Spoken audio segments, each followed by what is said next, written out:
ಆತ್ಮೀಯ ಸ್ಪರ್ಧಾರ್ಥಿಗಳೇ, ತಮಗೆಲ್ಲರಿಗೂ ಈ ಒಂದು ಆನ್ಲೈನ್ ತರಗತಿಗೆ ಸ್ವಾಗತವನ್ನು ಕೋರುತ್ತಾ ಇವತ್ತಿನ ಈ ತರಗತಿಯನ್ನು ಆರಂಭಿಸೋಣ.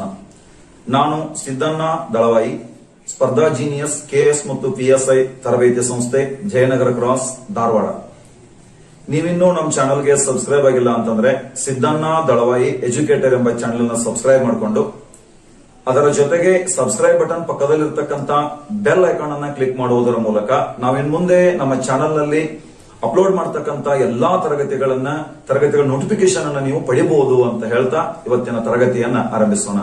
ಆತ್ಮೀಯ ಸ್ಪರ್ಧಾ ಮಿತ್ರರೇ, ಇನ್ನೇನು ಕೆಲವೇ ದಿನಗಳಲ್ಲಿ PSI ಪರೀಕ್ಷೆ ನಡೀಬೇಕಿತ್ತು, SDA ಪರೀಕ್ಷೆ ನಡೀಬೇಕಿತ್ತು, ಈಗಾಗಲೇ ನೋಟಿಫಿಕೇಶನ್ ಆಗಿರತಕ್ಕಂಥ ಗ್ರೂಪ್ ಸಿ ಪರೀಕ್ಷೆ ಕೂಡ ನಡೀಬೇಕಾಗಿತ್ತು. ಆದ್ರೆ ಅಷ್ಟರಲ್ಲಿ ಈ ಲಾಕ್ಡೌನ್ ಆಗಿರೋದ್ರಿಂದಾಗಿ ಎಲ್ಲ ತರಬೇತಿ ಸಂಸ್ಥೆಗಳು ಎಲ್ಲ ಕ್ಲೋಸ್ ಆಗಿದೆ. ಸಿಚುವೇಶನ್ ಯಾವ ರೀತಿ ಇದೆ ಅಂತಂದ್ರೆ, ಮನೆಯಿಂದ ಹೊರಗೆ ಬಂದ್ರೆ ನಮಗೂ ಸಹಿತ ಕೊರೋನಾ ಅಂತಕ್ಕಂಥ ಮಹಾಮಾರಿ ತಗಲಾಕೊಳ್ತದೇನೋ ಅಂತ ಒಂದು ಪರಿಸ್ಥಿತಿ ಇದೆ. ಆದ್ದರಿಂದ ನೀವೆಲ್ಲ ನಿಮ್ಮ ಊರುಗಳನ್ನ ನಿಮ್ಮ ಮನೆಗಳನ್ನ ಸೇರ್ಕೊಂಡಿದ್ದೀರಿ. ಇಂಥ ಒಂದು ಸಂದಿಗ್ಧ ಪರಿಸ್ಥಿತಿಯಲ್ಲಿ ನೀವು ನಿಮ್ಮ ಅಧ್ಯಯನವನ್ನ ಮುಂದುವರಿಸಬೇಕಾಗಿದೆ.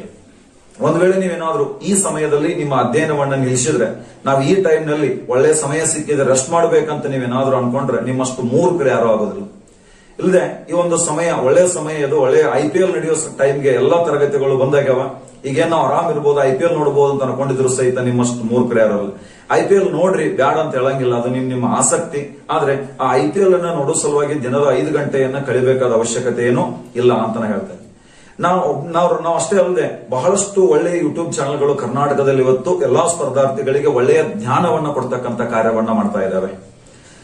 ಸುಮಾರು ನೂರಾರು ಚಾನೆಲ್ಗಳಿದ್ದು ಎಲ್ಲ ಚಾನೆಲ್ಗಳು ಒಳ್ಳೆಯದನ್ನ ಕೊಡ್ತಾವಂತಲ್ಲ, ಎಲ್ಲವೂ ಕೆಟ್ಟದನ್ನ ಕೊಡ್ತಾವಂತಲ್ಲ, ಎಲ್ಲಾ ಚಾನೆಲ್ಗಳು ಒಳ್ಳೆಯ ಉದ್ದೇಶದಿಂದ ಸ್ಟಾರ್ಟ್ ಆಗಿದೆ. ಆದ್ರೆ ಯಾವುದು ಕಡಿಮೆ ಸಮಯದಲ್ಲಿ ಹೆಚ್ಚಿನ ಜ್ಞಾನವನ್ನ ನಿಮ್ಗೆ ಕೊಡ್ತದೋ ಅಂತ ಚಾನೆಲ್ಗಳನ್ನ ನೀವೆಲ್ಲ ಸಬ್ಸ್ಕ್ರೈಬ್ ಮಾಡ್ಕೊಂಡು ಅದರಲ್ಲಿ ಸಿಗ್ತಕ್ಕಂತ ಇನ್ಫಾರ್ಮೇಶನ್ ನ ಕಲೆಕ್ಟ್ ಮಾಡ್ಕೊಳ್ಬೇಕಂತ ನಿಮ್ಮಲ್ಲಿ ಕೇಳ್ಕೊಳ್ತಾ ಇದ್ದೀನಿ. ಒಂದ್ ಕಡೆ ಹೇಳ್ತಾರೆ, ಜ್ಞಾನದ ಕಿರಣಗಳು ಜಗತ್ತಿನ ಯಾವುದೇ ಮೂಲೆಯಿಂದ ಬಂದರೂ ಸಹಿತ ಅದನ್ನು ಸ್ವೀಕರಿಸಲು ನಾವು ಸಿದ್ಧರಿರಬೇಕು ಅಂತ.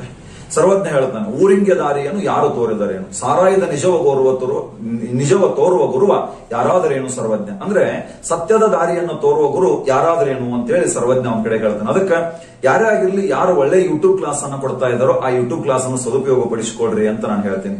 ಅದರ ಜೊತೆಗೆ ಇದು ನಿಜವಾಗ್ಲೂ ಇದು ಲಾಕ್ ಡೌನ್ ಅಲ್ಲ, ಇದು ನಮ್ಗೆಲ್ರಿಗೂ ಒಂದು ಒಳ್ಳೆ ಲಕ್ ಅಂತ ತಿಳ್ಕೊಂಡು ಇದನ್ನ ಸದುಪಯೋಗ ಪಡಿಸ್ಕೊಳ್ಬೇಕಾಗ್ಯದ. ಹೊರಗಡೆ ಅಂತೂ ತಿರುಗಾಡುವಂತಿಲ್ಲ, ಮನೆಯೊಳಗೆ ನಾವೆಲ್ಲ ಕುತ್ಕೊಂಡಿರ್ತೀವಿ ಅಂತಂದ್ರೆ ದಿನದ ಒಂದು 6-7 ತಾಸು ನಿದ್ದೆ ಮಾಡಿದ್ರು ಸಹಿತ, ಇನ್ನೊಂದು 3-4 ತಾಸು ಆ ಕಡೆ ಊಟ ಅದು ಇದಾದ್ರೂ ಸಹಿತ ಸುಮಾರು ಒಂದು ಕಡಿಮೆ ಅಂದ್ರೆ ಒಂದು 12 ತಾಸು ನಮಗೆ ಸಮಯ ಸಿಗ್ತದೆ ಪ್ರತಿದಿನ. ಈ 12 ತಾಸಿನೊಳಗೆ ನಾವು ಏನೋ ಅಂತ ಇಲ್ಲ ಅಂತಂದ್ರೆ ಒಂದು 6ರಿಂದ 8 ತಾಸನ್ನ ಸದುಪಯೋಗ ಪಡಿಸಿಕೊಂಡ್ರು ಸಹಿತ ಈಗಿರ್ತಕ್ಕಂಥ 15-20 ದಿನಗಳ ಅವಧಿಯಲ್ಲಿ ಬಹಳಷ್ಟು ವಿಷಯಗಳನ್ನ ಕವರ್ ಮಾಡೋದಕ್ಕೆ ಚಾನ್ಸ್ ಇದೆ, ಸಾಧ್ಯ ಇದೆ ನಿಮ್ಗೆಲ್ರಿಗೂ. ಅದಕ್ಕೆ ಈ ನಾವು ಮಾಡ್ತಕ್ಕಂಥ ಆನ್ಲೈನ್ ತರಗತಿಗಳನ್ನ ನೀವೆಲ್ಲ ಸದುಪಯೋಗ ಪಡಿಸಿಕೊಳ್ಬೇಕಂತ ನಿಮ್ಮಲ್ಲಿ ಕೇಳ್ಕೊಳ್ತಾ ಇದ್ದೀನಿ. ಅಷ್ಟೇ ಅಲ್ಲದೆ ನಾವು ಇನ್ ಮುಂದೆ ಪ್ರತಿದಿನ 9ರಿಂದ 10 ಗಂಟೆಗೆ ಒಂದು ತರಗತಿಯನ್ನ ಮಾಡ್ತೀವಿ. ಯಾವುದು ಟಾಪಿಕ್ ವೈಸ್ ತರಗತಿ ಇರ್ತದೋ ಅದನ್ನ ನಾವು ರೆಕಾರ್ಡ್ ಮಾಡಿ ಅಪ್ಲೋಡ್ ಮಾಡಿರ್ತೀವಿ. ಯಾವ ಒಂದು ತರಗತಿ ಕ್ವಶನ್ ಪೇಪರ್ ಅನಲೈಸ್ ಇರ್ತದೋ ಅದನ್ನ ನಾವು ಲೈವ್ ಕ್ಲಾಸ್ ಅನ್ನ ಮಾಡ್ತೀವಿ. ಅದರ ಜೊತೆಗೆ ಇನ್ನೊಂದು 3-4 ದಿನಗಳಲ್ಲಿ ನಮ್ಮ ಸಂಸ್ಥೆಯ ಸ್ಪರ್ಧಾ ಜೀನಿಯಸ್ ಸಂಸ್ಥೆ, ಧಾರವಾಡದ ಸ್ಪರ್ಧಾ ಜೀನಿಯಸ್ ಸಂಸ್ಥೆಯ ಎಲ್ಲಾ ಉಪನ್ಯಾಸಕರು ಸೇರ್ಕೊಂಡು ಒಂದು ವಿಶೇಷವಾದ ತರಗತಿಯನ್ನ ಮಾಡಬೇಕು ಅಂತೇಳಿ ನಾವು ಅನ್ಕೊಂಡಿದೀವಿ. ಅದು ನಿಮ್ ಮುಂದೆ ಸರ್ಪ್ರೈಸ್ ಆಗಿರ್ಲಿದೆ. ಇನ್ನೊಂದು 2-3 ದಿನಗಳಲ್ಲಿ ಅದು ಏನ್ ವಿಶೇಷತೆ, ಅದು ಸರ್ಪ್ರೈಸ್ ಏನು ಅಂತೇಳಿ ನಿಮ್ ಮುಂದೆ ನಾನು ಅದನ್ನ ಅನಾವರಣ ಬಳಸ್ತೇನೆ. ಆತ್ಮೀಯ ಸ್ಪರ್ಧಾರ್ಥಿಗಳೇ, ನಾವೆಲ್ಲ ಇತಿಹಾಸವನ್ನ ಅಧ್ಯಯನ ಮಾಡ್ತಿರ್ಬೇಕಾದ್ರೆ ಬಹಳ ಜನ ಹೇಳ್ತಿರ್ತಾರೆ, ಮಧ್ಯ ಭಾರತದ ಇತಿಹಾಸ ಬಹಳ ಟಫ್ ಇದೆ, ಆ ಹೆಸರುಗಳು ನಮಗೆ ನೆನಪುಳಿಯಂಗಿಲ್ಲ, ಅದು ಇಂಟ್ರೆಸ್ಟಿಂಗ್ ಆಗಿದೆ, ಅದ್ರ ಹೆಸರು ನೆನಪುಳಿಯಂಗಿಲ್ಲ, ಅದಕ್ಕೆ ಬಹಳ ಕಷ್ಟ ಅನಿಸ್ತಿದೆ ಅಂತ ಹೇಳಿ ಬಹಳ ಜನ ವಿದ್ಯಾರ್ಥಿಗಳು ಹೇಳ್ತಾ ಇರ್ತಾರೆ. ಅದಕ್ಕಾಗಿ ನಾನು ಈ ಒಂದು ಲಾಕ್ಡೌನ್ ನ ಟೈಮ್ ನಲ್ಲಿ ನನಗೆ ಸಿಕ್ಕಂತ ಒಂದು ಸಮಯವನ್ನ ಸದುಪಯೋಗ ಪಡಿಸಿಕೊಳ್ಬೇಕು. ಆ ಸಮಯವನ್ನ ವಿದ್ಯಾರ್ಥಿಗಳಿಗೆ ಜ್ಞಾನವನ್ನ ದಾರಿ ಇರೋದಕ್ಕೆ ಬಳಸಿಕೊಳ್ಬೇಕಂತ ನಿರ್ಧಾರ ಮಾಡಿ ನಾನು ಇವತ್ತಿನಿಂದ ಇದೇನು ದೆಹಲಿ ಸುಲ್ತಾನರು ಅಂತ ಏನ್ ಟಾಪಿಕ್ ಬರ್ತದ ಮಧ್ಯ ಭಾರತದ ಇತಿಹಾಸ ಒಳಗೆ, ಮಿಡಲ್ ಇಂಡಿಯನ್ ಹಿಸ್ಟ್ರಿ ಒಳಗ ಆ ದೆಹಲಿ ಸುಲ್ತಾನರು ಅಂತಕ್ಕಂಥ ದೊಡ್ಡ ಟಾಪಿಕ್ ಇದೆ. ನಾನು ನಮ್ಮ ತರಗತಿಗಳಲ್ಲಿ ಮಾಡ್ತಿರ್ಬೇಕಾದ್ರೆ ಸುಮಾರು ಒಂದು 12ರಿಂದ 16 ತಾಸು ಆ ಒಂದು ಟಾಪಿಕ್ ಅನ್ನ ಮಾಡ್ತಿದ್ದೆ. ಬಟ್ ಇಲ್ಲಿ ಅಷ್ಟು ಟೈಮ್ ಏನೂ ಬೇಕಾಗಲ್ಲ, ಎಷ್ಟು ಸಾಧ್ಯನೋ ಅಷ್ಟು ಹೆಚ್ಚೆಚ್ಚು ಆ ಒಂದು ಟಾಪಿಕ್ ನ ಬಗ್ಗೆ ಜ್ಞಾನವನ್ನ ಪಡೆಯೋದಕ್ಕೆ ನಾವು ಪ್ರಯತ್ನ ಮಾಡೋಣ.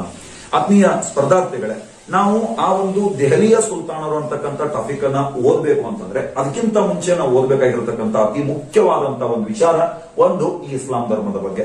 ಇದಲ್ಲದೆ ಇನ್ನೊಂದು ಮುಖ್ಯವಾದಂತಹ ವಿಚಾರ ಅಂದ್ರೆ ಈ ಇಸ್ಲಾಂ ಧರ್ಮ ಭಾರತಕ್ಕೆ ಯಾವ ರೀತಿ ಪ್ರವೇಶ ಪಡಿತು, ಇಸ್ಲಾಂ ಧರ್ಮ ಭಾರತಕ್ಕೆ ಯಾವ ರೀತಿ ಪ್ರವೇಶ ಪಡಿತು ಅಂತ ಹೇಳಿ ಅದನ್ನ ನಾವು ಮೊದಲು ಅಂದ್ರೆ ಈ ಒಂದು ಮಧ್ಯ ಭಾರತದ ಇತಿಹಾಸವನ್ನ ಅಧ್ಯಯನ ಮಾಡೋದಕ್ಕೆ ಪೀಠಿಕೆ ಅಂತ ತಿಳ್ಕೊಂಡು ನಾವು ಇದನ್ನು ಓದಬೇಕು. ಇದನ್ನು ಓದಿ ನಮಗೆ ಅರ್ಥ ಆದ್ರೆ ಯಾವ ರೀತಿಯಾಗಿ ನಮ್ಮಲ್ಲಿ ದೆಹಲಿ ಸುಲ್ತಾನರು, ಆ ಮೊಘಲರು ಅಂತಕ್ಕಂಥ ಸಾಮ್ರಾಜ್ಯ, ಬಹಮನಿಗಳು, ಆದಿಲ್ಶಾಹಿಗಳು ಹೆಂಗ ನಮ್ಮಲ್ಲಿ ಬಂದು ಬೇರೂರಿದ್ರು ಅನ್ನೋದನ್ನ ಈಸಿಯಾಗಿ ತಿಳ್ಕೊಳ್ಬೇಕಾಗಿದೆ.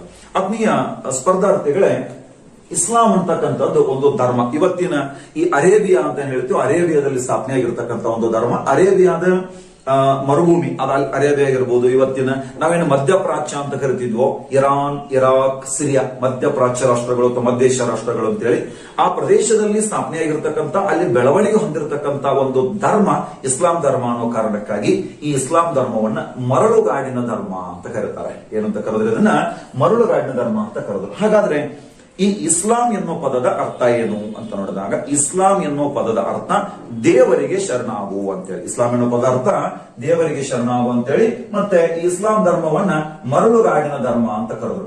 ನಾವೆಲ್ಲ ಮುಸ್ಲಿಂ ಅಂತಕ್ಕಂತ ಒಂದು ಪದವನ್ನ ಉಪಯೋಗಿಸ್ತಿರ್ತೀವಿ. ಹಾಗಾದ್ರೆ ಏನಿದು ಮುಸ್ಲಿಂ ಅಂದ್ರೆ ಏನು ಮತ್ತು ಇಸ್ಲಾಂ ಅಂದ್ರೆ ಏನು? ಇಸ್ಲಾಂ ಎಂದರೆ ಇದೊಂದು ಧರ್ಮ, ಮುಸ್ಲಿಂ ಎಂದರೆ ಆ ಧರ್ಮದ ಅನುಯಾಯಿ. ಇಸ್ಲಾಂ ಎನ್ನುವುದು ಧರ್ಮ ಆದ್ರೆ ಮುಸ್ಲಿಂ ಎನ್ನುವ ಪದ ಇತ್ತು, ಆ ಮುಸ್ಲಿಂ ಅಂದ್ರೆ ಯಾರು? ಈ ಧರ್ಮದ ಅನುಯಾಯಿ. ಹಾಗಾದ್ರೆ ಈ ಧರ್ಮದ ಸ್ಥಾಪಕ ಯಾರು ನೋಡ್ರಿ. ಈಗ ವೈದಿಕ ಧರ್ಮದ ವಿರುದ್ಧ ಉದಿಸಿ ಬಂದಿತ್ತು ಜೈನ ಮತ್ತು ಬೌದ್ಧ ಧರ್ಮ. ವೈದಿಕ ಧರ್ಮದ ವಿರುದ್ಧ ಉದಿಸಿ ಬಂದಿತ್ತು ಜೈನ ಮತ್ತು ಬೌದ್ಧ ಧರ್ಮ. ಯಹೂದಿಗಳ ವಿರುದ್ಧ ಉದಿಸಿ ಬಂದಿತ್ತು ಕ್ರಿಶ್ಚಿಯನ್ ಧರ್ಮ. ಯಹೂದಿಗಳ ವಿರುದ್ಧ ಉದಿಸಿ ಬಂದಿತ್ತು ಕ್ರಿಶ್ಚಿಯನ್ ಧರ್ಮ. ಆ ಮಧ್ಯಪ್ರಾಚ್ಯದಲ್ಲಿ ನಡೀತಕ್ಕಂಥ ಈ ಜುಡಾಯಿಸಂ ಅನ್ನೋ ದಬ್ಬಾಳಿಕೆ ವಿರುದ್ಧ ಉದಿಸಿ ಬಂದಿತ್ತು ಇಸ್ಲಾಂ ಧರ್ಮ. ಜನ ಸಮುದಾಯವು ದಾರಿ ಕಾಣದೆ ನರಳುವಾಗ ಅರಿತು ದಾರಿ ತೋರಿಸುವ ಮಹಾನ್ ಪುರುಷ ಜನಿಸಿ ಬರುತ್ತಾನೆ ಅಂತ ಒಂದ್ ಕಡೆ ಹೇಳ್ತಾರೆ. ಆ ರೀತಿಯಾಗಿ ಭಾರತದಲ್ಲಿಯೂ ಸಹಿತ ಕೆಲವು ಜನ ಮಹಾನ್ ಪುರುಷರು ಜನಿಸಿ ಬಂದರು. ಜಗತ್ತಿನ ಇತಿಹಾಸವನ್ನು ಓದೋ ಟೈಮ್ನೊಳಗೆ ಅಲ್ಲಲ್ಲಿ ಕೆಲವು ಕಡೆಗೆ ಕೆಲವು ಮಹಾನ್ ಪುರುಷರು ಜನಿಸಿ ಬಂದು ಅವರ ಬೋಧನೆಗಳನ್ನ ಕೇಳಿ ಅವರ ಬೋಧನೆಗಳ ಅನುಯಾಯಿಗಳು ಯಾರಾದ್ರೂ ಅವರಿಂದ ಹೊಸ ಧರ್ಮಗಳೇ ಸ್ಥಾಪನೆ ಆಗ್ಯಾವ. ಹಂಗ ಈ ಧರ್ಮದ ಸ್ಥಾಪಕರು ನಿಮಗೆಲ್ಲ ಗೊತ್ತಿರೋ ಹಾಗೆ ಮೊಹಮ್ಮದ್ ಪೈಗಂಬರ್ ಅಂತ ಹೇಳಿ, ಮೊಹಮ್ಮದ್ ಪೈಗಂಬರ್ ಅಂತಕ್ಕಂಥ ವ್ಯಕ್ತಿಯಿಂದ ಈ ಒಂದು ಧರ್ಮ ಸ್ಥಾಪನೆ ಆಗ್ತದೆ. ಮೊಹಮ್ಮದ್ ಪೈಗಂಬರ್ ಇವರ ಮೂಲ ಹೆಸರು ಮೊಹಮ್ಮದ್ ಅಂತೇಳಿ, ಆದ್ರೆ ನಂತರ ಪೈಗಂಬರ್ ಅಂತೇಳಿ ಕರೆಸಿಕೊಳ್ತಾರೆ. ಪ್ರವಾದಿ ಪೈಗಂಬರ್ ಅಂತಂದ್ರೆ ನಾವೇಗೆ ಜೈನ ಧರ್ಮದೊಳಗೆ ತೀರ್ಥಂಕರರು ಅಂತ ಹೇಳ್ತೇವೆ ನೋಡು. ತೀರ್ಥಂಕರರು ಅಂತಂದ್ರೆ ಪವಿತ್ರ ಉಪದೇಶವನ್ನ ಯಾರು ನೀಡ್ತಾರೋ ಅವರನ್ನ ತೀರ್ಥಂಕರರು ಅಂತ ಕರಿತೀವಿ. ಹಂಗ ಇಸ್ಲಾಂ ಧರ್ಮದೊಳಗೆ ಪವಿತ್ರ ಉಪದೇಶವನ್ನ ನೀಡುವವರನ್ನ ನಾವು ಪ್ರವಾದಿ ಅಥವಾ ಪೈಗಂಬರ್ ಅಂತ ಕರಿತೀವಿ. ಈ ಮೊಹಮ್ಮದ್ ಪೈಗಂಬರ್ ಅವರು ಕ್ರಿಸ್ತ ಶಕ 570 ಮೆಕ್ಕಾದಲ್ಲಿ ಜನಿಸ್ತಾರೆ. ಇವತ್ತಿನ ಅರೇಬಿಯಾದ ಮೆಕ್ಕಾದಲ್ಲಿ ಇವರು ಜನಿಸಿದ್ರು. ಇವರ ತಂದೆ ಅಬ್ದುಲ್ಲಾ ಮತ್ತು ತಾಯಿ ಅಮೀನಾ. ಅಮೀನಾ ಅಂತೇಳಿ ನಿಮ್ಗೆಲ್ಲ ಗೊತ್ತಿರಬಹುದು.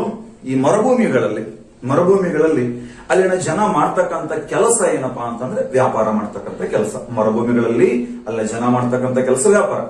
ಅಬ್ದುಲ್ಲಾ ಮತ್ತು ಅಮೀನಾ ಮಾಡ್ತಕ್ಕಂಥ ವ್ಯಾಪಾರ ಯಾವ ರೀತಿ ಇದೆ ಅಂದ್ರೆ, ಒಂದು ವಸ್ತುವನ್ನ ಕೊಂಡುಕೊಂಡು ಅದನ್ನ ಒಂಟೆಗಳ ಮೇಲೆ ದೂರಿಗೆ ತೆಗೆದುಕೊಂಡು ಹೋಗಿ ಅಲ್ಲಿ ಅದನ್ನ ಮಾರಾಟ ಮಾಡ್ತಕ್ಕಂಥ ಒಂದು ಕೆಲಸವನ್ನ ಮಾಡ್ತಕ್ಕಂಥ ಕುಟುಂಬ ಅಬ್ದುಲ್ಲಾ ಮತ್ತು ಅಮೀನಾ. ಇದನ್ನ ಕ್ಯಾರವಾನ್ ಟ್ರೇಡಿಂಗ್ ಅಂತ ಕರಿತಿದ್ರು.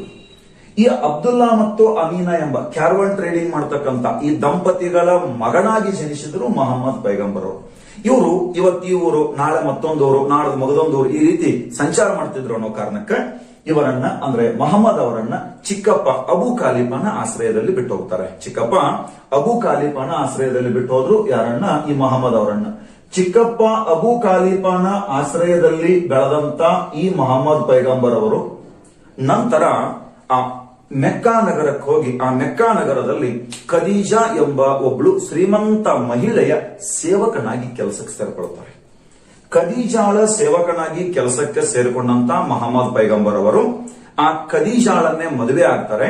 ಹಾಗಾದ್ರೆ ಮೊಹಮ್ಮದ್ ಪೈಗಂಬರ್ ಅವರ ಹೆಂಡತಿ ಯಾರಪ್ಪ? ಖದೀಜಾ ಅಂತೇಳಿ. ಈ ಖದೀಜಾಳು ಮೊಹಮ್ಮದ್ ಪೈಗಂಬರ್ ಅವರಿಗಿಂತ ಸುಮಾರು 14 ವರ್ಷ ದೊಡ್ಡವರು. ಇವರಿಗೆ ಒಬ್ಳು ಮಗಳು ಜನಿಸ್ತಾಳೆ, ಫಾತಿಮಾ ಅಂತ. ಮೊಹಮ್ಮದ್ ಪೈಗಂಬರ್ ಅವರ ಮಗಳ ಹೆಸರು ಫಾತಿಮಾ, ಪ್ರೀತಿಯ ಮಗಳು. ಇನ್ನು ಇದ್ರು ಮಕ್ಕಳು, ಆದ್ರ ಮೊಹಮ್ಮದ್ ಪೈಗಂಬರ್ ಅವರ ಪ್ರೀತಿಯ ಮಗಳ ಹೆಸರು ಏನಂತಂದ್ರೆ ಫಾತಿಮಾ ಅಂತೇಳಿ ನಮಗೆ ಗೊತ್ತಿರಬೇಕಾಗ್ತದೆ. ಇಷ್ಟು ಅವರ ಕುಟುಂಬದ ಹಿನ್ನೆಲೆ. ಒಂದು ಬಡ ಕುಟುಂಬದಲ್ಲಿ ಜನಿಸಿದಂತ ಮೊಹಮ್ಮದ್ ಪೈಗಂಬರ್ ಅವರು ಶ್ರೀಮಂತ ಮಹಿಳೆ ಖದೀಜಾಳನ್ನ ಮದುವೆಯಾಗಿ ಫಾತಿಮಾ ಎಂಬ ಮಗಳ ತಂದೆಯಾಗ್ತಾರೆ. ಒಮ್ಮೆ ಕ್ರಿಸ್ತಶಕ 610 ಅವಧಿಯಲ್ಲಿ ಒಂದು ಈ ಮೆಕ್ಕಾದೊಳಗ ಒಂದು ಬೆಟ್ಟ ಬರ್ತದೆ, ಹಿರಾ ಬೆಟ್ಟ ಅಂತೇಳಿ. ಈ ಮೆಕ್ಕಾದ ಹಿರಾ ಬೆಟ್ಟದಲ್ಲಿ ಈ ನಮ್ಮ ಮೊಹಮ್ಮದ್ ಪೈಗಂಬರ್ ಅವರು ಧ್ಯಾನಸ್ಥರಾಗಿ ಕುಳಿತುಕೊಂಡಂತಹ ಸಮಯದಲ್ಲಿ ಅವರಿಗೆ ದೇವರ ದೂತ ಗಬ್ರಿಯಲ್ನಿಂದ ಒಂದು ದೇವವಾಣಿ ಕೇಳಿಸ್ತದೆ. ಗಬ್ರಿಯಲ್ನಿಂದ ದೇವವಾಣಿ ಕೇಳಿಸಿದಾಗ ಅಥವಾ ಆಕಾಶವಾಣಿ ಕೇಳಿಸಿದಾಗ ಮೊಹಮ್ಮದ್ ಅವರು ಮನ ಪರಿವರ್ತನೆಯಾಗಿ ಅವಾಗ ಪೈಗಂಬರ್ ಆಗ್ತಾರೆ. ಪೈಗಂಬರ್ ಅಂತಂದ್ರೆ ಪ್ರವಾದಿ ಅಥವಾ ಪವಿತ್ರ ಉಪದೇಶವನ್ನ ನೀಡುವ ವ್ಯಕ್ತಿ ಆಗ್ತಾರೆ. ಯಾರಪ್ಪ? ಮೊಹಮ್ಮದ್ ಅವರು. ಯಾವಾಗ ಆ ಧ್ಯಾನಸ್ಥನಾಗಿದ್ದ ಸಮಯದಲ್ಲಿ ಆ ಗಬ್ರಿಯಲ್ನಿಂದ ದೇವವಾಣಿ ಕೇಳಿಸಿದ ನಂತರ, ಇದಾದ ನಂತರ ಕ್ರಿಸ್ತಶಕ 610ರಲ್ಲಿ ಒಂದು ಧರ್ಮ ಸ್ಥಾಪನೆ ಆಗ್ತದೆ. ಅದೇ ಇಸ್ಲಾಂ ಧರ್ಮ. ಇಸ್ಲಾಂ ಧರ್ಮವು ಸ್ಥಾಪನೆಯಾದಂತ ವರ್ಷ ಅಂತ ಏನಾದ್ರು ಕೇಳಿದ್ರೆ ನೆನಪಿರಬೇಕು, ಕ್ರಿಸ್ತಶಕ 610 ಇಸ್ಲಾಂ ಧರ್ಮ ಸ್ಥಾಪನೆ ಆಗ್ತದೆ ಅರೇಬಿಯಾದ ಮೆಕ್ಕಾದಲ್ಲಿ. ಇವರು ಇಸ್ಲಾಂ ಧರ್ಮವನ್ನು ಸ್ಥಾಪನೆ ಮಾಡಿ ಅಲ್ಲಿರ್ತಕ್ಕಂಥ ಮೂಲಭೂತವಾದಿಗಳ ವಿರುದ್ಧ ಯಾವಾಗ ಧರ್ಮ ಬೋಧನೆಯನ್ನ ಮಾಡೋದಕ್ಕೆ ಆರಂಭಿಸ್ತಾರೋ ಅವಾಗ ಅಲ್ಲಿರ್ತಕ್ಕಂಥ ಮೂಲಭೂತವಾದಿಗಳು ಮೊಹಮ್ಮದ್ ಪೈಗಂಬರ್ ಅವರನ್ನ ಮೆಕ್ಕಾ ನಗರದಲ್ಲಿ ಹಿಂಸಿಸೋದಕ್ಕೆ ಆರಂಭಿಸ್ತಾರೆ. ಅವಾಗ ಕ್ರಿಸ್ತಶಕ 622, ಸರಿಯಾಗಿ ಈ ಇಸ್ವಿಯನ್ನು ನೆನ್ಪಿಟ್ಟುಕೊಳ್ಬೇಕು, ಕ್ರಿಸ್ತಶಕ 622 ಮೊಹಮ್ಮದ್ ಪೈಗಂಬರ್ ಅವರು ಮೆಕ್ಕಾ ನಗರವನ್ನ ಬಿಟ್ಟು ಮದೀನಾ ನಗರಕ್ಕೆ ಹೋಗ್ತಾರೆ. ಮೆಕ್ಕಾ ನಗರವನ್ನ ಬಿಟ್ಟು ಅದೇ ಅರೇಬಿಯಾದ ಮದೀನಾ ನಗರಕ್ಕೆ ಹೋದ್ರು. ಕ್ರಿಸ್ತಶಕ 622 ಮೆಕ್ಕಾ ನಗರವನ್ನ ಬಿಟ್ಟು ಮೊಹಮ್ಮದ್ ಪೈಗಂಬರ್ ಅವರು ಏನು ಮದೀನಾ ನಗರಕ್ಕೆ ತಮ್ಮ ಪ್ರಯಾಣವನ್ನ ಬೆಳೆಸಿದರೋ ಇದು ಅಂದ್ರೆ ಕ್ರಿಸ್ತಶಕ 622. ಈ ವರ್ಷ ಹಿಜರಾ ಶಕೆ ಅಂತ ಆರಂಭ ಆಗ್ತದ. ಇದು ಹಿಜರಾ ಶಕೆ ಅಂತ ಆರಂಭ ಆಯಿತು. ಇಲ್ಲಿಂದ ಇಸ್ಲಾಂ ಧರ್ಮದ ಕ್ಯಾಲೆಂಡರ್ ಪ್ರಾರಂಭ ಆಗ್ತದೆ. ನಾವು ಯಾವ ರೀತಿಯಾಗಿ ಇವಾಗ ಹಿಂದೂ ಧರ್ಮದ ಕ್ಯಾಲೆಂಡರ್ ಅಥವಾ ಪಂಚಾಂಗ ಯಾವಾಗ ಆರಂಭ ಆಯಿತು ಅಂತ ಹೇಳಿದ್ರೆ ಕ್ರಿಸ್ತಶಕ 68 ಅಂತ ಹೇಳ್ತೀವಿ, ಕ್ರಿಸ್ತಶಕ 68. ಆದ್ರೆ ಇಸ್ಲಾಂ ಧರ್ಮದ ಕ್ಯಾಲೆಂಡರ್ ಅಥವಾ ಇಸ್ಲಾಂ ಧರ್ಮದ ಪಂಚಾಂಗ ಆರಂಭವಾದದ್ದು 622. ಒಂದು ಪ್ರಶ್ನೆ ಹೇಗಿದೆ ಅಂತಂದ್ರೆ, ಕ್ರಿಸ್ತಶಕ 622ರಲ್ಲಿ ಈ ಕೆಳಗಿನ ಯಾವ ಕಾರಣಕ್ಕಾಗಿ ಹಿಜರಾ ಶಕೆಯನ್ನ ಆರಂಭಿಸಲಾಯಿತು ಅಂತ ಕೇಳ್ತಾರೆ. ಒಂದು, ಇಸ್ಲಾಂ ಧರ್ಮ ಸ್ಥಾಪನೆಯಾದ ವರ್ಷ. ಎರಡನೇದು, ಮೊಹಮ್ಮದ್ ಪೈಗಂಬರ್ ಅವರ ಜನನ. ಮೂರನೇದು, ಅಲ್ಲಿ ಏನ್ ಕೊಡ್ತಾರೆ, ಮೊಹಮ್ಮದ್ ಪೈಗಂಬರ್ ಅವರ ನಿಧನ ಅಂತ ಕೊಡ್ತಾರೆ. ನಾಲ್ಕನೇ ಆಪ್ಷನ್ ಏನ್ ಕೊಡ್ತಾರೆ ಅಂತಂದ್ರೆ, ಮೊಹಮ್ಮದ್ ಪೈಗಂಬರ್ ಅವರು ಮೆಕ್ಕಾ ನಗರವನ್ನ ಬಿಟ್ಟು ಮದೀನಾ ನಗರಕ್ಕೆ ಪ್ರಯಾಣ ಬೆಳೆಸಿದ ವರ್ಷ ಅಂತ ಕೊಡ್ತಾರೆ. ನೆನ್ಪಿಟ್ಟುಕೊಳ್ಬೇಕು, ಮೊಹಮ್ಮದ್ ಪೈಗಂಬರ್ ಅವರು ಮೆಕ್ಕಾ ನಗರವನ್ನ ಬಿಟ್ಟು ಮದೀನಾ ನಗರಕ್ಕೆ ಪ್ರಯಾಣವನ್ನ ಬೆಳೆಸಿದ ವರ್ಷ ಏನಾಗ್ಯದ, ಹಿಜರಾ ಶಕೆ ಆರಂಭವಾಗ್ಯದ. ಅಲ್ಲಿಂದ ಇಸ್ಲಾಂ ಧರ್ಮದ ಕ್ಯಾಲೆಂಡರ್ ಆರಂಭವಾಗ್ತದೆ, ಕ್ರಿಸ್ತಶಕ 622. ಅಲ್ಲಿಂದ ಮತ್ತೆ ಮೆಕ್ಕಾ ನಗರಕ್ಕೆ ಬರ್ತಾರೆ. ಮೆಕ್ಕಾ ನಗರಕ್ಕೆ ಬಂದು ಅಲ್ಲಿ ಧರ್ಮ ಪ್ರಚಾರವನ್ನ ಮಾಡ್ತಾರೆ. ಅದೆಲ್ಲ ಒತ್ತಟ್ಟಿಗೆ ಇರಲಿ. ಇನ್ನ ನಾವು ನೋಡೋಣ, ಈ ಇಸ್ಲಾಂ ಧರ್ಮದ ತತ್ವಗಳು ಯಾವುವು. 5 ತತ್ವಗಳನ್ನವ ಅಥವಾ ನಾವು 5 ಬೋಧನೆಗಳು ಅಂತ ಹೇಳ್ತೀವಿ. ಇಸ್ಲಾಂ ಧರ್ಮದ 5 ತತ್ವಗಳು ಅಥವಾ 5 ಬೋಧನೆಗಳು. ಯಾವ 5 ಬೋಧನೆಗಳು ಅಂತಂದ್ರೆ, ಮೊದಲನೇದ್ದು ನಿಮ್ಗೆಲ್ಲ ಗೊತ್ತಿರೋ ಹಾಗೆ ನಮಾಜ್ ಅಂತ ಹೇಳಿ. ಮೊದಲನೇದ್ದು ನಮಾಜ್. ಏನಪ್ಪಾ ಇದು ನಮಾಜ್? ಗೊತ್ತಿದೆ. ದಿನಕ್ಕೆ 5 ಬಾರಿ ಪಶ್ಚಿಮಕ್ಕೆ ಮುಖ ಮಾಡಿ ಪ್ರಾರ್ಥನೆ ಮಾಡಬೇಕು. ದಿನಕ್ಕೆ 5 ಬಾರಿ ಪಶ್ಚಿಮಕ್ಕೆ ಮುಖ ಮಾಡಿ ಪ್ರಾರ್ಥನೆ ಮಾಡಬೇಕು. ಇದು ನಮಾಜ್ ಅಂತೇಳಿ. ನಮಾಜ್ ಎಂದರೆ ದಿನಕ್ಕೆ 5 ಬಾರಿ ಪಶ್ಚಿಮಕ್ಕೆ ಮುಖ ಮಾಡಿ ಪ್ರಾರ್ಥನೆ ಮಾಡಬೇಕು. ಇದು ಒಂದು. ಎರಡನೇದು, ಇವರು ಇಸ್ಲಾಂ ಧರ್ಮ ತತ್ವ ಯಾವ್ದಾದ್ರೆ ಜಕಾತ್ ಅಂತ ಬರ್ತದ. ಜಕಾತ್. ಒಬ್ಬ ಮುಸ್ಲಿಂ ವ್ಯಕ್ತಿ ಅಥವಾ ಇಸ್ಲಾಂ ಧರ್ಮದ ವ್ಯಕ್ತಿಯು ತಾನೇನ್ ದುಡಿತಾನೋ ಅಥವಾ ಬಿಸ್ನೆಸ್ ಮಾಡ್ತಾನೋ ಅಥವಾ ಏನೋ ಒಂದು ಕೆಲಸವನ್ನ ಮಾಡ್ತಾನೋ, ತಾನು ದುಡಿದಾಗ ತನಗೇನು ಆದಾಯ ಬಂದಿರ್ತದೋ ಆ ಆದಾಯದ ಅಥವಾ ದುಡಿಮೆಯ ಒಂದು ಪಾಲನ್ನ ಬಡವರಿಗೆ ದಾನ ಮಾಡಬೇಕು. ಇದು ಜಕಾತ್ ಅಂತೇಳಿ. ಜಕಾತ್ ಅಂತಂದ್ರೆ ದಾನ ಮಾಡೋದು ಅಂತ ಅರ್ಥ. ಜಕಾತ್ ಅಂದ್ರೆ ದಾನ ಮಾಡೋದು ಅಂತ ಅರ್ಥ. ಇದನ್ನೆಲ್ಲ ನೋಡಿದಾಗ ನಾವು ಅನ್ಕೊಳ್ಬೇಕು, ಜಗತ್ತಿನೊಳಗೆ ಯಾವುದೇ ಧರ್ಮವು ಸಹಿತ ಕೆಟ್ಟದ್ದನ್ನ ಬೋಧನೆ ಮಾಡಿಲ್ಲ. ಎಲ್ಲ ಧರ್ಮಗಳು ಒಳ್ಳೆಯದನ್ನ ಬೋಧನೆ ಮಾಡಿವೆ. ಆದರೆ ಏನ್ ಮಾಡೋದಪ್ಪ, ಇವತ್ತಿನ ದಿನಗಳಲ್ಲಿ ಆ ಧರ್ಮಗಳ ನಡುವೆ ಜಗಳ ಹಚ್ಚಿ ಆ ರಾಜಕಾರಣಿಗಳು ಏನ್ ಮಾಡ್ತಾ ಇದ್ದಾರೆ, ತಾವು ಆ ಧರ್ಮ ಜಗಳದೊಳಗ ತಾವು ಆ ರಾಜಕೀಯ ಅಧಿಕಾರವನ್ನು ಹಿಡ್ತಾ ಇದ್ದಾರೆ. ಅದಕ್ಕೆ ಯಾವುದೇ ಧರ್ಮವು ಸಹಿತ ಕೆಟ್ಟದನ್ನ ಮಾಡಿಲ್ಲ. ಅದಕ್ಕೆ ನಾವು ಇದನ್ನ ಅಧ್ಯಯನ ಮಾಡುವ ಸಮಯದೊಳಗ ಇದೊಂದು ರಾಜಕೀಯವಾಗಿ ನೋಡ್ಲಾರ್ದೆ ಇದನ್ನ ನಾವು ಯಾವ ರೀತಿಯಾಗಿ ನೋಡ್ಬೇಕಾಗಿದೆ, ನಮಗೆ ಅಧ್ಯಯನಕ್ಕೆ ಏನ್ ಬೇಕೋ ಅದನ್ನ ತಗೊಳ್ಳೋದಕ್ಕೆ ಮಾತ್ರ ಇದನ್ನು ಬಳಸಬೇಕಾಗ್ಯದ. ಎರಡನೇದು ಜಕಾತ್ ಅಂತ. ಜಕಾತ್ ಅಂದ್ರೆ ದಾನ ಅಂತ. ಇನ್ನ ಮೂರನೇದು ಮುಖ್ಯವಾದಂತದ್ದು ರೋಜಾ ಅಂತ ಹೇಳಿ. ರೋಜಾ ನಿಮ್ಗೆಲ್ಲ ಈಗ ಗೊತ್ತಿದೆ, ರಂಜಾನ್ ತಿಂಗಳದು. ಈ ಪವಿತ್ರ ರಂಜಾನ್ ತಿಂಗಳೊಳಗ ಉಪವಾಸ ಮಾಡಬೇಕು. ಪವಿತ್ರ ರಂಜಾನ್ ತಿಂಗಳೊಳಗ ಉಪವಾಸ ಮಾಡಬೇಕು. ಉಪವಾಸ ಮಾಡಬೇಕು. ಈ ಉಪವಾಸ ಮಾಡೋದು ಅತ್ಯಂತ ಕಠಿಣವಾದ ಉಪವಾಸ. ಯಾಕೆ ರಂಜಾನ್ ತಿಂಗಳು ಪವಿತ್ರವಾದದ್ದು ಮತ್ತು ರಂಜಾನ್ ತಿಂಗಳೊಳಗ ಯಾಕೆ ಉಪವಾಸ ಮಾಡಿದ್ರು ಅಂತಂದ್ರೆ, ಆ ರಂಜಾನ್ ತಿಂಗಳೊಳಗ ಇಸ್ಲಾಂ ಧರ್ಮದ ಪವಿತ್ರ ಗ್ರಂಥವಾದ ಕುರಾನ್ ರಚನೆಯಾಗಿದೆ. ಅದಕ್ಕದು ಪವಿತ್ರ ತಿಂಗಳು. ರೋಜಾ ಅಂತಂದ್ರೆ ಈ ಒಂದು ರಂಜಾನ್ ತಿಂಗಳೊಳಗ ಕಠಿಣವಾದ ಉಪವಾಸ ಮಾಡಬೇಕು. ನಿಮಗೆಲ್ಲ ಗೊತ್ತಿದೆ, ನೀರು ಸಹಿತ ಕುಡಿಯಲ್ಲ ಅಂತ ಉಪವಾಸ ಮಾಡುವಂತದ್ದು ರೋಜಾ ಅಂತ ಹೇಳಿ. ಇನ್ನ ನಾಲ್ಕನೇದ್ದು ಹಜ್. ಏನಪ್ಪ ಹಜ್ ಅಂತಂದ್ರೆ ಏನು? ಜೀವನದಲ್ಲಿ ಒಮ್ಮೆ ಆದ್ರೂ ಸಹಿತ ಮೆಕ್ಕಾ ಮದೀನಾ ಯಾತ್ರೆ ಮಾಡಬೇಕು. ಯಾತ್ರೆಯನ್ನು ಮಾಡಬೇಕು. ಯಾತ್ರಿಬ್ ನಗರ ತೀರ್ಥ ಯಾತ್ರೆಯನ್ನ ಮಾಡಬೇಕು ಅಂತ ಅರ್ಥ. ಹಜ್ ಅಂದ್ರೆ ಏನು? ಜೀವನದಲ್ಲಿ ಒಮ್ಮೆ ಆದ್ರೂ ತೀರ್ಥಯಾತ್ರೆಯನ್ನ ಮಾಡಬೇಕು ಅಂತೇಳಿ. ಇನ್ನೊಂದು ಐದನೇದು ಕಲೀಮಾ ಅಥವಾ ಕಲ್ಮಾ ಅಂತೇಳಿ. ಕಲೀಮಾ ಅಥವಾ ಕಲ್ಮಾ ಎಂದರೆ ನೋಡ್ರಿ, ನಾವೆಲ್ಲ ಹಿಂದೂ ಧರ್ಮದಲ್ಲಿ ಹೇಳ್ತೀವಿ, ಏನ್ ಹೇಳ್ತೀವಿ? ದೇವನೊಬ್ಬ ನಾಮ ಹಲವು. ಹಿಂದೂ ಧರ್ಮ ಹೀಗೆ ಹೇಳಿದ್ರೆ, ಇಸ್ಲಾಂ ಧರ್ಮ ಏನ್ ಹೇಳ್ತದೆ? ಏಕ್ ಅಲ್ಲ ಹಜಾರ್ ನಾಮ ಅಂತ ಹೇಳ್ತದೆ. ಹೇಳಿ. ಆದ್ರೆ ಇಲ್ಲಿ ಏನು ಕಲೀಮಾ ಅಥವಾ ಕಲ್ಮಾ ಎಂದರೇನು? ದೇವರು ಒಬ್ಬನೇ, ಆತನೇ ಅಲ್ಲ, ಆತನನ್ನು ನಿರಾಕಾರ ರೂಪದಲ್ಲಿ ಪೂಜೆ ಮಾಡ್ಬೇಕಂತ ಹೇಳ್ತದೆ. ಅಂದ್ರೆ ಇದರ ಅರ್ಥ ಏನಪ್ಪಾ? ಮೂರ್ತಿ ಪೂಜೆಯನ್ನ ವಿರೋಧಿಸ್ತದೆ. ಅಲ್ಲಾಹನನ್ನ ಯಾವ ರೀತಿ ಆರಾಧನೆ ಮಾಡಬೇಕು ಅಂತಂದ್ರೆ ನಿರಾಕಾರ ರೂಪದಲ್ಲಿ ಆರಾಧನೆ ಮಾಡ್ಬೇಕಂತ ಹೇಳ್ತದ. ಇವೇನು 5 ಅದಾವೋ, ಇವು 5 ಇಸ್ಲಾಂ ಧರ್ಮದ ತತ್ವಗಳು. ಇನ್ನ ಈ ಇಸ್ಲಾಂ ಧರ್ಮದ ಪವಿತ್ರ ಗ್ರಂಥ ಯಾವುದು? ನಿಮಗೆಲ್ಲ ಗೊತ್ತಿರುವಂತ ಒಂದು ಗ್ರಂಥನೇ ಇದು ಕುರಾನ್ ಅಂತ ಹೇಳಿ. ಕುರ್ಆನ್ ಅಥವಾ ಕುರಾನ್ ಅನ್ನೋದು ಇಸ್ಲಾಂ ಧರ್ಮದ ಗ್ರಂಥ. PSI ಎಕ್ಸಾಮ್ ಒಳಗ ಪ್ರಶ್ನೆ ಕೇಳಿದರೆ, ಇಸ್ಲಾಂ ಧರ್ಮದ ಪವಿತ್ರ ಗ್ರಂಥವಾಗಿರುವ ಕುರಾನ್ ಯಾವ ಭಾಷೆ ಒಳಗಿದೆ ಅಂತ ಪ್ರಶ್ನೆಯನ್ನು ಕೇಳಿದರ, ಈ ಕುರಾನ್ ಅರೇಬಿಕ್ ಭಾಷೆಯ ಒಂದು ಗ್ರಂಥ. ಸಾಮಾನ್ಯವಾಗಿ ಇಸ್ಲಾಂ ಅಂದ ತಕ್ಷಣ ನಾವೆಲ್ಲ ಏನ್ ಅನ್ಕೊಳ್ತೀವಿ? ಇದೊಂದು ಉರ್ದು ಭಾಷೆಯ ಗ್ರಂಥ ಆಗಿರ್ಬೋದು ಅಂತ ನಾವು ಅನ್ಕೊಳ್ತೀವಿ. ಆದ್ರೆ ಈ ಕುರಾನ್ ಅಂತಕ್ಕಂಥದ್ದು ಅರೇಬಿಕ್ ಭಾಷೆಯ ಒಂದು ಗ್ರಂಥ. ಇದನ್ನ ಸಂಗ್ರಹಿಸಿದಂತ ವ್ಯಕ್ತಿ ಜಾವೇದ್ ಅಬೂಬಕರ್ ಅಂತಕ್ಕಂಥ ವ್ಯಕ್ತಿ ಇದನ್ನ ಸಂಗ್ರಹಿಸ್ತಾರೆ. ಇನ್ನ ಅತಿ ಮುಖ್ಯವಾದಂತ ಒಂದು ವಿಚಾರ ನಿಮಗೆ ಗೊತ್ತಿರಬೇಕಾಗ್ತದೆ. ಯಾವ್ದಪ್ಪ ಅಂತಂದ್ರೆ, ಇಸ್ಲಾಂ ಧರ್ಮದ ಕಾನೂನು ಗ್ರಂಥ ಯಾವುದು? ನಾವೆಲ್ಲ ಓದ್ತಿರ್ತೀವಿ ಪ್ರಾಚೀನ ಹಿಂದೂ ಧರ್ಮದ ಕಾನೂನು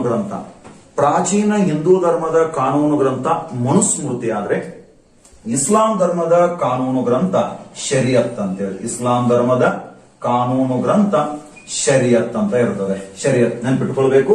ಶರಿಯತ್ ನಾವೀಗ ನಾಳೆ ದೆಹಲಿ ಸುಲ್ತಾನರ ಬಗ್ಗೆ ಮತ್ತು ಮೊಘಲರ ಬಗ್ಗೆ ಓದ್ಬೇಕಾದ್ರೆ ಅವ್ರ ಕಾಲದೊಳಗೆ ಜಾರಿ ಇದ್ದಂತ ಕಾನೂನು ಯಾವ್ದಪ್ಪ ಅಂತ ಕೇಳಿದ್ರೆ ಶರಿಯತ್ ಅಂತಕ್ಕಂಥ ಕಾನೂನು ಜಾರಿ ಒಳಗಿರ್ತದೆ. ಈ ಶರಿಯತ್ ಇಸ್ಲಾಂ ಧರ್ಮದ ಕಾನೂನು. ಇನ್ನ ಈ ಇಸ್ಲಾಂ ಧರ್ಮಕ್ಕೆ ಸಂಬಂಧಪಟ್ಟಂತ ಇನ್ನೊಂದಿಷ್ಟು ಮುಖ್ಯವಾದ ಅಂಶಗಳು. ಯಾವಪ್ಪ ಮುಖ್ಯವಾದ ಅಂಶಗಳು ಅಂತಂದ್ರೆ, ಒಂದು ನೆನಪಿರಬೇಕು, ಇಸ್ಲಾಂ ಧರ್ಮದ 2 ಪಂಗಡಗಳದಾವೆ.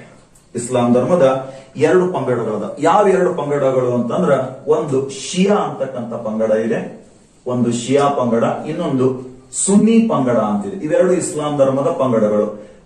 ಇವತ್ ನಾನೇನ್ ತರಗತಿಯಲ್ಲಿ ಹೇಳ್ತಾ ಇದ್ದೀನೋ ಇದರಲ್ಲಿ ಬಹುತೇಕ ವಿಷಯಗಳು ನಿಮಗೆಲ್ಲ ಗೊತ್ತಿಲ್ಲ ಅಂತ ಹೇಳಕತ್ತಿಲ್ಲ. ಬಟ್ ಯಾಕೆ ನಾನು ಇವತ್ತು ಈ ಒಂದು ಕಾನ್ಸೆಪ್ಟ್ ಅನ್ನ ಫಸ್ಟ್ ತಗೊಂಡೇನೆ ಅಂತಂದ್ರೆ, ಯಾವಾಗಲೂ ನಾವು ಡೈರೆಕ್ಟ್ ಆಗಿ ದೆಹಲಿ ಸುಲ್ತಾನರು ಅಥವಾ ಮೊಘಲರು ಓದಿವಿ ಅಂತಂದ್ರೆ ಅದು ಅರ್ಥ ಆಗಲ್ಲ.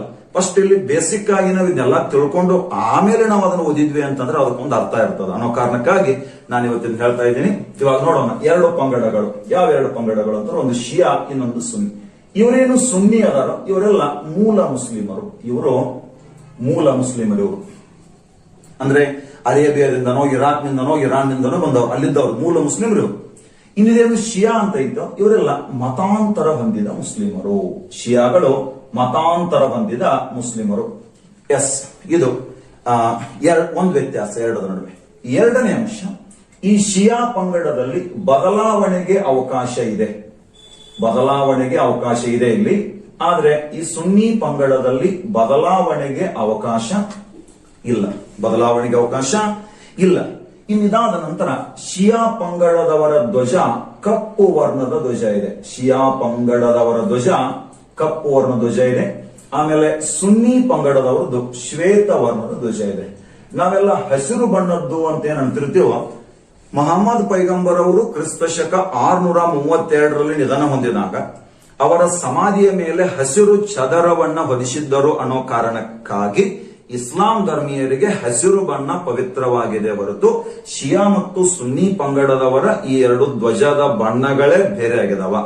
ನೋಡ್ರಿ, ಈಗ ಶಿಯಾ ಪಂಗಡದವರದ್ದು ಕಪ್ಪು ಬಣ್ಣದ ಧ್ವಜ ಆಗಿದ್ರೆ ಸುನ್ನಿ ಪಂಗಡದವರದ್ದು ಶ್ವೇತ ವರ್ಣದ ಧ್ವಜ ಆಗಿದೆ. ಈ ಮೂರು ವ್ಯತ್ಯಾಸಗಳು ಗೊತ್ತಿದ್ರೆ ಸಾಕು ಈ ಎರಡು ಪಂಗಡಗಳ ನಡುವೆ.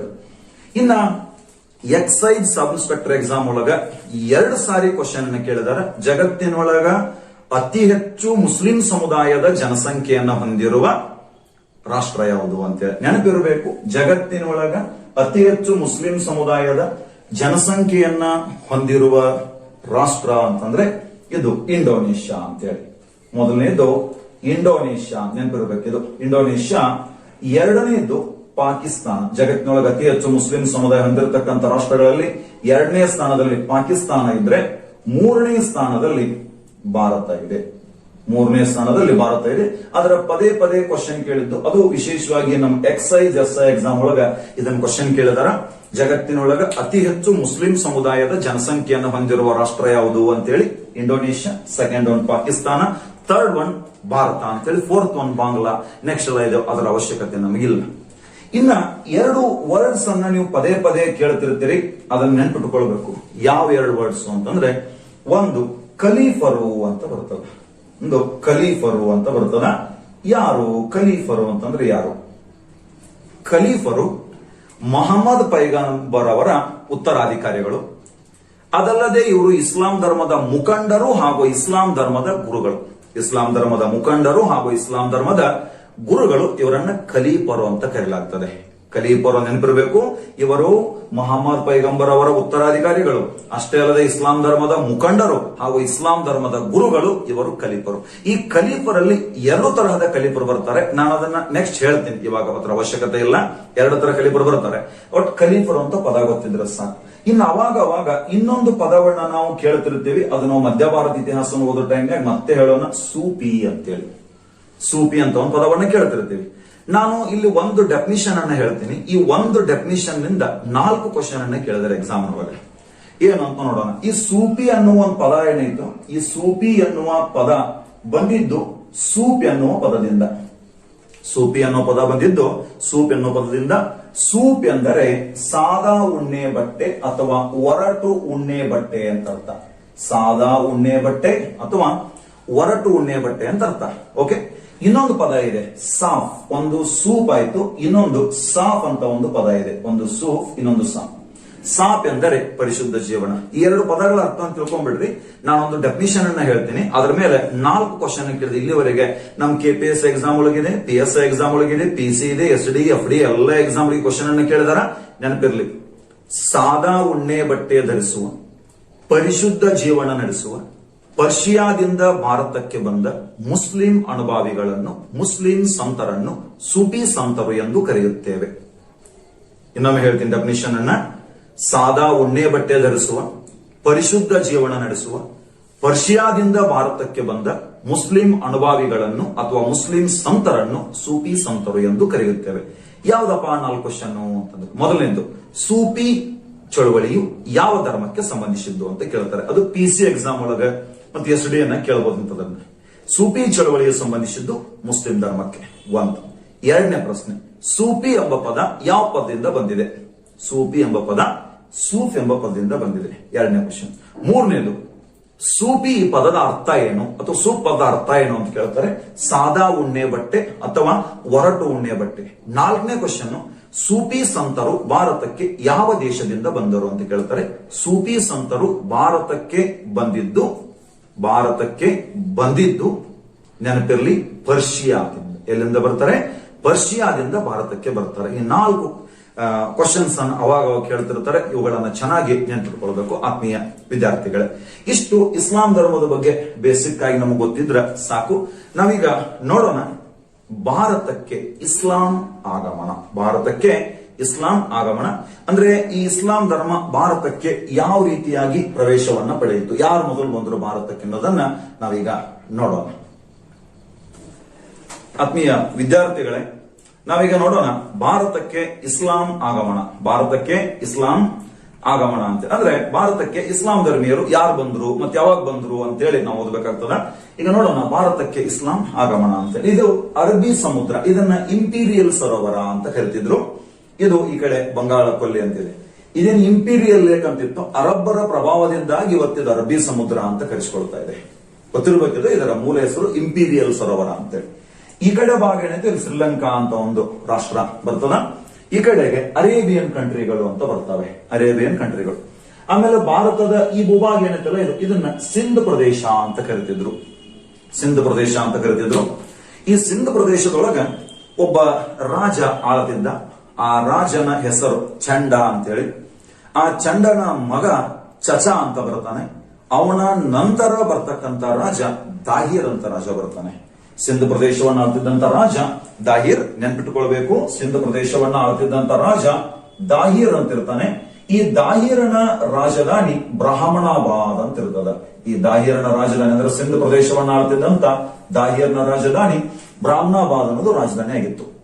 ಇಲ್ಲಿ ದಾಹಿರನು ಆಡಳಿತ ಮಾಡುವ ಸಮಯದೊಳಗೆ ಇವತ್ತಿನ ಇರಾಕ್ನ ಬಾಗ್ದಾದ್ ಅಂತ ಒಂದು ಪ್ರದೇಶ ಇದೆ. ಆ ಬಾಗ್ದಾದ್ ಅಂತ ಪ್ರದೇಶದೊಳಗೆ ಒಬ್ಬ ಖಲೀಫ ಆಡಳಿತ ಮಾಡ್ತಿದ್ದ. ನಾನು ಈಗ ಹೇಳಿದೆ ನಿಮ್ಗೆ, ಏನಂತ ಹೇಳಿದೆ ನೆನಪಿರಬೇಕು. ಖಲೀಫರು ಎಂದರೆ ಇಸ್ಲಾಂ ಧರ್ಮದ ಮುಖಂಡರು, ಮೊಹಮ್ಮದ್ ಪೈಗಂಬರ್ ಅವರ ಉತ್ತರಾಧಿಕಾರಿಗಳು, ಇಸ್ಲಾಂ ಧರ್ಮದ ಧರ್ಮಗುರುಗಳು ಅಂತೇಳಿ. ನಾವೆಲ್ಲ ಆಧುನಿಕ ಭಾರತವನ್ನು ಓದೋ ಟೈಮ್ನಾಗ ಒಂದು ಖಿಲಾಫತ್ ಚಳವಳಿ ಅಂತ ಓದ್ತೀವಿ. ಎಲ್ಲಿ ಖಲೀಫರ ನೇತೃತ್ವದ ಆಡಳಿತ ಇತ್ತೋ ಅದನ್ನ ಖಿಲಾಫತ್ ಅಂತ ಕರಿತಿದ್ರು. ಪ್ರೆಸೆಂಟ್ ನಮ್ಮ ದೇಶದೊಳಗೆ ಪ್ರಜೆಗಳೇ ಪ್ರಭುಗಳು ಅನ್ನೋ ಕಾರಣಕ್ಕೆ ಇದನ್ನು ಪ್ರಜಾಪ್ರಭುತ್ವ ಅಂತ ಕರೆದಂಗ ಖಲೀಫರ ನೇತೃತ್ವದ ಆಡಳಿತವನ್ನ ಖಿಲಾಫತ್ ಅಂತ ಕರಿತಿದ್ರು. ಮೊಹಮ್ಮದ್ ಪೈಗಂಬರ್ ಅವರು 632 ನಿಧನ ಹೊಂದಿದ ನಂತರ ಇವತ್ತಿನ ಅರೇಬಿಯನ್ ಕಂಟ್ರೀಸ್ ಏನಿದಾವೋ, ಮಧ್ಯಪ್ರಾಚ್ಯ ರಾಷ್ಟ್ರಗಳೇನಿದಾವೋ ಆ ರಾಷ್ಟ್ರಗಳಲ್ಲಿ ಖಿಲಾಫತ್ ಆಡಳಿತ ಇರ್ತದೆ. ನಾವೀಗ ನೋಡೋಣ. ಇದು ಒಂದು ಬಾಗ್ದಾದ್ನಾಗ ಒಬ್ಬ ಖಲೀಫ ಇರ್ತಾನೆ. ಅವನ ಹೆಸರು 1ನೇ ವಾಲಿದ್ ಅಂತೇಳಿ. ಬಾಗ್ದಾದಿನ ಖಲೀಫ 1ನೇ ವಾಲಿದ್ ಅಂತ ಇರ್ತಾನೆ. ಬಾಗ್ದಾದಿನ ಖಲೀಫ 1ನೇ ವಾಲಿದ್. ನೆನ್ಪಿಟ್ಟುಕೊಳ್ಬೇಕು, ಬಾಗ್ದಾದಿನ ಖಲೀಫ ಯಾರಪ್ಪ ಅಂತ ಕೇಳಿದ್ರೆ 1ನೇ ವಾಲಿದ್ ಅಂತ. ಈ 1ನೇ ವಾಲಿದ್ ಎಂಬ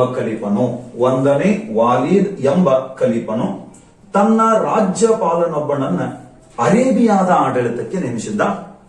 ಅರೇಬಿಯಾದ ರಾಜ್ಯಪಾಲನ ಹೆಸರು ಹಿಜಾಜ್ ಅಂತ ಇರ್ತದೆ. ಇವ ಇಂಪಾರ್ಟೆಂಟ್ ನಮ್ಗೆ ಇವಾಗ. ಓಕೆ, ಬಾಗ್ದಾದಿನ ಖಲೀಫ 1ನೇ ವಾಲಿದ್. ಈ 1ನೇ ವಾಲಿದನ ರಾಜ್ಯಪಾಲನ ಬರ್ತಾನೆ. ಆ 1ನೇ ವಾಲಿದನ ರಾಜ್ಯಪಾಲನ ಹೆಸರು ಹಿಜಾಜ್ ಅಂತೇಳಿ. ಈತನು ಅರೇಬಿಯಾದಲ್ಲಿ ಆಡಳಿತವನ್ನ ಮಾಡ್ತಿದ್ದ. ಯಾರಪ್ಪ? ಹಿಜಾಜ್ ಅಂತೇಳಿ. ಎಸ್, ಈ ಅರೇಬಿಯಾದ ರಾಜ್ಯಪಾಲನಾಗಿರುವ ಹಿಜಾಜನು ಈ ಅರಬ್ಬಿ ಸಮುದ್ರದ ಮೂಲಕ ಶ್ರೀಲಂಕಾದೊಂದಿಗೆ ವ್ಯಾಪಾರ ಮಾಡ್ತಿದ್ದ. ಹೀಗೆ ಕೆಲ ವರ್ಷಗಳ ಕಾಲ ವ್ಯಾಪಾರ ನಡೆದಿದೆ. ಒಮ್ಮೆ ಶ್ರೀಲಂಕಾದ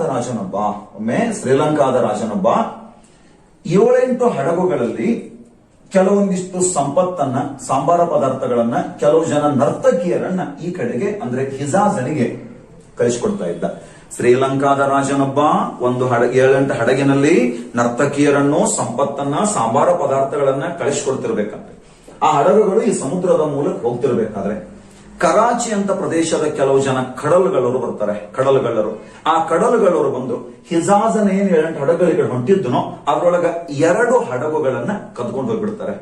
ಆ 2 ಹಡಗುಗಳು ಸೇರಿದ್ದು ಹಿಜಾಜನ ಮಗಳಿಗೆ ಸೇರಿದಂತ 2 ಹಡಗುಗಳಾಗಿದ್ದವು. ಯಾವಾಗ ಹಿಜಾಜನ ಹಡಗುಗಳನ್ನು ಸಿಂಧ್ ಪ್ರದೇಶದ ಕಡಲುಗಳವರು, ಕರಾಚಿಯ ಕಡಲುಗಳವರು ಕದ್ಕೊಂಡು ಹೋದ್ರೋ ಅವಾಗ ಹಿಜಾಜನು ತನ್ನೊಬ್ಬ ರಾಯಭಾರಿಯನ್ನ ಈ ನಮ್ಮ ಸಿಂಧ್ ಪ್ರದೇಶದ ರಾಜನಾಗಿರುವ ದಾಹಿರನ ಆಸ್ಥಾನಕ್ಕೆ ಕಳಿಸಿಕೊಡುತ್ತಾನೆ. ದಾಹಿರ್ ಕಡೆಗೆ ಒಂದು ಕೇಳ್ತಾನಂತೆ ರಾಯಭಾರಿ, ನಿನ್ನ ರಾಜ್ಯದಲ್ಲಿರುವ ಕಳ್ಳರು ನಮ್ಮ 2 ಹಡಗುಗಳನ್ನ ಕದ್ಕೊಂಡು ಹೋಗ್ಯಾರ, ನೀನ್ ಅವರಿಗೆ ಆಶ್ರಯ ಕೊಟ್ಟಿರಿ. ಒಂದ್ ವೇಳೆ ನೀನೇನಾದ್ರೂ ಆ ಕಡಲುಗಾರರು ನಮ್ಮ ವಶಕ್ಕೆ ಕೊಡ್ಲಿಲ್ಲ ಅಂತಂದ್ರೆ ನಾವು ನಿನ್ ಮೇಲೆ ಯುದ್ಧ ಮಾಡ್ತೀವಿ ಅಂತ ಹೇಳಿದ್ರು. ಅದಕ್ಕೆ ಅವನು ಒಪ್ಪಲಾರ್ದಕ್ಕಾಗಿ ಹೇಳಿದ್ರಂತೆ. ಏನಂತ ಹೇಳ್ತಾರೆ, ನೀನು ಕಡಲುಗಾರರನ್ನು ವಶಕ್ಕೆ ಕೊಡದೇ ಇದ್ರು ಅಷ್ಟವಾಯ್ತು, ಆದ್ರೆ ಆ 2 ಹಡಗುಗಳಿಂದ ಏನ್ ಸಂಪತ್ತನ್ನ ದೋಚಿದಾರೋ ಆ ನಷ್ಟವನ್ನ ಭರ್ತಿ ಮಾಡಿಕೊಡ್ಬೇಕಂತೇಳಿ ದಾಹಿರ್ ನನ್ನ ಪ್ರಶ್ನೆ ಕೇಳ್ತಾರೆ ಹಿಜಾಜನ ರಾಯಭಾರಿ. ಅವಾಗ ದಾಹಿರ್ ಅದಕ್ಕೂ ಸಹಿತ ವಿರೋಧಿಸ್ತಾನೆ. ವಿರೋಧಿಸಿದಾಗ ಅರಬ್ಬರು ಬಂದು ಈತನ ಮೇಲೆ ಅಂದ್ರೆ ದಾಹಿರನ ಮೇಲೆ ದಾಳಿ ಮಾಡ್ತಾರೆ.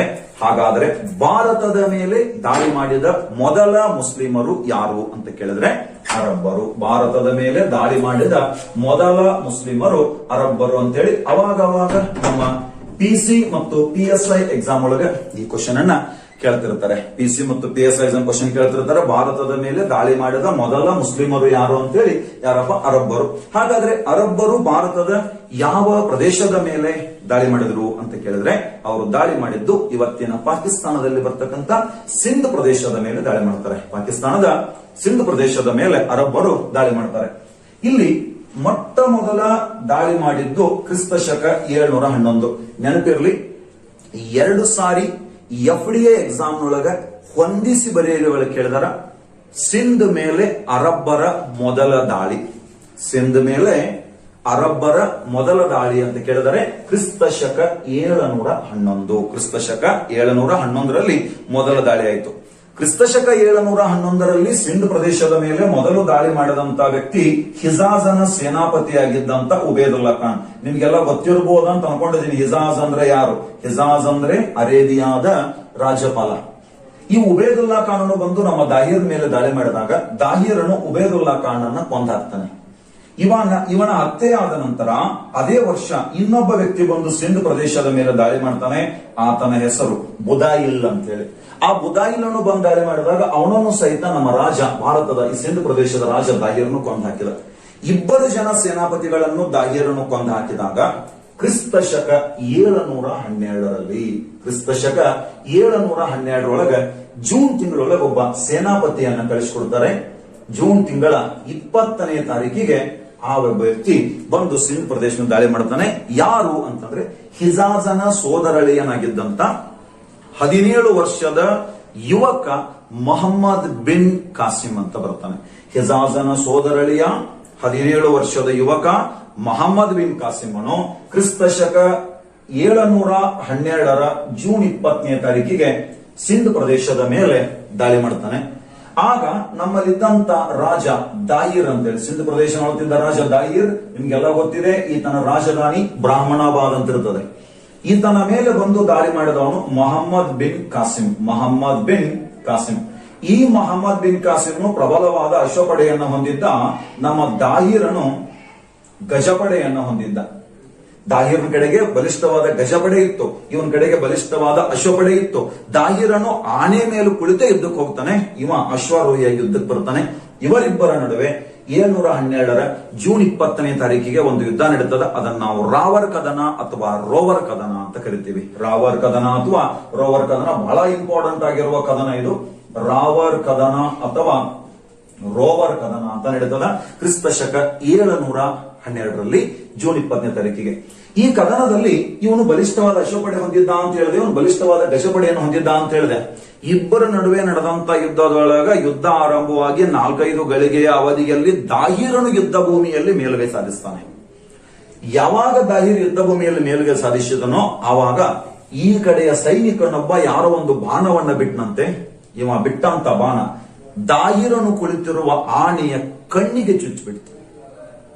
ಆನೆಯ ಕಣ್ಣಿಗೆ ಚುಚ್ಚಿದಾಗ ಆನೆ ಯುದ್ಧ ಭೂಮಿಯಲ್ಲಿ ದಿಕ್ಕಾಪಾಲಾಗಿ ಓಡಾಡೋದಕ್ಕೆ ಆರಂಭಿಸುತ್ತದೆ. ಆನೆ ಓಡಾಡುವ ಟೈಮ್ನೊಳಗ ದಾಹಿರನು ಆನೆ ಮೇಲಿಂದ ಕೆಳಗೆ ಬಿದ್ದ. ದಾಹಿರನು ಕೆಳಗೆ ಬಿದ್ದಾಗ ಆನೆ ನಿಯಂತ್ರಣ ತಪ್ಪಿ ಯುದ್ಧ ಭೂಮಿಯಿಂದ ಓಡ್ ಹೋಗೋದಕ್ಕೆ ಆರಂಭಿಸಿತು. ದಾಹಿರನ ಸೈನಿಕರಲ್ಲ ಅಂದ್ರಂತೆ ನಮ್ಮ ರಾಜ ಸತ್ತ, ಅದಕ್ಕೆ ಆನೆ ಓಡ್ ಹೊಂಟಿದೆ ಅಂತೇಳಿ ಅವನೊಬ್ಬನ ಯುದ್ಧ ಭೂಮಿ ಬಿಟ್ಟೆಲ್ಲ ಓಡೇಗ್ಬಿಟ್ರು. ಅವಾಗ ಈ ಮೊಹಮ್ಮದ್ ಬಿನ್ ಕಾಸಿಂ ಎಂಬ ವ್ಯಕ್ತಿಯು ದಾಹಿರ್ನನ್ನ ಕೊಂದು ಹಾಕ್ತಾನೆ. ದಾಹಿರನ್ನ ಕೊಂದು ಹಾಕಿದ. ತಪ್ಪು ಯುದ್ಧ ನೀತಿಯಿಂದಾಗಿ ಅಶ್ವಾರೋಹಿಯಾಗಿ ಯುದ್ಧಕ್ಕೆ ಹೋಗಲಾರದೆ ಆತ ಆನೆಯನ್ನ ಏರಿ ಯುದ್ಧಕ್ಕೆ ಹೋಗಿದ್ನೋ ಆ ತಪ್ಪು ಯುದ್ಧ ನೀತಿಯಿಂದಾಗಿ ಈ ಒಂದು ಯುದ್ಧದಲ್ಲಿ ದಾಹಿರನಿಗೆ ಸೋಲಾಯಿತು. ದಾಯಿರನ ಸಾವಾಯಿತು, ಹತ್ಯೆ ಆಯಿತು. ಈ ದಾಯಿರನ ಹತ್ಯೆ ಆದ ನಂತರ ಆತನ ರಾಣಿ ರವಿಬಾಯಿಯು ಅಶ್ವಾರೋಹಿಯಾಗಿ ಕುದುರೆಯಲ್ಲಿ ಯುದ್ಧಕ್ಕೆ ಬರ್ತಾಳೆ. ರವಿಬಾಯಿ ಅಲ್ಲ, ಇವನೇ ಈಗಾಗಲೇ ಸೋತು ಸತ್ವಜ್ಞಾನ. ಈ ರವಿಬಾಯಿ ಯುದ್ಧಕ್ಕೆ ಬರ್ತಾಳೆ. ಇವಳು ಸಹಿತ ಯುದ್ಧ ಭೂಮಿಯಲ್ಲಿ ಸೋತು ಓಡಿಬಿಟ್ಲು. ಈ ರವಿಬಾಯಿ ಮತ್ತು ದಾಹಿರ್ಗೊಬ್ಬ ಮಗ ಇದ್ದ, ಜೈಸಿಂಗ ಅಂತೇಳಿ. ಇವನು ಸಹಿತ ಯುದ್ಧ ಮಾಡಿ ಸೋತು ಓಡಿಬಿಟ್ಟ. ದಾಯಿರನ ಹತ್ಯೆ ಆಯಿತು, ರವಿಬಾಯಿ ಸೋತು ಓಡಿ ಹೋದಳು. ಅವರ ಮಗನಾಗಿರುವ ಜೈಸಿಂಗನು ಸಹಿತ ಸೋತು ಓಡಿ ಹೋದ. ಆಗ ದಾಹಿರ್ ಮತ್ತು ರವಿಬಾಯಿಗೆ ಇಬ್ಬರು ಜನ ಹೆಣ್ಣು ಮಕ್ಕಳು ಇರ್ತಾರೆ. ಯಾರಪ್ಪ ಇಬ್ಬರು ಜನ ಅಂತಂದ್ರೆ, ಒಬ್ಳು ಸೂರ್ಯದೇವಿ ಅಂತೇಳಿ, ಒಬ್ಳು ಸೂರ್ಯದೇವಿ ಅಂತ ಇರ್ತಾಳೆ, ಇನ್ನೊಬ್ರು ಟೆರಮಲ ದೇವಿ. ಒಬ್ಳು ಸೂರ್ಯದೇವಿ ಅಂತ ಇರ್ತಾಳೆ, ಇನ್ನೊಬ್ರು ಟೆರಮಲ ದೇವಿ ಅಂತೇಳಿ ಇಬ್ಬರು ಜನ ಇರ್ತಾರೆ. ಸೂರ್ಯದೇವಿ ಮತ್ತು ಟೆರಮಲ ದೇವಿ ಅಂತ ಈ ಇಬ್ಬರು ಜನ ಅಂದ್ರೆ ದಾಹಿರ್ ಮತ್ತು ರವಿಬಾಯಿಯ ಮಕ್ಕಳಾಗಿತ್ತು. ಇವಳು ಇನ್ನೊಂದು ಹೆಸರು ಪಾಣಿಬಾಯಿ ಅಂತ ಕೂಡ ಇರ್ತದೆ. ದಾಹಿರ್ ಮತ್ತು ರವಿಬಾಯಿಯ ಮಕ್ಕಳಾಗಿರುವ ಸೂರ್ಯದೇವಿ ಮತ್ತು ಪೆರಮಲ ದೇವಿ ಇಬ್ಬರನ್ನು ಮೊಹಮ್ಮದ್ ಬಿನ್ ಕಾಸಿಮನು ಅಪಹರಿಸಿಕೊಂಡು ತಗೊಂಡು ಹೋದ. ಇವರಿಬ್ಬರನ್ನ ಅಪಹರಣ ಮಾಡ್ತಾನೆ. ಮೊಹಮ್ಮದ್ ಬಿನ್ ಕಾಸಿಮನು ಇವರಿಬ್ಬರನ್ನ ಅಪಹರಣ ಮಾಡಿ ಅವರಿಬ್ಬರನ್ನ ಓದು ಹಿಜಾಜನಿಗೆ ಒಪ್ಪಿಸಿದನಂತೆ. ಹಿಜಾಜನಿಗೆ ಒಪ್ಪಿಸಿದಾಗ ಈ ಸೂರ್ಯದೇವಿ ಮತ್ತು ಪೆರಮಲ ದೇವಿ ಇಬ್ಬರು ಜನ ಸೇರ್ಕೊಂಡು ಹಿಜಾಜನಿಗೆ ಹೇಳ್ತಾರೆ, ನಿನ್ನ ಸೇನಾಪತಿಯಾಗಿರುವ ಮೊಹಮ್ಮದ್ ಬಿನ್ ಕಾಸಿಮನು, ನಿನ್ನ ಅಳಿಯನಾಗಿರುವ ಮೊಹಮ್ಮದ್ ಬಿನ್ ಕಾಸಿಮನು ನಮಗೆ ಮಾನಭಂಗ ಮಾಡಿದ ಅಂತ ಸುಳ್ಳು ಹೇಳಿದರು. ಇವರ ಮಾತುಗಳನ್ನ ಕೇಳಿ ಸಿಟ್ಟಿಗೆದ್ದಂತ ಹಿಜಾಜನು ಈ ಮೊಹಮ್ಮದ್ ಬಿನ್ ಕಾಸಿಮ್ನ ತಲೆ ಕಡದು ಕೊಂದು ಹಾಕಿಬಿಡ್ತಾನೆ, ಶಿರಚ್ಛೇದನ ಮಾಡಿಬಿಡ್ತಾನೆ. ಇವರಿಬ್ಬರ ಮಾತನ್ನ ಕೇಳಿ ಇವನನ್ನ ಹತ್ಯೆಗೈದ ನಂತರ, ಶಿರಚ್ಛೇದನ ಮಾಡಿದ ನಂತರ ಗೊತ್ತಾಗ್ತದೆ ಇವರಿಬ್ಬರು ಸುಳ್ಳು ಹೇಳಿದ್ದಾರೆ ಅಂತೇಳಿ. ಈಶ್ವರಿ ಪ್ರಸಾದ್ ಎಂಬ ಇತಿಹಾಸಕಾರ ಹೇಳ್ತಾನೆ, ಯಾವಾಗ ಇವರಿಬ್ರು ಸುಳ್ಳು ಹೇಳಿದಾರೆ ಅಂತ ಗೊತ್ತಾಯ್ತು ಹಿಜಾಜನಿಗೆ, ಇವರಿಬ್ಬರನ್ನು ಕುದುರೆ ಬಾಲಕ್ಕೆ ಕಟ್ಟಿ ಸಾಯುವವರೆಗೆ ಎಳಿಸಿ ಕೊಂದು ಹಾಕಿದ ಅಂತ. ನಾವೆಲ್ಲ ನೋಡಿದ್ವಿ ಅರಬ್ಬರು ಯಾಕೆ ಬಂದ್ರು ಭಾರತಕ್ಕೆ ಅಂತೇಳಿ. ಅವ್ರಿಗೆ ಉದ್ದೇಶ ಏನಿತ್ತು? ಅವರ ಹಡಗುಗಳ ಕಳತನ ಆಗಿತ್ತು, ಅದರ ನಷ್ಟವನ್ನ ಭರ್ತಿ ಮಾಡಿಕೊಳ್ಳೋ ಉದ್ದೇಶ ಇತ್ತು ಅವರಿಗೆ. ಆದ್ರೆ ಇವರ ಕಡೆಯಿಂದ ಸಕಾರಾತ್ಮಕವಾಗಿ ಸ್ಪಂದನೆ ಸಿಗಲಾರದಕ್ಕಾಗಿ ಅವರು ಬಂದು ದಾಳಿ ಮಾಡಿದ್ರು ಅಂತಂದ್ರೆ, ಹಾಗಾದ್ರೆ ಅರಬ್ಬರು ಭಾರತಕ್ಕೆ ಬಂದಿದ್ದು ಉದ್ದೇಶಪೂರ್ವಕವಾಗಿನ ಅಥವಾ ಆಕಸ್ಮಿಕವಾಗಿನ ಅಂತ ಕೇಳಿದ್ರೆ, ಅವರು ಭಾರತಕ್ಕೆ ಬಂದದ್ದು ಆಕಸ್ಮಿಕವಾಗಿ. ಇದಕ್ಕಿಂತ ಮುಂಚೆ ಭಾರತದ ಮೇಲೆ ಅಂದ್ರೆ ಈ ಕರಾವಳಿಯ ಮೇಲೆ, ಕೊಂಕಣ ಕರಾವಳಿಯ ಮೇಲೆ ಅರಬ್ಬರು ದಾಳಿ ಮಾಡಿದ್ರು. ಆದ್ರೆ ಅರಬ್ಬರ ದಾಳಿಯನ್ನು ಎದುರಿಸಿ ನಿಂತಿದ್ದ ನಮ್ಮ ಇಮ್ಮಡಿ ಪುಲಿಕೇಶಿ ಅವರಿಗೆ ಭಾರತಕ್ಕೆ ಬರೋದಕ್ಕೆ ಬಿಟ್ಟಿರಲಿಲ್ಲ. ಈ ದಾಹಿರನ ತಪ್ಪು ಯುದ್ಧ ನೀತಿಯಿಂದಾಗಿ ಅರಬ್ಬರು ಬಂದು ಈ ಸಿಂಧ್ ಪ್ರದೇಶ ಆಗಿರ್ಬೋದು, ಈ ಕಡೆ ಪಂಜಾಬ್ ಪ್ರದೇಶ ಆಗಿರ್ಬೋದು, ಈ ಕಡೆಗೆಲ್ಲ ಅವರು ಆಡಳಿತವನ್ನ ಮಾಡ್ತಾರೆ. ಇಸ್ಲಾಂ ಧರ್ಮದ ಪ್ರಚಾರವನ್ನು ಕೂಡ ಮಾಡ್ತಾರೆ. ಆಡಳಿತ ಮಾಡಿದ್ರು, ಜೊತೆಗೆ ಇಸ್ಲಾಂ ಧರ್ಮದ ಪ್ರಚಾರವನ್ನು ಕೂಡ ಮಾಡ್ತಾರೆ. ಯಾರಪ್ಪ? ಅರಬ್ಬರು. ಇದು ಇಲ್ಲಿ ಯಾರು ಕಾರಣ ಆದ್ರು ಅಂದ್ರೆ ದಾಹಿರ್ ಕಾರಣ ಆಗ್ತಾನೆ. ನಾನು ಏನಿಲ್ಲ ಎಲ್ಲ ಕಥೆಯನ್ನು ಹೇಳಿದ್ದೆ ನಿಮಗೆ, ಅರಬ್ಬರು ಯಾವ ರೀತಿ ಭಾರತಕ್ಕೆ ಬಂದ್ರು, ಯಾವ ರೀತಿ ಯುದ್ಧ ನಡೆದು, ಏನ್ ಘಟನೆ ನಡೆದು ಅಂತೇಳಿ. ಇದೆಲ್ಲವನ್ನ ವಿವರಿಸುವ ಒಂದು ಕೃತಿ ಇದೆ, ಪರ್ಷಿಯನ್ ಭಾಷೆಯ ಕೃತಿ ಇದೆ, ಚಾಚ್ನಾಮ ಅಂತೇಳಿ. ನೆನ್ಪಿಟ್ಟುಕೊಳ್ಬೇಕು, ಅರಬ್ಬರ ಸಿಂಧ್ ದಾಳಿಯ ಕುರಿತು ವಿವರಿಸುವ ಕೃತಿ ಯಾವುದು ಅಂತ ಕೇಳಿದ್ರೆ ಯಾವ್ದಪ್ಪ? ಚಾಚನಾಮ. ಇದರ ಲೇಖಕ ಸ್ಪಷ್ಟವಾಗಿ ಗೊತ್ತಿಲ್ಲ, ಅನಾಮಿಕ, ಅನ್ನೋನ್ ಪರ್ಸನ್ ಅಂತ ಹೇಳ್ಬೇಕು. ಅದರ ಚಾಚನಾಮ ಎಂಬ ಪರ್ಷಿಯನ್ ಭಾಷೆಯ ಕೃತಿಯ ಪ್ರಕಾರ ಇದೆಲ್ಲ ನಡೀತು ಅಂತೇಳಿ ನಾವು ಓದ್ತೀವಿ. ಅಂದ್ರೆ ಈ ಅರಬ್ಬರ ಸಿಂಧ್ ದಾಳಿಯ ಕುರಿತು ಅಧ್ಯಯನ ಮಾಡೋದಕ್ಕೆ ನಮಗೆ ಮೂಲಾಧಾರಗಳನ್ನ ಒದಗಿಸುವ ಒಂದು ಕೃತಿ ಇದು. ಯಾವ್ದಪ್ಪ? ಚಾಚನಾಮ ಅಂತೇಳಿ. ನಾವೀಗ ನೋಡಿದ್ವಿ ಭಾರತಕ್ಕೆ ಇಸ್ಲಾಂ ಆಗಮನ, ಮೊದಲು ಬಂದಂತ ಮುಸ್ಲಿಮರು ಯಾರು ಅಂತೇಳಿ ಅರಬ್ಬರು ಅಂತೇಳಿ ನಾವು ಇವತ್ತಿನ ತರಗತಿ ಒಳಗೆ ನೋಡಿದೀವಿ ಆತ್ಮೀಯ ಸ್ಪರ್ಧಾರ್ಥಿಗಳೇ. ಆದ್ರೆ ಅರಬ್ಬರಿಗೆ ಭಾರತದಲ್ಲೊಂದು ಇಸ್ಲಾಂ ಸಾಮ್ರಾಜ್ಯವನ್ನ ಕಟ್ಟಬೇಕನ್ನೋ ಉದ್ದೇಶ ಇರಲಿಲ್ಲ. ಭಾರತದಲ್ಲೊಂದು ಪ್ರಬಲ ಇಸ್ಲಾಂ ಸಾಮ್ರಾಜ್ಯವನ್ನ ಕಟ್ಟುವ ಕನಸನ್ನ ಹೊಂದಿದಂತ ಮೊದಲ ಮುಸ್ಲಿಮರು ಅಂತಂದ್ರೆ ಟರ್ಕರು ಅಂತ ಬರ್ತಾರೆ. ಆ ಟರ್ಕರ್ ಬಗ್ಗೆ ನಾವು ಮುಂದಿನ ತರಗತಿ ಒಳಗೆ ನೋಡೋಣ. ಯಾರು ಅಲ್ಲಿ? ಗಜ್ನಿ ಮತ್ತು ಗೋರಿ ಅಂತ ಹೇಳಿ. ಗಜ್ನಿ ಮತ್ತು ಗೋರಿ ನಾವು ಮುಂದಿನ ತರಗತಿ ಒಳಗೆ ಗಜ್ನಿ ಮತ್ತು ಗೋರಿ ಯಾವ ರೀತಿಯಾಗಿ ದಾಳಿ ಮಾಡಿದ್ರು ಅನ್ನೋದನ್ನ ನೋಡಿ, ಆಮೇಲೆ ದೆಹಲಿ ಸುಲ್ತಾನರ ಸಾಮ್ರಾಜ್ಯ ಯಾವ ರೀತಿ ಸ್ಥಾಪನೆ ಆಯಿತು, ಅಲ್ಲಿ ಯಾವ ಸಂತತಿಗಳು ಬರುತ್ತೋ, 32 ಜನ ಸುಲ್ತಾನ್ ಯಾವ ರೀತಿಯಾಗಿ ಆಡಳಿತ ಮಾಡಿದ್ರು ಅಂತೇಳಿ ನಾವು ಹಂತವಾಗಿ ನೋಡ್ತಾ ಹೋಗೋಣ. ಅದರ ಜೊತೆಗೆ ಕೆಲವೊಂದಿಷ್ಟು ಪ್ರಶ್ನೆಗಳನ್ನ ಸಹಿತ ಅಲ್ಲಿ 360 ಆಂಗಲ್ ಒಳಗೆ ವಿಶ್ಲೇಷಣೆ ಮಾಡ್ತಾ ಹೋಗೋಣ ಆತ್ಮೀಯ ಸ್ಪರ್ಧಾರ್ಥಿಗಳೇ. ಇಲ್ಲೇನು ನಾನು ಹೇಳ್ತಾ ಇದ್ದೀನೋ, ಇಲ್ಲಿ ಹೇಳೋದನ್ನ ನೀವು ಸ್ಪಷ್ಟವಾಗಿ ನಾನು ಹೇಳುವಾಗ ಕರೆಕ್ಟ್ ಆಗಿ ಕೇಳಿ, ಆಮೇಲೆ ಇದನ್ನ ನೀಟಾಗಿ ನೋಟ್ಸ್ ಮಾಡಿ ಇಟ್ಕೊಂಡ್ಬಿಟ್ರೆ ದೆಹಲಿ ಸುಲ್ತಾನರು ಅಂತ ಏನು ಟಾಪಿಕ್ ಐತೋ ಆ ಟಾಪಿಕ್ ನಾಗ ಏನೇ ಕ್ವಶನ್ ಕೇಳಿದ್ರು ಸಹಿತ ಆನ್ಸರ್ ಮಾಡುವಷ್ಟು ಸಾಮರ್ಥ್ಯ ನಿಮಗೆ ಬರ್ತದೆ ಅಂತ ನಾನು ಗ್ಯಾರಂಟಿ ಕೊಡ್ತೀನಿ ನಿಮಗೆ. ಓಕೆ, ಇನ್ನ ನಾನು ಹೇಳಿದ್ದೀನಿ ನಿಮಗೆ ಈಗಾಗಲೇ, ನಾವು ನಮ್ಮ ಸ್ಪರ್ಧಾ ಜೀನಿಯಸ್ KS ಮತ್ತು PSI ತರಬೇತಿ ಸಂಸ್ಥೆಯ ವತಿಯಿಂದ ಎಲ್ಲಾ ಉಪನ್ಯಾಸಕರು ಸೇರ್ಕೊಂಡು ಒಂದು ವಿಶೇಷವಾಗಿ ಏನೋ ಮಾಡ್ತಾ ಇದೀವಿ, ಒಂದು ಸರ್ಪ್ರೈಸ್ ಅನ್ನ ಕೊಡ್ತೀವಿ ನಿಮಗೆ ಅಂತ ನಾನು ಈಗಾಗಲೇ ಕೂಡ ಹೇಳಿದ್ದೀನಿ. ಮತ್ತೊಮ್ಮೆ ಹೇಳ್ತಾ ಇದ್ದೀನಿ, 2-3 ದಿನಗಳಲ್ಲಿ ಆ ಸರ್ಪ್ರೈಸ್ ಏನು ಅಂತ ಹೇಳಿ ನಿಮಗೆ ಗೊತ್ತಾಗ್ತದೆ. ಅದು ಸ್ಟಡಿಗೆ ಸಂಬಂಧಪಟ್ಟಂತದ್ದಾಗಿರ್ತದೆ. ಎಸ್, ಇನ್ನು ನೀವು ಯಾರಾದ್ರೂ ನಮ್ಮ ಚಾನಲ್ಗೆ ಸಬ್ಸ್ಕ್ರೈಬ್ ಆಗಿಲ್ಲ ಅಂತಂದ್ರೆ ಇವಾಗಲೇ ನಮ್ಮ ಚಾನಲ್ಗೆ ಸಬ್ಸ್ಕ್ರೈಬ್ ಆಗಿ, ಜೊತೆಗೆ ಸಬ್ಸ್ಕ್ರೈಬ್ ಬಟನ್ ಪಕ್ಕದಲ್ಲಿ ಇರತಕ್ಕಂತ ಬೆಲ್ ಐಕಾನ್ ಅನ್ನ ಒತ್ತುವುದರ ಮೂಲಕ ನಮ್ಮ ಚಾನಲ್ ನಲ್ಲಿ ಇನ್ ಮುಂದೆ ಅಪ್ಲೋಡ್ ಮಾಡ್ತಕ್ಕಂತ ಹಾಗೂ ಲೈವ್ ಮಾಡ್ತಕ್ಕಂತ ಎಲ್ಲ ತರಗತಿಗಳ ನೋಟಿಫಿಕೇಶನ್ ಅನ್ನು ನೀವು ಪಡೆದು, ಆ ನೋಟಿಫಿಕೇಶನ್ ಬಂದ ನಂತರ ಆ ತರಗತಿಗಳನ್ನ ವೀಕ್ಷಿಸಿ ಆ ಒಂದು ಜ್ಞಾನವನ್ನ ನಿಮ್ಮಲ್ಲಿ ಅಳವಡಿಸಿಕೊಂಡು ಮುಂದೆ ಬರ್ತಕ್ಕಂತ ಎಲ್ಲ ಸ್ಪರ್ಧಾತ್ಮಕ ಪರೀಕ್ಷೆಗಳಲ್ಲಿ ನೀವೆಲ್ಲರೂ ಯಶಸ್ಸನ್ನ ಸಾಧಿಸಲಿ ಅನ್ನೋದೇ ನಮ್ಮೆಲ್ಲರ ಬಯಕೆಯಾಗಿದೆ. ಯಾರು ವರಿ ಮಾಡ್ಕೊಳಕ್ ಹೋಗ್ಬೇಡ್ರಿ. ಯಾಕೆ ಅಂತಂದ್ರೆ ಇದು ಯಾವಾಗ ಲಾಕ್ಡೌನ್ ಮುಗಿತದೋ, ಯಾವಾಗ ನಾವು ತರಗತಿಗಳು ಸ್ಟಾರ್ಟ್ ಆಗ್ತಾವೋ, ಅಥವಾ ನಾವು ಯಾವಾಗ ಮನೆ ಬಿಟ್ಟು ಹೊರಗೆ ಬರ್ತೀವೋ ಅಂತ ಅನ್ಕೊಳಕ್ ಹೋಗ್ಬೇಡ್ರಿ. ನಾನು ಹಿಂದೆ ಲಾಕ್ಡೌನ್ ಆದಾಗ ಕೂಡ ಇದನ್ನ ಹೇಳಿದ್ದೆ, ಮತ್ತೆ ನಾ ಇದನ್ನ ಹೇಳ್ತಾ ಇದ್ದೀನಿ. ಎಲ್ಲರ ಜೀವನ ಹೆಂಗಾಗಿದೆ ಅಂದ್ರೆ ಮರುಭೂಮಿ ತರ ಆಗಿದೆ. ಬದುಕು ಮರುಭೂಮಿ ಆಯಿತೆ ಪೂರ, ಚಿಂತೆ ಬೇಡ ಅಲ್ಲಿಯೇ ಬೆಳೆಯುವುದು ಸಿಹಿಯಾದ ಖರ್ಜೂರ. ಬದುಕು ಮರುಭೂಮಿ ಆಯಿತೆ ಪೂರ, ಚಿಂತೆ ಬೇಡ ಅಲ್ಲಿಯೇ ಬೆಳೆಯುವುದು ಸಿಹಿಯಾದ ಖರ್ಜೂರ. ಅಂದ್ರೆ ನಿಮ್ಗೇನೀಗ ಕಷ್ಟ ಬಂದ್ ಅನ್ಸಾಕತ್ತದೋ, ಮನೆಯೊಳಗೆ ಕುತ್ಕೊಳ್ಬೇಕು ಅನ್ಸಾಕತ್ತಲ್ಲ, ಇದನ್ನೇ ನೀವು ಸಿಹಿಯಾದ ಖರ್ಜೂರವನ್ನಾಗಿ ಪರಿವರ್ತನೆ ಮಾಡ್ಕೊಳ್ಳೋದಕ್ಕೂ ಸಹಿತ ನಿಮ್ಮಿಂದ ಸಾಧ್ಯ ಇದೆ. ಅದಕ್ಕೆ ಸರಿಯಾಗಿ ಇದನ್ನ ಬಳಸಿಕೊಡ್ರಿ. ಒಂದ್ ಕಡೆಗೆ ಬಹಳ ಚೆನ್ನಾಗಿ ಹೇಳ್ತಾರೆ, ಆತ ಹಾಯಾಗಿ ಮಲಗಿದ್ದ ಸೂರ್ಯನಡಿ, ಆತ ಹಾಯಾಗಿ ಮಲಗಿದ್ದ ಚಂದ್ರನಡಿ, ಎಲ್ಲವನ್ನೂ ಮುಂದೂಡುತ್ತಾ ಬಂದ ಜೀವನವಿಡಿ, ಏನೂ ಮಾಡದೆ ಹೋದ ಮಣ್ಣಿನಡಿ. ಆತ ಹಾಯಾಗಿ ಮಲಗಿದ್ದ ಸೂರ್ಯನಡಿ, ಆತ ಹಾಯಾಗಿ ಮಲಗಿದ್ದ ಚಂದ್ರನಡಿ, ಎಲ್ಲವನ್ನೂ ಮುಂದೂಡುತ್ತಾ ಬಂದ ಜೀವನವಿಡಿ, ಏನೂ ಮಾಡದೆ ಹೋದ ಮಣ್ಣಿನಡಿ. ನಾವು ಹೋದ ನಂತರವೂ ಸಹಿತ ಹೆಸರು ಉಳಿಬೇಕು ಅಂತಂದ್ರೆ ಇವಾಗ ಏನಾದರೂ ಒಂದನ್ನು ನಾವು ಸಾಧನೆ ಮಾಡಬೇಕಾಗಿದೆ.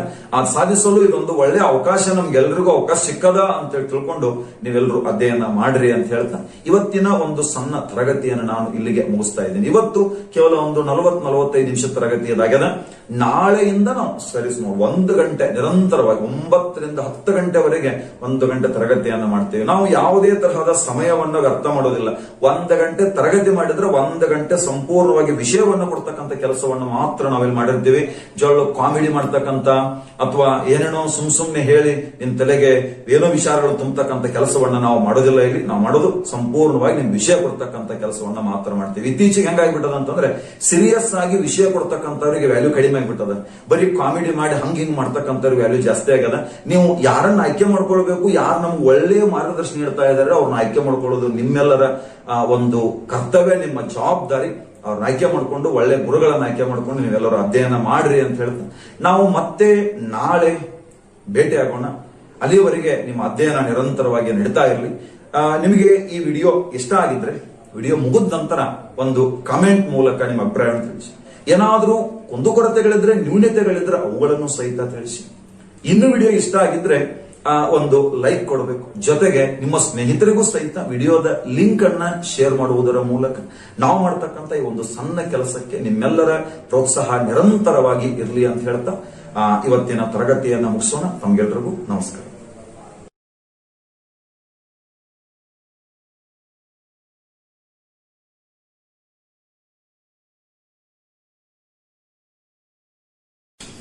ಆತ್ಮೀಯ ಸ್ಪರ್ಧಾರ್ಥಿಗಳೇ, ಸ್ಪರ್ಧಾ ಜೀನಿಯಸ್ KS ಮತ್ತು PSI ತರಬೇತಿ ಸಂಸ್ಥೆ ವತಿಯಿಂದ ಹಮ್ಮಿಕೊಂಡಿರತಕ್ಕಂತ ಈ ಆನ್ಲೈನ್ ತರಗತಿಗೆ ತಮಗೆಲ್ಲರಿಗೂ ಸ್ವಾಗತ. ನಾನು ಸಿದ್ದಣ್ಣ ದಳವಾಯಿ.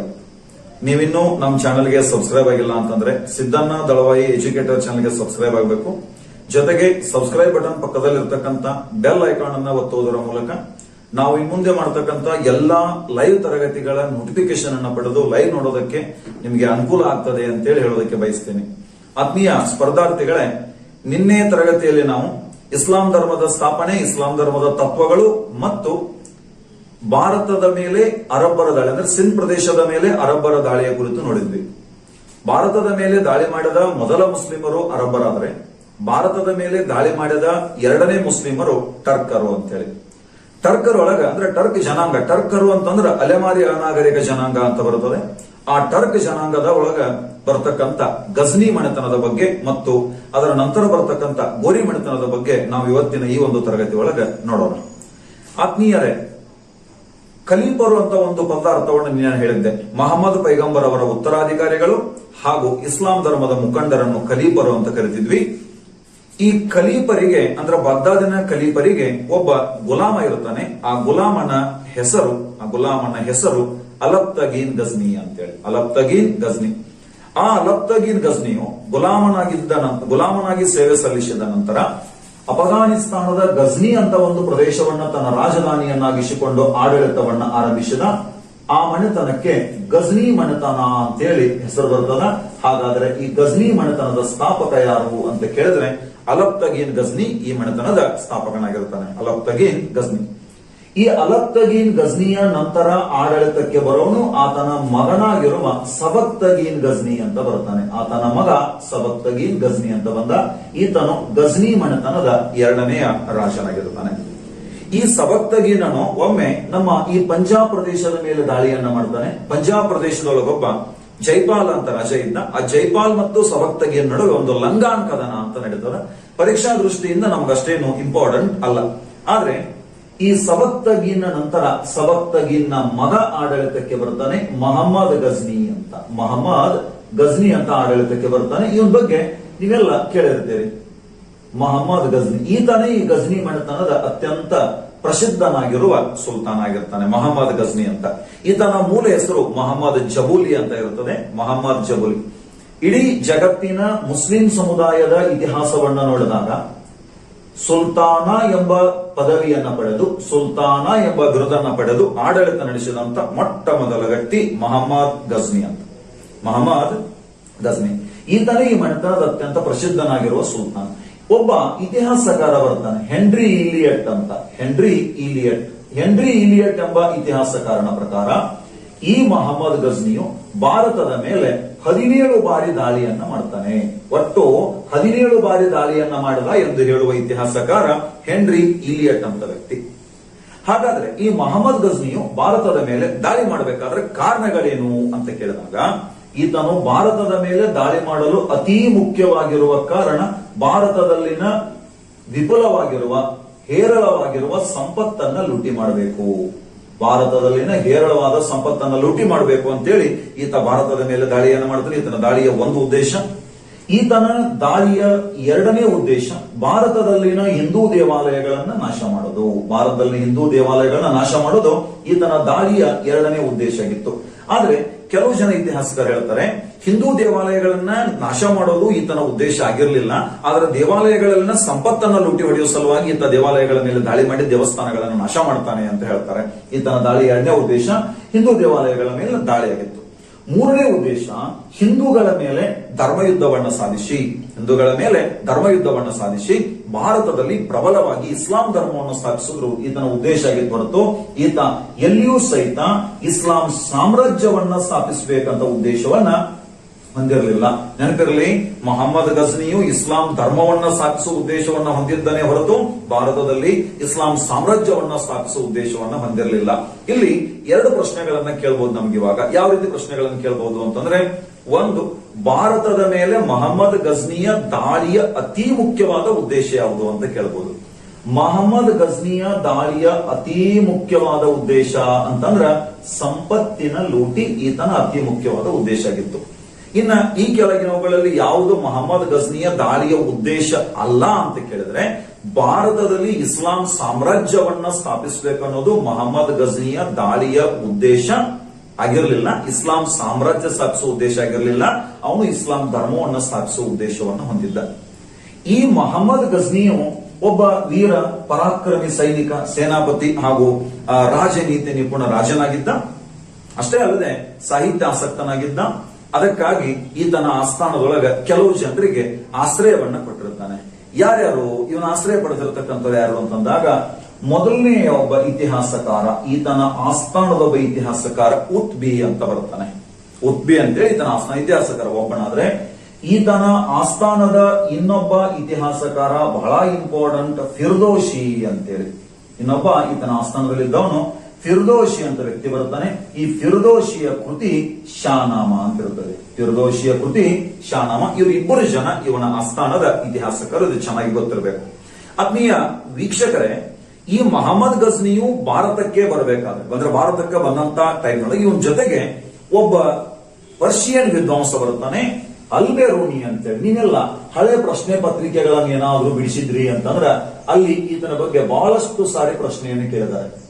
ಮಹಮ್ಮದ್ ಗಜ್ನಿಯ ಜೊತೆಗೆ ಭಾರತಕ್ಕೆ ಬಂದ ವಿದ್ವಾಂಸ ಯಾರು ಅಂತ ಪ್ರಶ್ನೆಯನ್ನು ಕೇಳ್ತಾರೆ. ಅಲ್ಬೆರೂನಿ ಅಂತೇಳಿ ಈತ ಬರೆದಂತ ಒಂದು ಕೃತಿ ಇದೆ, ಕಿತಾಬ್ ಎ ಹಿಂದ್ ಅಥವಾ ತಾರಿಕ್ ಎ ಹಿಂದ್ ಅಂತೇಳಿ.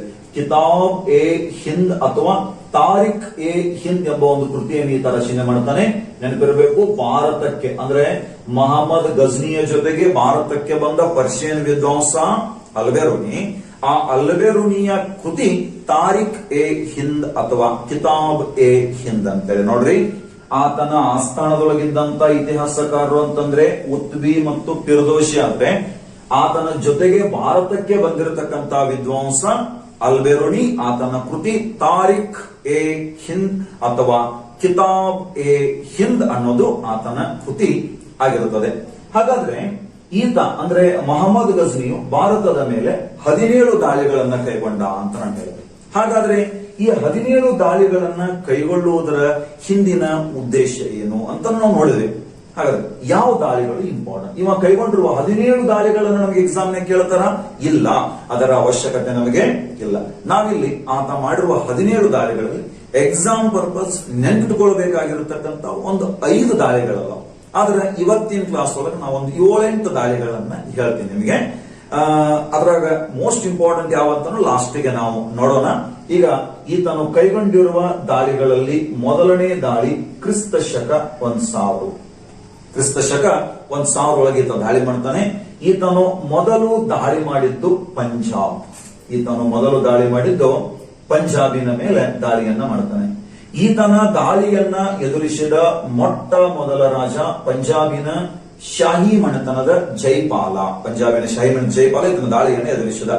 FDA 2018 ಇದೇ ಪ್ರಶ್ನೆಯನ್ನು ಕೇಳಿದರ ಮಹಮ್ಮದ್ ಗಜ್ನಿಯ ದಾಳಿಯನ್ನು ಎದುರಿಸಿದ ದೇಶೀಯ ಮೊಟ್ಟ ಮೊದಲ ದೊರೆ ಯಾರು ಅಂತ ಕೇಳ್ತಾರೆ. ಪಂಜಾಬಿನ ಶಾಹಿ ಮನೆತನದ ಜೈಪಾಲ. 1000ರಲ್ಲಿ ಪಂಜಾಬಿನ ಮೇಲೆ ದಾಳಿ ಮಾಡಿದ, ಜೈಪಾಲನ್ನು ಸೋಲಿಸಿದ. ಇದೇ ದಾಳಿಯ ಸಮಯದಲ್ಲಿ ಮಹಮ್ಮದ್ ಗಜ್ನಿಯು ಖೈಬರ್ ಪ್ರದೇಶವನ್ನ ಅಂದ್ರೆ ಇವತ್ತೇನು ಖೈಬರ್ ಕಣಿವೆ ಅಂತ ಹೇಳ್ತೇವೆ ನೋಡ್ರಿ, ಆ ಖೈಬರ್ ಕಣಿವೆ ಪ್ರದೇಶವನ್ನ ವಶಪಡಿಸಿಕೊಳ್ಳುತ್ತಾನೆ. ಇನ್ನು ಮುಂದೆ ಮಹಮ್ಮದ್ ಗಜ್ನಿಯು ಭಾರತದ ಮೇಲೆ ದಾಳಿ ಮಾಡಿದ್ದು ಯಾವ ಕಣಿವೆಯ ಮೂಲಕ ಅಂತ ಕೊಡ್ತಾರೆ, ಯಾವ ಕಣಿವೆ ಮಾರ್ಗದ ಮೂಲಕ ಅಂತ ಕೊಟ್ಟು, ಗೋಮಾಲ್ ಕಣಿವೆ ಮಾರ್ಗ ಅಂತ ಕೊಡಬಹುದು, ಬೋಲಾನ್ ಕಣಿವೆ ಮಾರ್ಗ ಅಂತ ಕೊಡಬಹುದು, ಖೈಬರ್ ಕಣಿವೆ ಮಾರ್ಗ ಅಂತ ಕೊಡಬಹುದು. ನೆನಪಿರಲಿ, ಖೈಬರ್ ಕಣಿವೆ ಮೂಲಕ ಅಂದ್ರೆ ಭಾರತದ ವಾಯುವ್ಯ ದಿಕ್ಕಿನಿಂದ ಭಾರತದ ಮೇಲೆ ಈತ ದಾಳಿ ಮಾಡ್ತಾನೆ. ಇದು ಮೊದಲನೇ ದಾಳಿ ಕ್ರಿಸ್ತ ಶಕ 1000ರಲ್ಲಿ.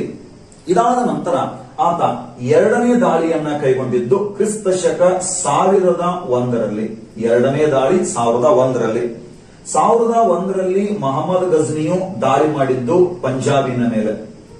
ಪಂಜಾಬಿನ ಮೇಲೆ ದಾಳಿ ಮಾಡ್ತಾನೆ. ಆ ಪಂಜಾಬ್ನೊಳಗ ಇದ್ದಂತ ರಾಜ ಜೈಪಾಲ, ಶಾಹಿ ಮನೆತನದ ರಾಜ ಜೈಪಾಲ ಅಂತ ಇರ್ತಾನೆ.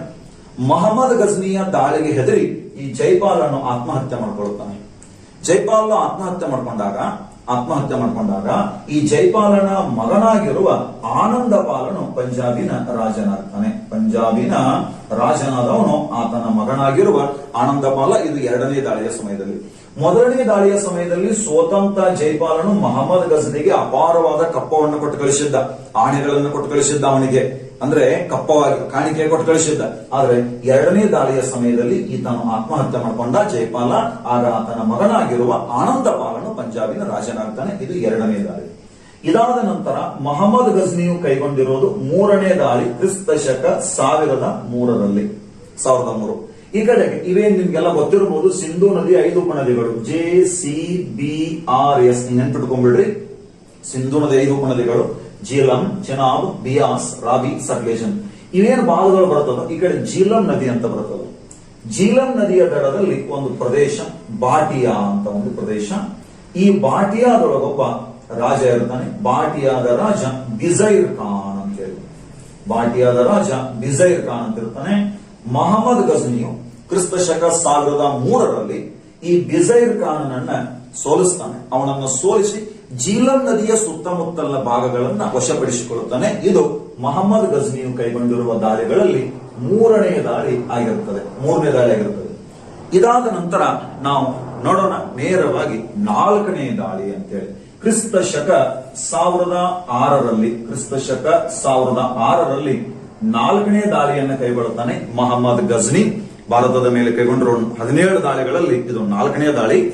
ಇದು ಸಿಟಿ ಆಫ್ ಗೋಲ್ಡ್, ಸುವರ್ಣ ನಗರಿ ಅಂತ ಕರೆಸಿಕೊಳ್ಳತಕ್ಕಂತ ಇವತ್ತಿನ ಭೂಭಾಗದಲ್ಲಿ ಬರತಕ್ಕಂತ ಮುಲ್ತಾನದ ಮೇಲೆ ದಾಳಿಯನ್ನ ಕೈಗೊಳ್ಳುತ್ತಾನೆ. ಮುಲ್ತಾನ ನೋಡ್ರಿ, ನೆನಪಿಟ್ಕೊಳ್ಬೇಕು, 4ನೇ ದಾಳಿಯನ್ನ ಕೈಗೊಂಡಿದ್ದು ಮೊಹಮ್ಮದ್ ಗಜ್ನಿಯು ಮುಲ್ತಾನದ ಮೇಲೆ. ಈ ಮುಲ್ತಾನವನ್ನ ಸಿಟಿ ಆಫ್ ಗೋಲ್ಡ್, ಸುವರ್ಣ ನಗರಿ ಅಥವಾ ಚಿನ್ನದ ನಗರಿ ಅಂತ ಕರೀತಿದ್ರು. ಅಲ್ಲಿ ದಾಳಿ ಮಾಡ್ತಾನೆ.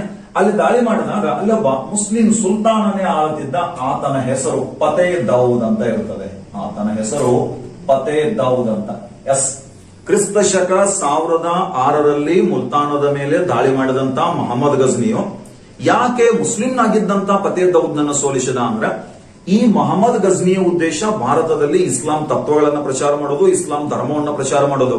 ಆದರೆ ಫತೇ ದಾವೂದನು ಮುಸ್ಲಿಮನಾದರೂ ಸಹಿತ ಮುಸ್ಲಿಂ ಸಂಪ್ರದಾಯಗಳನ್ನ ಪಾಲಿಸ್ತಾ ಇರಲಿಲ್ಲ. ಆತ ಅಸಂಪ್ರದಾಯವಾದಿಯಾಗಿದ್ದ ಅನ್ನೋ ಕಾರಣಕ್ಕಾಗಿ ಅವನ ಮೇಲೆ ದಾಳಿಯನ್ನ ಮಾಡಿ ಅವನನ್ನ ಸೋಲಿಸ್ತಾನೆ. ಜೊತೆಗೆ ಮುಲ್ತಾನದ ಅಪಾರವಾದ ಸಂಪತ್ತನ್ನ ಲೂಟಿ ಬಿಡ್ತಾನೆ. ಮೊದಲೇ ಅದರ ಹೆಸರು ಸಿಟಿ ಆಫ್ ಗೋಲ್ಡ್, ಸುವರ್ಣ ನಗರಿ ಅಂತ ಕರೆತಿದ್ರು. ಆ ಸುವರ್ಣ ನಗರಿಯನ್ನ ಲೂಟಿ ಹೊಡಿತಾನೆ. ಇದು 1006ರಲ್ಲಿ. ಇದಾದ ನಂತರ ನಮಗೆ 5ನೇ ದಾಳಿ ಇಂಪಾರ್ಟೆಂಟ್ ಅಲ್ಲ, ನಾವು ನೇರವಾಗಿ ನೋಡೋಣ 6ನೇ ದಾಳಿಯಿಂದ ನೋಡೋಣ. ಕ್ರಿಸ್ತ ಶಕ 1008ರಲ್ಲಿ 6ನೇ ದಾಳಿ. ಇದು 6ನೇ ದಾಳಿ ಪಂಜಾಬಿನ ಮೇಲೆ ನಡೀತದ. ಮತ್ತೆ ಪಂಜಾಬಿನ ಮೇಲೆ ಈತನು ದಾಳಿ ಮಾಡಿದಾಗ 1008ರಲ್ಲಿ ಪಂಜಾಬಿನಲ್ಲಿದ್ದಂತ ರಾಜ ಆನಂದಪಾಲ, ಜೈಪಾಲ ಅಂತಿದ್ದ ಅಂತ ಹೇಳಿದೆ. ಆ ಜೈಪಾಲನು ಆತ್ಮಹತ್ಯೆ ಮಾಡಿಕೊಂಡ. ಅವಾಗ ಆತನ ಮಗ ಆನಂದಪಾಲನು ಆಡಳಿತಕ್ಕೆ ಬಂದಿದ್ದ. 1008ರಲ್ಲಿ ಮೊಹಮ್ಮದ್ ಗಜ್ನಿಯು ಬಂದು ಪಂಜಾಬಿನ ಮೇಲೆ ದಾಳಿ ಮಾಡಿದಾಗ ಅಲ್ಲಿದ್ದಂತ ಆನಂದಪಾಲನು ಮೊಹಮ್ಮದ್ ಗಜ್ನಿಗೆ ಹೆದರ್ಕೊಂಡು ಪಂಜಾಬನ್ನ ಬಿಟ್ಟು ಓಡಿ ಬಿಡುತ್ತಾನೆ. ಆಗ ಆನಂದಪಾಲನಿಗೊಬ್ಬ ಮಗ ಇರುತ್ತಾನೆ, ಅವನ ಹೆಸರು ಸುಖಪಾಲ ಅಂತೇಳಿ.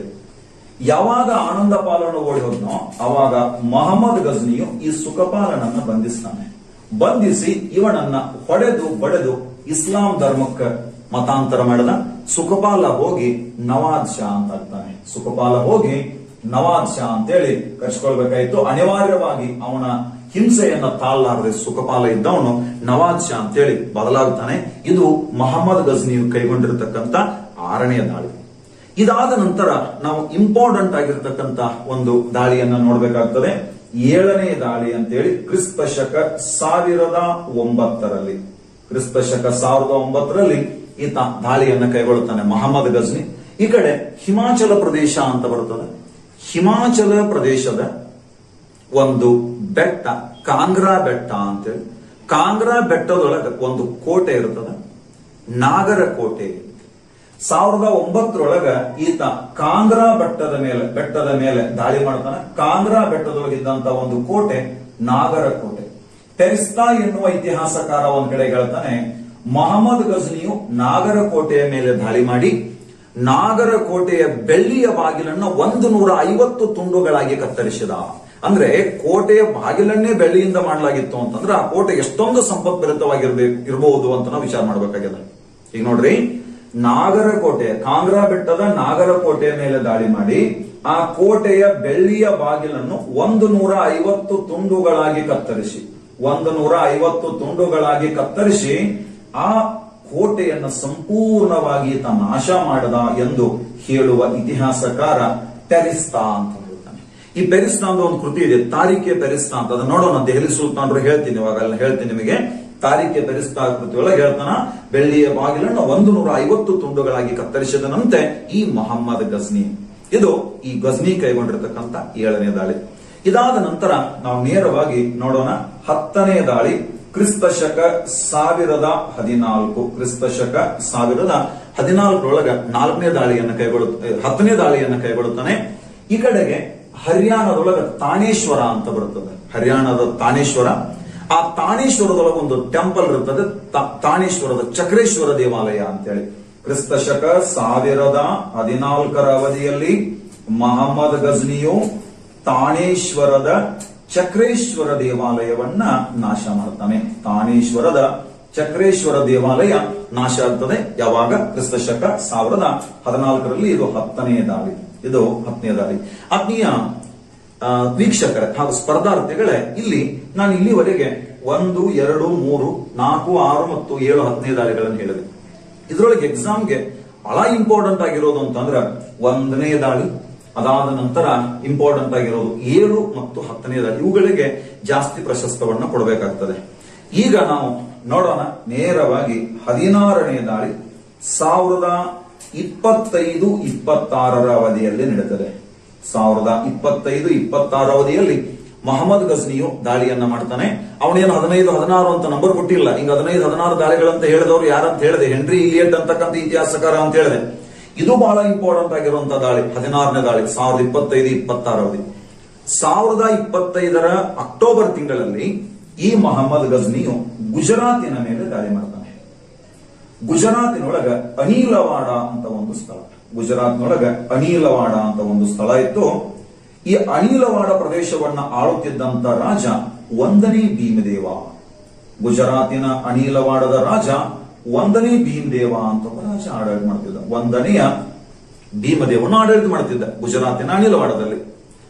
ಇಲ್ಲಿ ಹಿಂದೆ ಅಂದ್ರೆ ಕ್ರಿಸ್ತ ಶಕ 5 ಮತ್ತು 6 7ನೇ ಶತಮಾನದ ಅವಧಿಯಲ್ಲಿ 5, 6, 7ನೇ ಶತಮಾನದ ಅವಧಿಯಲ್ಲಿ ಈ ಗುಜರಾತಿನ ಅಹಮದಾಬಾದ್ ಸುತ್ತಮುತ್ತಲಿನ ಪ್ರದೇಶವನ್ನ ಒಂದು ರಾಜಮನೆತನ ಆಳುತ್ತಿತ್ತು. ವಲ್ಲಭಿಯ ಮೈತ್ರಕರು ಅಂತೇಳಿ ಗುಜರಾತಿನ ವಲ್ಲಭಿಯ ಮೈತ್ರಕರು ಅಂತ ಒಂದು ರಾಜಮನೆತನ ಆಳುತ್ತಿತ್ತು. ಎಲ್ಲಿ? ಅಹಮದಾಬಾದ್ ಸುತ್ತಮುತ್ತಲ ಪ್ರದೇಶಗಳಲ್ಲಿ.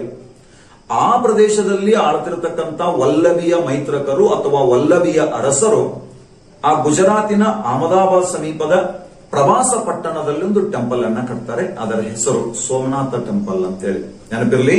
ಅಹಮದಾಬಾದ್ ಸಮೀಪದ ಪ್ರವಾಸ ಪಟ್ಟಣದಲ್ಲಿ ಕಟ್ಟಿದಂತ ಒಂದು ಟೆಂಪಲ್ ನ ಹೆಸರು ಸೋಮನಾಥ ಟೆಂಪಲ್ ಅಂತ ಬರುತ್ತದೆ, ಅಥವಾ ಸೋಮನಾಥ ಮಂದಿರ. ಮೊದಲು ಸಣ್ಣ ದೇವಾಲಯವನ್ನ ಕಟ್ಟಿದ್ರು. ಈ ಸುತ್ತಮುತ್ತಲ ಭಾಗದೊಳಗ ಯಾವ ರೀತಿ ಸಂಪ್ರದಾಯ ಬೆಳೀತು ಅಂದ್ರೆ, ಜನ ದುಡಿತಿದ್ರು, ದುಡಿದ ಆದಾಯ ಬರ್ತಿತ್ತು. ಬಂದ ಆದಾಯದಾಗ ತಮ್ಮ ಜೀವನಕ್ಕೆ ಎಷ್ಟು ಬೇಕಷ್ಟು ಬಳಸ್ಕೊಳ್ತಿದ್ರು. ಉಳಿದದ್ದನ್ನ ಹೋಗಿ ಎಲ್ಲ ದೇವಸ್ಥಾನಕ್ಕೆ ದಾನ ಕೊಡ್ತಿದ್ರು. ಆ ದೇವಸ್ಥಾನದೊಳಗ ಎಲ್ಲ ಸಂಪತ್ತನ್ನ ಇಡ್ತಿದ್ರು. ದೇವಸ್ಥಾನ 11ನೇ ಶತಮಾನದ ಅವಧಿಗೆ ಯಾವ ಮಟ್ಟಿಗೆ ಬೆಳೀತದಂದ್ರೆ 56 ಕಂಬಗಳಿದ್ದು, ಬೃಹತ್ತಾದ 56 ಕಂಬಗಳಿದ್ದು, ವಜ್ರಲೇಪಿತ ಕಂಬಗಳಿದ್ದವು, ಚಿನ್ನ ಲೇಪಿತ ಕಂಬಗಳಿದ್ದವು. ಅಷ್ಟೇ ಅಲ್ಲದೆ ದೇವಸ್ಥಾನದ ಆವರಣದಲ್ಲಿ 108 ಶಿವಲಿಂಗಗಳಿರುತ್ತವೆ. ಇಂಥ ಒಂದು ಬೃಹತ್ ಆಗಿರತಕ್ಕಂಥ ಒಂದು ದೇವಾಲಯವಾಗಿ ಬೆಳೀತದೆ.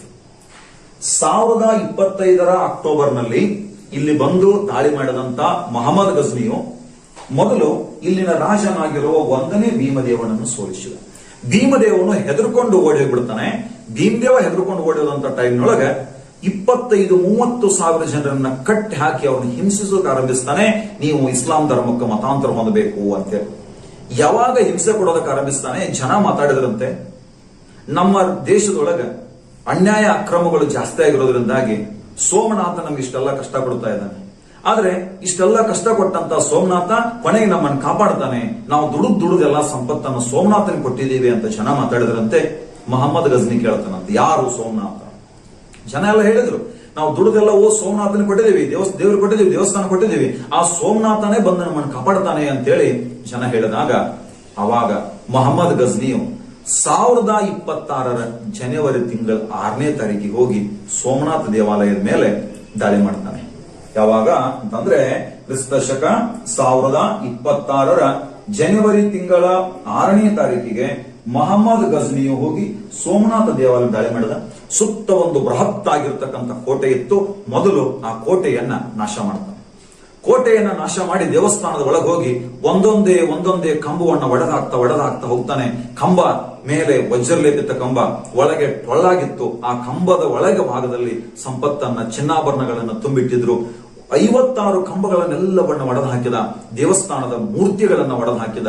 2000 ಕೆಜಿಯಷ್ಟು ಚಿನ್ನದ ಗಂಟೆ ಇತ್ತಂತೆ, ಬೃಹತ್ ಆಗಿರ್ತಕ್ಕಂಥ ಗಂಟೆ ಇತ್ತಂತೆ. ಆ ಗಂಟೆಯನ್ನು ದೋಚಿದ. ದೇವಸ್ಥಾನದ ಮೂರ್ತಿಗಳನ್ನ ದೋಸ್ತಾನೆ. ದೇವಸ್ಥಾನವನ್ನೆಲ್ಲವನ್ನ ದೋಚಿದ ನಂತರ, ನಾಶ ಮಾಡಿದ ನಂತರ ದೇವಸ್ಥಾನದ ಹೊರಗೆ ಬರೋದಕ್ಕೊಂದು ಬೃಹತ್ತಾದ ಶಿವಲಿಂಗ ಇತ್ತು. ಆ ಶಿವಲಿಂಗವನ್ನ ಒಡೆದು ಹಾಕ್ತಾನೆ ಗಜ್ನಿ. ಶಿವಲಿಂಗವನ್ನ ಒಡೆದು ಹಾಕಿದಾಗ ಅದು ಒಳಗೆ ಟೊಳ್ಳಾಗಿತ್ತು, ಅದರೊಳಗೂ ಸಂಪತ್ತಿತ್ತು. ಇದೇ ರೀತಿಯಾಗಿ 108 ಶಿವಲಿಂಗ ಎಲ್ಲವನ್ನ ಒಡೆದು ಹಾಕ್ತಾನೆ. ಇಲ್ಲಿಂದ ಎಷ್ಟು ಸಂಪತ್ತನ್ನ ದೋಚದ ಮಹಮ್ಮದ್ ಗಜ್ನಿ ಅಂತಂದ್ರೆ 20,000 ಕುದುರೆಗಳ ಮೇಲೆ 2 ತಿಂಗಳುಗಳ ಕಾಲ ಇಲ್ಲಿನ ಸಂಪತ್ತನ್ನು ತಗೊಂಡು ಹೋಗ್ತಾನಂತೆ. ಅಷ್ಟು ಶ್ರೀಮಂತವಾಗಿರ್ತಕ್ಕಂಥ, ಅಷ್ಟು ಸಂಪತ್ಭರಿತವಾಗಿರುವ ದೇವಾಲಯದಾಗಿತ್ತು. ಈ ದೇವಾಲಯ ಮಹಮ್ಮದ್ ಗಜ್ನಿಯ ದಾಳಿಗೆ ಸಿಕ್ಕು ಸಂಪೂರ್ಣವಾಗಿ ನಾಶ ಆಗ್ತದೆ. ಮಹಮ್ಮದ್ ಗಜ್ನಿ ಇಂತ ಒಂದು ದೇವಸ್ಥಾನವನ್ನು ನಾಶ ಮಾಡಿದ ಅನ್ನೋ ಕಾರಣಕ್ಕೆ ಅವನಿಗೊಂದು ಬಿರುದು ಬಂತು. ಬಹಳ ಇಂಪಾರ್ಟೆಂಟ್ ಬಿರುದಿದು, ಗಾಜಿ ಅಂತ ಬಿರುದು ಬರ್ತದ. ಗಾಜಿ ಅಂದರೆ ಐಡೋಲ್ ಬ್ರೇಕರ್ ಅಂತ ಹೇಳ್ತೀವಿ, ವಿಗ್ರಹ ಭಂಜಕ. ಗಾಜಿ ಅಂದರೆ ಐಡೋಲ್ ಬ್ರೇಕರ್ ಅಥವಾ ವಿಗ್ರಹ ಭಂಜಕ ಅಂತ ಕರಿತಿರ್ತೀವಿ. ಗಾಜಿ ಅಂತ ಬಿರುದು ಆತನಿಗೆ ಈ ಗುಜರಾತಿನ ಸೋಮನಾಥ ದೇವಾಲಯದ ಮೇಲಿನ ದಾಳಿಯ ನಂತರ ಬಿರುದು ಬರ್ತದೆ. ಅವನಿಗೆ ಗಾಜಿ, ಐಡೋಲ್ ಬ್ರೇಕರ್ ಅಥವಾ ವಿಗ್ರಹ ಭಂಜಕ ಅಂತ ಒಂದು ಬಿರುದು ಆತನಿಗೆ ಬರುತ್ತದೆ. ಇದು ಆತ ಕೈಗೊಂಡಿರುವ 16ನೇ ದಾಳಿ ಹಾಗೂ ಆತ ಕೈಗೊಂಡಿರುವ ಅತ್ಯಂತ ಸಂಪತ್ಭರಿತವಾಗಿರ್ತಕ್ಕಂಥ ದಾಳಿ ಯಾವುದು ಅಂತಂದ್ರೆ 16ನೇ ದಾಳಿಯಾಗಿದೆ. ಇದಾದ ನಂತರ ಮಹಮ್ಮದ್ ಗಜ್ನಿಯು 17ನೇ ದಾಳಿಯನ್ನು ಕೈಗೊಂಡಿದ್ದು 1027ರಲ್ಲಿ. ಈ ಕಡೆಗೆ ಸಿಂಧ್ ಅಂತ ಏನ್ ಬರ್ತದೋ, ನಿನ್ನೆ ಕ್ಲಾಸ್ನ ಹೇಳಿದ್ದೆ ನಾನು, ಸಿಂಧ್ ಪ್ರದೇಶ. ಆ ಸಿಂಧ್ ಪ್ರದೇಶದಲ್ಲಿ ಜಾಟರು ಅಂತ ಬರ್ತಾರೆ. ಆ ಸಿಂಧ್ ಪ್ರದೇಶದ ಜಾಟರ್ ಮೇಲೆ ದಾಳಿ ಮಾಡಿ ಆ ಜಾಟರನ್ನ ಸೋಲಿಸ್ತಾನೆ. ಇದು 17ನೇ ದಾಳಿ. ಸಿಂಧ್ ಪ್ರದೇಶದ ಜಾಟರನ್ನ ಈತ ಸೋಲಿಸ್ತಾನೆ. ಇದು 17ನೇ ದಾಳಿ ಹಾಗೂ ಕೊನೆಯ ದಾಳಿ. 1030 ಏನಾದ್ರೂ ಮಹಮ್ಮದ್ ಗಜ್ನಿ ನಿಧನ ಹೊಂದದೆ ಹೋಗಿದ್ರೆ ಇನ್ನೊಂದಿಷ್ಟು ದಾಳಿಗಳನ್ನು ನಾನು ನಿಮ್ಗೆ ಹೇಳ್ಬೇಕಾಗ್ತಿತ್ತು. ಆದ್ರೆ 1030 ಆತ ನಿಧನ ಹೊಂದಿದ. ಅಲ್ಲಿಗೆ ಆತನ ಆಡಳಿತ ಆರಂಭವಾಗುತ್ತದೆ. ಕ್ರಿಸ್ತಶಕ 997ರಿಂದ 1030ರವರೆಗೆ ಆಡಳಿತ ಮಾಡಿದಂತ ಗಜ್ನಿಯು ಇಲ್ಲಿ ನಿಧನ ಹೊಂದಿದ ನಂತರ ಅಲ್ಲಿ ಕೆಲವು ಜನ ಗಜ್ನಿ ಮಣಿತನ ಸುಲ್ತಾನರು ಬರ್ತಾರೆ. ಆದ್ರೆ ಅವರು ಗಜ್ನಿಯಷ್ಟು ಪ್ರಮುಖರಾದವರು ಆಗಿರಲಿಲ್ಲ, ಪ್ರಬಲರಾದವರು ಆಗಿರಲಿಲ್ಲ ಅನ್ನೋ ಕಾರಣಕ್ಕೆ ಅವರಷ್ಟು ಪ್ರಸಿದ್ಧಿಗೆ ಬರೋದಕ್ಕೆ ಅವರಿಂದ ಸಾಧ್ಯ ಆಗಲಿಲ್ಲ. ಒಟ್ಟಿನಲ್ಲಿ ಈ ಗಜ್ನಿಯು ಭಾರತದಲ್ಲಿ ಇಸ್ಲಾಂ ಧರ್ಮದ ಸ್ಥಾಪನೆಗೆ ಒಂದು ಭದ್ರವಾದ ಅಡಿಪಾಯವನ್ನೇನು ಹಾಕಿಕೊಡುತ್ತಾನೆ. ಇವತ್ತು ಅಂತಂದ್ರೆ ಮಧ್ಯ ಭಾರತ ಇತಿಹಾಸದೊಳಗ ಇಸ್ಲಾಂ ಧರ್ಮ ಅಷ್ಟು ಪ್ರಬಲವಾಗಿ ಬೆಳೀತು, ಅದು ಇಸ್ಲಾಂ ಯುಗ ಅಂತ ಕರ್ಸ್ಕೊಳ್ತದ ಆ ಒಂದು ಕಾಲ ಅಂತಂದ್ರೆ ಅದಕ್ಕೆ ಒಂದು ಅಡಿಪಾಯವನ್ನ ಹಾಕಿದವನು ಈ ಮಹಮ್ಮದ್ ಗಜ್ನಿ ಹಾಗೂ ಈ ಗಜ್ನಿ ಮನೆತನ ಅಂತ ನಾವು ಹೇಳ್ಬೇಕಾಗಿದೆ. ನೋಡಿದ್ವಿ ಯಾವ ರೀತಿಯಾಗಿ ಈತ ದಾಳಿಗಳನ್ನ ಕೈಗೊಂಡ ಅಂತೇಳಿ. ಇದೇ ರೀತಿಯಾಗಿ ಈ ಗಜ್ನಿ ಮನೆತನವು ಅಫ್ಘಾನಿಸ್ತಾನದಲ್ಲಿ ಆಡಳಿತ ಮಾಡ್ತಿರ್ಬೇಕಾದ್ರೆ ಇಲ್ಲಿ ಬಂದಂತ ದುರ್ಬಲ ರಾಜರ ಆಡಳಿತವನ್ನ ಕಂಡು ಅಲ್ಲಿ ವ್ಯಕ್ತಿ ಬರ್ತಾನೆ, ಅಲ್ಲಾವುದ್ದೀನ್ ಹುಸೇನ್ ಅಂತ. ಅಲ್ಲಾವುದ್ದೀನ್ ಹುಸೇನ್ ನೆನಪಿರ್ಲಿ, ಆ ಅಲ್ಲಾವುದ್ದೀನ್ ಹುಸೇನನು ಗಜ್ನಿ ಗ್ರಾಮಕ್ಕೆ ಬೆಂಕಿ ಹಚ್ತಾನಂತೆ. ಬೆಂಕಿ ಹಚ್ಚಿ ಆತ ಆ ಪ್ರದೇಶವನ್ನ, ಕೆಲವು ಪ್ರದೇಶಗಳನ್ನು ವಶಪಡಿಸಿಕೊಂಡು ತನ್ನ ಆಡಳಿತವನ್ನ ಆರಂಭಿಸ್ತಾನೆ. ಹೊಸ ಒಂದು ಮನೆತನ ಸ್ಥಾಪನೆ ಆಗ್ತದೆ, ಗೋರಿ ಮನೆತನ ಅಂತೇಳಿ. ಓಕೆ, ನಾವೀಗ ನೋಡೋಣ ಗೋರ್ ಮನೆತನದ ಬಗ್ಗೆ. ನಾನು ಹೇಳ್ತಾ ಇದ್ದೆ ನಿಮ್ಗೆ, ಗಜ್ನಿ ಗ್ರಾಮಕ್ಕೆ ಬೆಂಕಿ ಹಚ್ಚಿದಂತ ಒಬ್ಬ ವ್ಯಕ್ತಿ ಅಲ್ಲಾವುದ್ದೀನ್ ಹುಸೇನ್ ಅಂತ. ಅಲ್ಲಾವುದ್ದೀನ್ ಹುಸೇನ್, ಆ ಅಲ್ಲಾವುದ್ದೀನ್ ಹುಸೇನ್ ಗಜ್ನಿ ಗ್ರಾಮಕ್ಕೆ ಬೆಂಕಿ ಹಚ್ಚಿ ಗಜ್ನಿ ಗ್ರಾಮದ ಅಲ್ಲಿ ಆಡಳಿತ ನಡೆಸಿರ್ತಕ್ಕಂಥ ಗಜ್ನಿ ಮನೆತನದವರನ್ನ ಸೋಲಿಸಿದ ನಂತರ ಗೋರ್ ಎಂಬ ಪ್ರದೇಶವನ್ನ ತನ್ನ ರಾಜಧಾನಿಯನ್ನಾಗಿಸಿಕೊಂಡು ಆಡಳಿತವನ್ನ ಆರಂಭಿಸ್ತಾನೆ ಈ ಅಲ್ಲಾವುದ್ದೀನ್ ಹುಸೇನ್ ಅಂತಕ್ಕಂಥ ವ್ಯಕ್ತಿ. ಈತನೇ ಈ ಮನೆತನದ ಸ್ಥಾಪಕ. ನೋಡ್ರಿ, ಗಜ್ನಿ ಮನೆತನದ ಸ್ಥಾಪಕ ಯಾರು ಅಂತ ಕೇಳಿದಾಗ ಅಲಪ್ತಗೀನ್ ಗಜ್ನಿ. ಆದ್ರೆ ಗೋರ್ ಅಥವಾ ಗೋರಿ ಮನೆತನದ ಸ್ಥಾಪಕ ಯಾರಪ್ಪ? ಅಲ್ಲಾವುದ್ದೀನ್ ಹುಸೇನ್ ಅಂತಕ್ಕಂಥ ವ್ಯಕ್ತಿ. ಈತನಿಗೆ ಒಂದು ಬಿರುದು ಕೂಡ ಇತ್ತು, ಜಹಾನ್ ಸೂರ್ಜ್ ಅಂತ. ಜಹಾನ್ ಸೂರ್ಜ್ ಅಂದ್ರೆ ಲೋಕವನ್ನು ಸುಟ್ಟವನು ಅಂತ ಅರ್ಥ. ಜಹಾನ್ ಸೂರ್ಜ್ ಅಂದ್ರೆ ಲೋಕವನ್ನು ಸುಟ್ಟವನು ಅಂತ ಅರ್ಥವನ್ನು ಕೊಡುತ್ತೇವೆ. ಈ ಜಹಾನ್ ಸೂರ್ಜ್ ಅಂತ ಒಂದು ಬಿರುದು ಕೂಡ ಇರ್ತದೆ. ಈ ಅಲ್ಲಾವುದ್ದೀನ್ ಹುಸೇನ್ ನಂತರ ಈ ಗೋರಿ ಮನೆತನದೊಳಗ ಅಥವಾ ಗೋರ್ ಮನೆತನದೊಳಗ ಪ್ರಸಿದ್ಧಿಗೆ ಬಂದಂತ ಒಬ್ಬ ವ್ಯಕ್ತಿ ಮಹಮ್ಮದ್ ಗೋರಿ ಅಂತ ಹೇಳಿ. ಆತನಿಗೆ 3-4 ಹೆಸರುಗಳದಾವ. ಶಹಾಬುದ್ದೀನ್, ಮಹಿಬುದ್ದೀನ್, ಮಹಮ್ಮದ್ ಬಿನ್ ಸಾಮ್ ಅಂತ ಹೇಳಿ ಬೇರೆ ಬೇರೆ ಹೆಸರುಗಳದಾವ. ಅದ್ಯಾವುದ್ರ ಅವಶ್ಯಕತೆ ಇಲ್ಲ, ಗೊತ್ತಿರಬೇಕಾಗಿರೋದು ಮಹಮ್ಮದ್ ಗೋರಿ ಅಂತೇಳಿ. ಈ ಮನೆತನದ ಅತ್ಯಂತ ಪ್ರಸಿದ್ಧನಾಗಿರುವ ಸುಲ್ತಾನ ಮಹಮ್ಮದ್ ಗೋರಿ ಅಥವಾ ಗೋರಿ ಮಹಮ್ಮದ್ ಅಂತೇಳಿ ಕರೆತಿರ್ತೇವೆ. ನಾವೀಗ ನೋಡೋಣ ಮಹಮ್ಮದ್ ಗೋರಿ. ಮಹಮ್ಮದ್ ಗಜ್ನಿಯು ಭಾರತದ ಮೇಲೆ ದಾಳಿ ಮಾಡಬೇಕಾದ್ರೆ ಆತನಿಗಿದ್ದಂತ ಉದ್ದೇಶಗಳು 3: ಸಂಪತ್ತಿನ ಲೂಟಿ, ಹಿಂದೂ ದೇವಾಲಯಗಳ ನಾಶ, ಭಾರತದಲ್ಲಿ ಇಸ್ಲಾಂ ಧರ್ಮವನ್ನ ಸ್ಥಾಪನೆ ಮಾಡೋದಾಗಿತ್ತು. ಆದ್ರೆ ಈ ಮಹಮ್ಮದ್ ಗೋರಿಯ ಉದ್ದೇಶಗಳು ಬೇರೆನೇ ಇದ್ದು. ಈತನ ಉದ್ದೇಶಗಳು ಅಲ್ಲ, ಉದ್ದೇಶ ಬೇರೆ ಇತ್ತು. ಈತನ ಉದ್ದೇಶ, ಅತೀ ಮುಖ್ಯವಾದ ಉದ್ದೇಶ, ಭಾರತದಲ್ಲೊಂದು ಇಸ್ಲಾಂ ಸಾಮ್ರಾಜ್ಯವನ್ನ ಸ್ಥಾಪನೆ ಮಾಡಬೇಕು ಅಂತೇಳಿ. ಭಾರತದಲ್ಲೊಂದು ಇಸ್ಲಾಂ ಸಾಮ್ರಾಜ್ಯವನ್ನ ಸ್ಥಾಪನೆ ಮಾಡಬೇಕಂತ ಉದ್ದೇಶ ಇರ್ತದ. ನೆನ್ಪಿಟ್ಟುಕೊಳ್ರಿ, ಭಾರತದ ಮೇಲೆ ದಾಳಿ ಮಾಡಿದಂತ ಮೊದಲ ಮುಸ್ಲಿಮರು ಅರಬ್ಬರಾದ್ರೆ, ಭಾರತದಲ್ಲಿ ಪ್ರಬಲವಾಗಿ ಮುಸ್ಲಿಂ ಸಮುದಾಯ, ಮುಸ್ಲಿಂ ಧರ್ಮ ನೆಲೆಯೂರಬೇಕಾದ್ರೆ ಕಾರಣ ಆಗಿರೋರು ಟರ್ಕರು, ಅದರೊಳಗೆ ಗೋರಿ ಅಂತ ಹೇಳಿ. ಈ ಗೋರಿ ಇಸ್ಲಾಂ ಸಾಮ್ರಾಜ್ಯವನ್ನ ಸ್ಥಾಪಿಸುವ ಉದ್ದೇಶದಿಂದಲೇ ಭಾರತದ ಮೇಲೆ ದಾಳಿಗಳನ್ನ ಕೈಗೊಳ್ಳುತ್ತಾನೆ. ಈತನು ಭಾರತಕ್ಕೆ ಬಂದಿದ್ದು ಬೋಲಾನ್ ಕಣಿವೆಯ ಮೂಲಕ, ಆತನು ಬಂದಿದ್ದು ಗಜ್ನಿಯು ಬಂದಿದ್ದು ಖೈಬರ್ ಕಣಿವೆಯ ಮೂಲಕ ಅಥವಾ ಗೋಮಾಲ್ ಕಣಿವೆ ಅಂತ ಹೇಳ್ತಿರ್ತಾರೆ. ಆ ಗೋಮಾಲ್ ಕಣಿವೆಯ ಮೂಲಕ ಈತ ಭಾರತಕ್ಕೆ ಬರ್ತಾನೆ, ಮಹಮ್ಮದ್ ಗೋರಿ ಅಂತ ಹೇಳಿ. ಈತನು ಭಾರತದಲ್ಲಿ 10 ದಾಳಿಗಳನ್ನ ಕೈಗೊಳ್ಳುತ್ತಾನೆ. ಆ 10 ದಾಳಿಗಳಲ್ಲಿ ನಮಗೆ ಮೋಸ್ಟ್ ಇಂಪಾರ್ಟೆಂಟ್ ಆಗಿರುವಂತಹ ಒಂದು 5-6 ದಾಳಿಗಳನ್ನ ನಾವು ಇವತ್ತಿನ ಒಂದು ಕ್ಲಾಸ್ ಒಳಗೆ ನೋಡೋಣ. ಅದಲ್ಲದೆ ಎಕ್ಸಾಮ್ ಒಳಗೂ ಸಹಿತ ಪದೇ ಪದೇ ಇವನ ಬಗ್ಗೆ, ಗೋರಿಯ ಬಗ್ಗೆ ಹೆಚ್ಚಿನ ಪ್ರಶ್ನೆಗಳನ್ನ ಕೇಳ್ತಿರ್ತಾರೆ. ಆ ಯಾವ ಪ್ರಶ್ನೆಗಳನ್ನ ಕೇಳ್ತಾರೆ ಅನ್ನೋದನ್ನು ಕೂಡ ನಾವು ಇವತ್ತಿನ ತರಗತಿ ಒಳಗೆ ನೋಡ್ತಾ ಹೋಗೋಣ. ಮೊದಲಿಗೆ ಈತ ಕೈಗೊಂಡಿರುವ ದಾಳಿಗಳಲ್ಲಿ ಮೊದಲನೆಯದ್ದು ಕ್ರಿಸ್ತ ಶಕ 1175ರಲ್ಲಿ. ಯಾವ ವರ್ಷ ಆತ ಅಲ್ಲಿ ಸುಲ್ತಾನ್ ಆದ್ನೋ ಅದೇ ವರ್ಷ ಈತ ದಾಳಿಯನ್ನ ಕೈಗೊಳ್ಳುತ್ತಾನೆ. 1175ರಲ್ಲಿ ಈತ ದಾಳಿ ಕೈಗೊಂಡಿದ್ದೆಲ್ಲಿ ಅಂತಂದ್ರ ಈ ಮುಲ್ತಾನ ಪ್ರದೇಶ, ಇದು ಪಂಜಾಬ್ ಪ್ರದೇಶ, ಇದು ಈ ಮುಲ್ತಾನದ ಮೇಲೆ ದಾಳಿಯನ್ನ ಕೈಗೊಳ್ಳುತ್ತಾನೆ. 1175ರಲ್ಲಿ ಸಿಟಿ ಆಫ್ ಗೋಲ್ಡ್, ಮುಲ್ತಾನದ ಮೇಲೆ ದಾಳಿಯನ್ನ ಕೈಗೊಂಡ. ಅಲ್ಲೊಂದು ಮುಸ್ಲಿಂ ರಾಜಮನೆತನ ಇತ್ತು, ಕಾರ್ಮಿತಿಯರು ಅಂತೇಳಿ. ಆ ಕಾರ್ಮಿತಿಯರನ್ನ ಈತ ಸೋಲಿಸ್ತಾನೆ. 1175ರೊಳಗ ಈತ ಕಾರ್ಮಿತಿಯರನ್ನ ಸೋಲಿಸ್ತಾನೆ. ಇದು ಈತ ಕೈಗೊಂಡಿರ್ತಕ್ಕಂಥ ಮೊದಲನೇ ದಾಳಿ. ಮುಲ್ತಾನ ಪ್ರದೇಶವನ್ನ ವಶಪಡಿಸಿಕೊಳ್ತಾನೆ. ಯಾವಾಗಪ್ಪ? 1175. ಇದರ ನಂತರ ಮೋಸ್ಟ್ ಇಂಪಾರ್ಟೆಂಟ್ ಆಗಿರುವಂತಹ ದಾಳಿ 1178ರಲ್ಲಿ. 1178 ಚೆನ್ನಾಗಿ ನೆನ್ಪಿಟ್ಕೊಳ್ಬೇಕು. ಕರ್ನಾಟಕದ ಮಟ್ಟಿಗೆ ಚಾಲುಕ್ಯರು ಅಂತ ಬರ್ತಾರೆ, ಬಾದಾಮಿಯ ಚಾಲುಕ್ಯರು ಅಂತ. ಈ ಬಾದಾಮಿ ಚಾಲುಕ್ಯರೊಳಗೊಬ್ಬ ಇಮ್ಮಡಿ ಪುಲಿಕೇಶಿ ಅಂತಿದ್ದ. ಇಮ್ಮಡಿ ಪುಲಿಕೇಶಿ ಗುಜರಾತ್ ಮತ್ತು ಮಹಾರಾಷ್ಟ್ರವನ್ನ ಗೆದ್ದುಕೊಂಡಿದ್ದ. ಗುಜರಾತ್ ಮತ್ತು ಮಹಾರಾಷ್ಟ್ರವನ್ನ ಗೆದ್ದುಕೊಂಡು ಆ ಎರಡೂ ಪ್ರದೇಶಗಳ ಆಡಳಿತಕ್ಕೆ ತನ್ನ ಸಹೋದರನಾಗಿರುವ ಜಯಸಿಂಹಣ್ಣನ ನೇಮಿಸಿದ್ದ. ಚಾಲುಕ್ಯರು ಗುಜರಾತ್ ಮತ್ತು ಮಹಾರಾಷ್ಟ್ರವನ್ನ ಸಹಿತ ಆಳಿದರು. ಆ ಚಾಲುಕ್ಯರು ಅಂತಕ್ಕಂಥ ಒಂದು ಪದ ಹೋಗಿ ನಂತರ ಸೋಲಂಕಿಗಳು ಅಂತ ಆಗ್ತದೆ ರಜಪೂತರ ಕಾಲದೊಳಗೆ. ಅಂದ್ರೆ ಈ ಗುಜರಾತ್ ಭೂಭಾಗದೊಳಗ ಸೋಲಂಕಿಗಳು ಅಂತೇಳಿ ಈ ರಜಪೂತ ಮನೆತನದವರು ಆಡಳಿತ ನಡೆಸ್ತಿದ್ರು, ಸೋಲಂಕಿಗಳು. ಈ ಸೋಲಂಕಿಗಳೊಬ್ಬ ರಾಜ ಇರ್ತಾನೆ, 2ನೇ ಭೀಮದೇವ ಅಂತೇಳಿ. ಸೋಲಂಕಿಗಳ ರಾಜ 2ನೇ ಭೀಮದೇವ. ಮಹಮ್ಮದ್ ಗಜ್ನಿಯ ದಾಳಿಯನ್ನ ಎದುರಿಸಿದ ರಾಜ 1ನೇ ಭೀಮದೇವ ಆಗಿದ್ರೆ, ಈ ಮಹಮ್ಮದ್ ಗೋರಿಯು ದಾಳಿ ಮಾಡಿದಾಗ ಆತನ ಎದುರಿಸಿದ ರಾಜ, ಸೋಲಂಕಿಗಳ ರಾಜ 2ನೇ ಭೀಮದೇವ. ಈ 2ನೇ ಭೀಮದೇವನಿಗೆ ಒಬ್ಳು ರಾಣಿ ಇರ್ತಾಳೆ. ಅವಳ ಹೆಸರು ನಾಯಕಿ ದೇವಿ ಅಂತೇಳಿ. ಅವಳ ಹೆಸರು ನಾಯಕಿ ದೇವಿ ಅಂತ ಚೆನ್ನಾಗಿ ನೆನ್ಪಿಟ್ಕೊಳ್ಬೇಕಿಲ್ಲಿ. 1178ರೊಳಗ ಮಹಮ್ಮದ್ ಗೋರಿಯು ಬಂದು ಗುಜರಾತಿನ ಅನಿಲವಾಡದ ಮೇಲೆ ದಾಳಿ ಮಾಡ್ತಾನೆ. ಅನಿಲವಾಡದ ಮೇಲೆ ದಾಳಿ ಮಾಡಿದ ಸಮಯದಲ್ಲಿ 2ನೇ ಭೀಮದೇವನು ಸೋತು ನಿಧನ ಹೊಂದಿದ. ಆಗ 2ನೇ ಭೀಮದೇವನ ರಾಣಿಯಾಗಿರುವ ನಾಯಕಿ ದೇವಿಯು ಮಹಮ್ಮದ್ ಗೋರಿಯ ವಿರುದ್ಧ ಯುದ್ಧಕ್ಕೆ ಸಿದ್ಧ ಆಗ್ತಾಳೆ. ಆಗ ಗೋರಿ ಆ ಹೆಣ್ಣುಮಗಳು ನಾಯಕಿ ದೇವಿಯ ಜೊತೆಗೆ ಯುದ್ಧ ಮಾಡಬೇಕಾದ ಪರಿಸ್ಥಿತಿ ಬಂದ್ಬಿಡ್ತು. ನಾಯಕಿ ದೇವಿ ಯುದ್ಧಕ್ಕೆ ಸಿದ್ಧ ಆದಳು, ಮಹಮ್ಮದ್ ಗೋರಿ ಯುದ್ಧಕ್ಕೆ ಸಿದ್ಧ ಆದ. ಈ ನಾಯಕಿ ದೇವಿ ಮತ್ತು ಮಹಮ್ಮದ್ ಗೋರಿ ಇವರಿಬ್ಬರ ನಡುವೆ ರಾಜಸ್ಥಾನದೊಳಗೆ ಮೌಂಟ್ ಅಬು ಅಂತ ಬರ್ತದೆ, ನಿಮ್ಗೆಲ್ಲ ಗೊತ್ತಿದೆ ಮೌಂಟ್ ಅಬು ಅಂತೇಳಿ. ಆ ರಾಜಸ್ಥಾನದ ಮೌಂಟ್ ಅಬುವಿನ ಸಮೀಪ ಇವರಿಬ್ಬರ ನಡುವೆ ಒಂದು ಕದನ ನಡೀತದ. ಇವರಿಬ್ಬರ ನಡುವೆ ನಡೆದಂತ ಕದನ ಗದ್ದರ್ಗಟ್ಟಿ ಕದನ ಅಥವಾ ಕಾಯ್ದರ್ ಕದನ ಅಂತ ಕರಿತೀವಿ. ಗದ್ದರ್ಗಟ್ಟಿ ಕದನ ಅಥವಾ ಕಾಯದರ್ ಕದನ ಅಂತ ನಡೀತದ. 1178ರೊಳಗ ಈ ಒಂದು ಕದನ ನಡೆಯಿತು, ಗದ್ದರ್ಗಟ್ಟಿ ಅಥವಾ ಕಾಯ್ದರ್ ಕದನ. ಈ ಕದನದಲ್ಲಿ ಭಾರತದ ಸೋಲಂಕಿಗಳ ಮಹಿಳೆ ನಾಯಕಿ ದೇವಿಯು ಮಹಮ್ಮದ್ ಗೋರಿಯನ್ನು ಸೋಲಿಸ್ತಾಳೆ.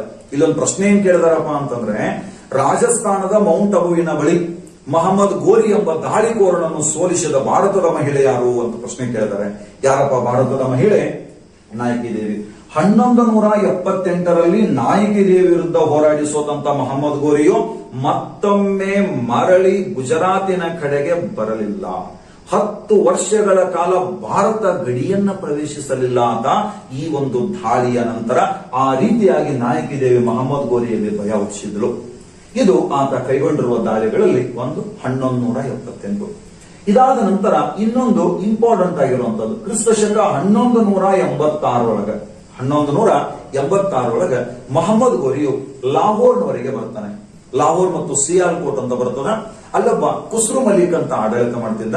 ಆ ಕುಸ್ರು ಮಲಿಕ್ ನನ್ನ ಸೋಲಿಸಿದಂತ ಈ ಮಹಮ್ಮದ್ ಗೋರಿಯು ಲಾಹೋರ್ನಲ್ಲಿ ಒಂದು ಸೇನಾ ನೆಲೆಯನ್ನ ಮಾಡ್ಕೊಳ್ತಾನೆ ಅಥವಾ ಒಂದು ಆರ್ಮಿ ಕ್ಯಾಂಪ್ ಅನ್ನ ಮಾಡ್ಕೊಳ್ತಾನೆ. ಲಾಹೋರ್ ಅನ್ನ ವಶಪಡಿಸಿಕೊಂಡು ಇಲ್ಲೊಂದು ಸೇನಾ ನೆಲೆಯನ್ನ ಸ್ಥಾಪಿಸಿಕೊಳ್ಳುತ್ತಾನೆ. ಯಾರಪ್ಪ ಸೇನೆಲೆ ಮಾಡಿಕೊಂಡವರು? ಮೊಹಮ್ಮದ್ ಗೋರಿ. ಎಲ್ಲಿ ಅಂತಂದ್ರೆ ಲಾಹೋರ್. ಈ ಲಾಹೋರ್ ಎನ್ನುವ ಪ್ರದೇಶವು ಮೊಹಮ್ಮದ್ ಗೋರಿಯ ತಾತ್ಕಾಲಿಕ ರಾಜಧಾನಿ ಕೂಡ ಆಗ್ತದೆ. ಅವನ ಉದ್ದೇಶ ಏನಿದೆ? ಭಾರತದಲ್ಲೊಂದು ಪ್ರಬಲವಾದ ಇಸ್ಲಾಂ ಸಾಮ್ರಾಜ್ಯವನ್ನು ಕಟ್ಟಬೇಕಂತ ಉದ್ದೇಶ ಇದೆ. ಅದಕ್ಕಾಗಿ ಲಾಹೋರ್ ಅನ್ನು ತನ್ನ ತಾತ್ಕಾಲಿಕ ರಾಜಧಾನಿಯನ್ನಾಗಿ ಮಾಡಿಕೊಳ್ಳುತ್ತಾನೆ. ಕ್ರಿಸ್ತಶಕ 1186. ಮೊಹಮ್ಮದ್ ಗೋರಿಯು ಭಾರತದ ಮೇಲೆ ದಾಳಿಗಳನ್ನ ಮಾಡುತ್ತಿದ್ದಂತಹ ಸಮಯದಲ್ಲಿ ಈ ಕಡೆಗೆ ದೆಹಲಿ ಮತ್ತು ರಾಜಸ್ಥಾನದ ಅಜ್ಮೀರ್ ಈ ಎರಡೂ ಪ್ರದೇಶಗಳನ್ನ ಆಡಳಿತ ನಡೆಸಿರತಕ್ಕಂಥ ಒಬ್ಬ ರಾಜ ಇದ್ದ, ಪೃಥ್ವಿರಾಜ್ ಚೌಹಾಣ್ ಅಂತೇಳಿ. ರಜಪೂತರು ಅಂತ ಬರ್ತಾರೆ. ರಜಪೂತರು ಅಂತಂದಾಗ ಯಾರಪ್ಪ ಆದ್ರ ರಜಪೂತರು? ಸೋಲಂಕಿಗಳು, ಗುಹೀಲ್ರು, ಚಂದೇಲ್ರು, ಗುರ್ಜರ ಪ್ರತಿಹಾರರು, ಗಹಡವಾಲ್ರು ಅಂತೇಳಿ 120 ಮನೆತನಗಳನ್ನ ಸೇರಿಸಿ ನಾವು ರಜಪೂತರು ಅಂತ ಹೇಳ್ತೀವಿ. ಈ 120 ರಜಪೂತ ಮನೆತನಗಳ ಒಕ್ಕೂಟದ ಮುಖ್ಯಸ್ಥ ಪೃಥ್ವಿರಾಜ್ ಚೌಹಾಣ್. ಪೃಥ್ವಿರಾಜ್ ಚೌಹಾಣನು ದೆಹಲಿ ಮತ್ತು ಅಜ್ಮೀರ್ ಪ್ರದೇಶಗಳನ್ನು ಆಳ್ತಿದ್ದ. ಇಡೀ ರಜಪೂತ ಒಕ್ಕೂಟದ ಮುಖ್ಯಸ್ಥನಿದ್ದ. ಕ್ರಿಸ್ತಶಕ 1191ರಲ್ಲಿ ಈ ಮೊಹಮ್ಮದ್ ಗೋರಿಯು ಬಂದು ನಮ್ಮ ಪೃಥ್ವಿರಾಜ್ ಚೌಹಾಣ್ನ ಮೇಲೆ ದಾಳಿಯನ್ನ ಮಾಡ್ತಾನೆ. 1191ರಲ್ಲಿ ಮೊಹಮ್ಮದ್ ಗೋರಿಯು ಬಂದು ಪೃಥ್ವಿರಾಜ್ ಚೌಹಾಣ್ನ ಮೇಲೆ, ನೆನಪಿರಬೇಕು, 3ನೇ ಪೃಥ್ವಿರಾಜ್ ಚೌಹಾಣ್. ಎಷ್ಟನೇ ಪೃಥ್ವಿರಾಜ್ ಚೌಹಾಣ್ ಅಂತ ಪ್ರಶ್ನೆ ಕೇಳ್ತಿರ್ತಾರ. 3ನೇ ಪೃಥ್ವಿರಾಜ್ ಚೌಹಾಣ್. ಈ 3ನೇ ಪೃಥ್ವಿರಾಜ್ ಚೌಹಾಣ್ ಮೇಲೆ ದಾಳಿ ಮಾಡಿದಾಗ ರಜಪೂತ ಒಕ್ಕೂಟದ 120 ಮನೆತನಗಳು ಎಲ್ಲವೂ ನಮ್ಮ ಪೃಥ್ವಿರಾಜನ ಬೆಂಬಲಕ್ಕೆ ನಿಂತು ಬಿಡ್ತವೆ. ಅವರೆಲ್ಲರ ಬೆಂಬಲ ತಗೊಂಡು 3ನೇ ಪೃಥ್ವಿರಾಜ್ ಚೌಹಾಣ್ ಯುದ್ಧಕ್ಕೆ ಸಿದ್ಧನಾದ. ಇವನಿಗೊಬ್ಬ ಅಣ್ಣ ಇದ್ದ, ಗೋವಿಂದರಾಜ್ ಚೌಹಾಣ್ ಅಂತೇಳಿ. ಗೋವಿಂದರಾಜ್ ಚೌಹಾಣ್ ನನ್ನ ಸೇನಾಪತಿಯಾಗಿ ನೇಮಿಸಿ ಯುದ್ಧಕ್ಕೆ ಹೋಗ್ತಾನೆ. ಹರಿಯಾಣದ ತಾಣೇಶ್ವರ ಅಂತ ಹೇಳಿದೆ. ಆ ತಾಣೇಶ್ವರದಿಂದ ಸುಮಾರು 10-15 ಮೈಲು ದೂರದೊಳಗಿರ್ತಕ್ಕಂಥ ಒಂದು ಯುದ್ಧ ಭೂಮಿ, ತರೈನ್ ಅಂತ ಯುದ್ಧ ಭೂಮಿ. ಆ ತರೈನ್ ಎಂಬಲ್ಲಿ ಇವರಿಬ್ಬರ ನಡುವೆ ಒಂದು ಯುದ್ಧ ನಡೀತದೆ. ಅದನ್ನ ನಾವು 2ನೇ ತರೈನ್ ಕದನ ಅಂತ ಕರಿತೀವಿ.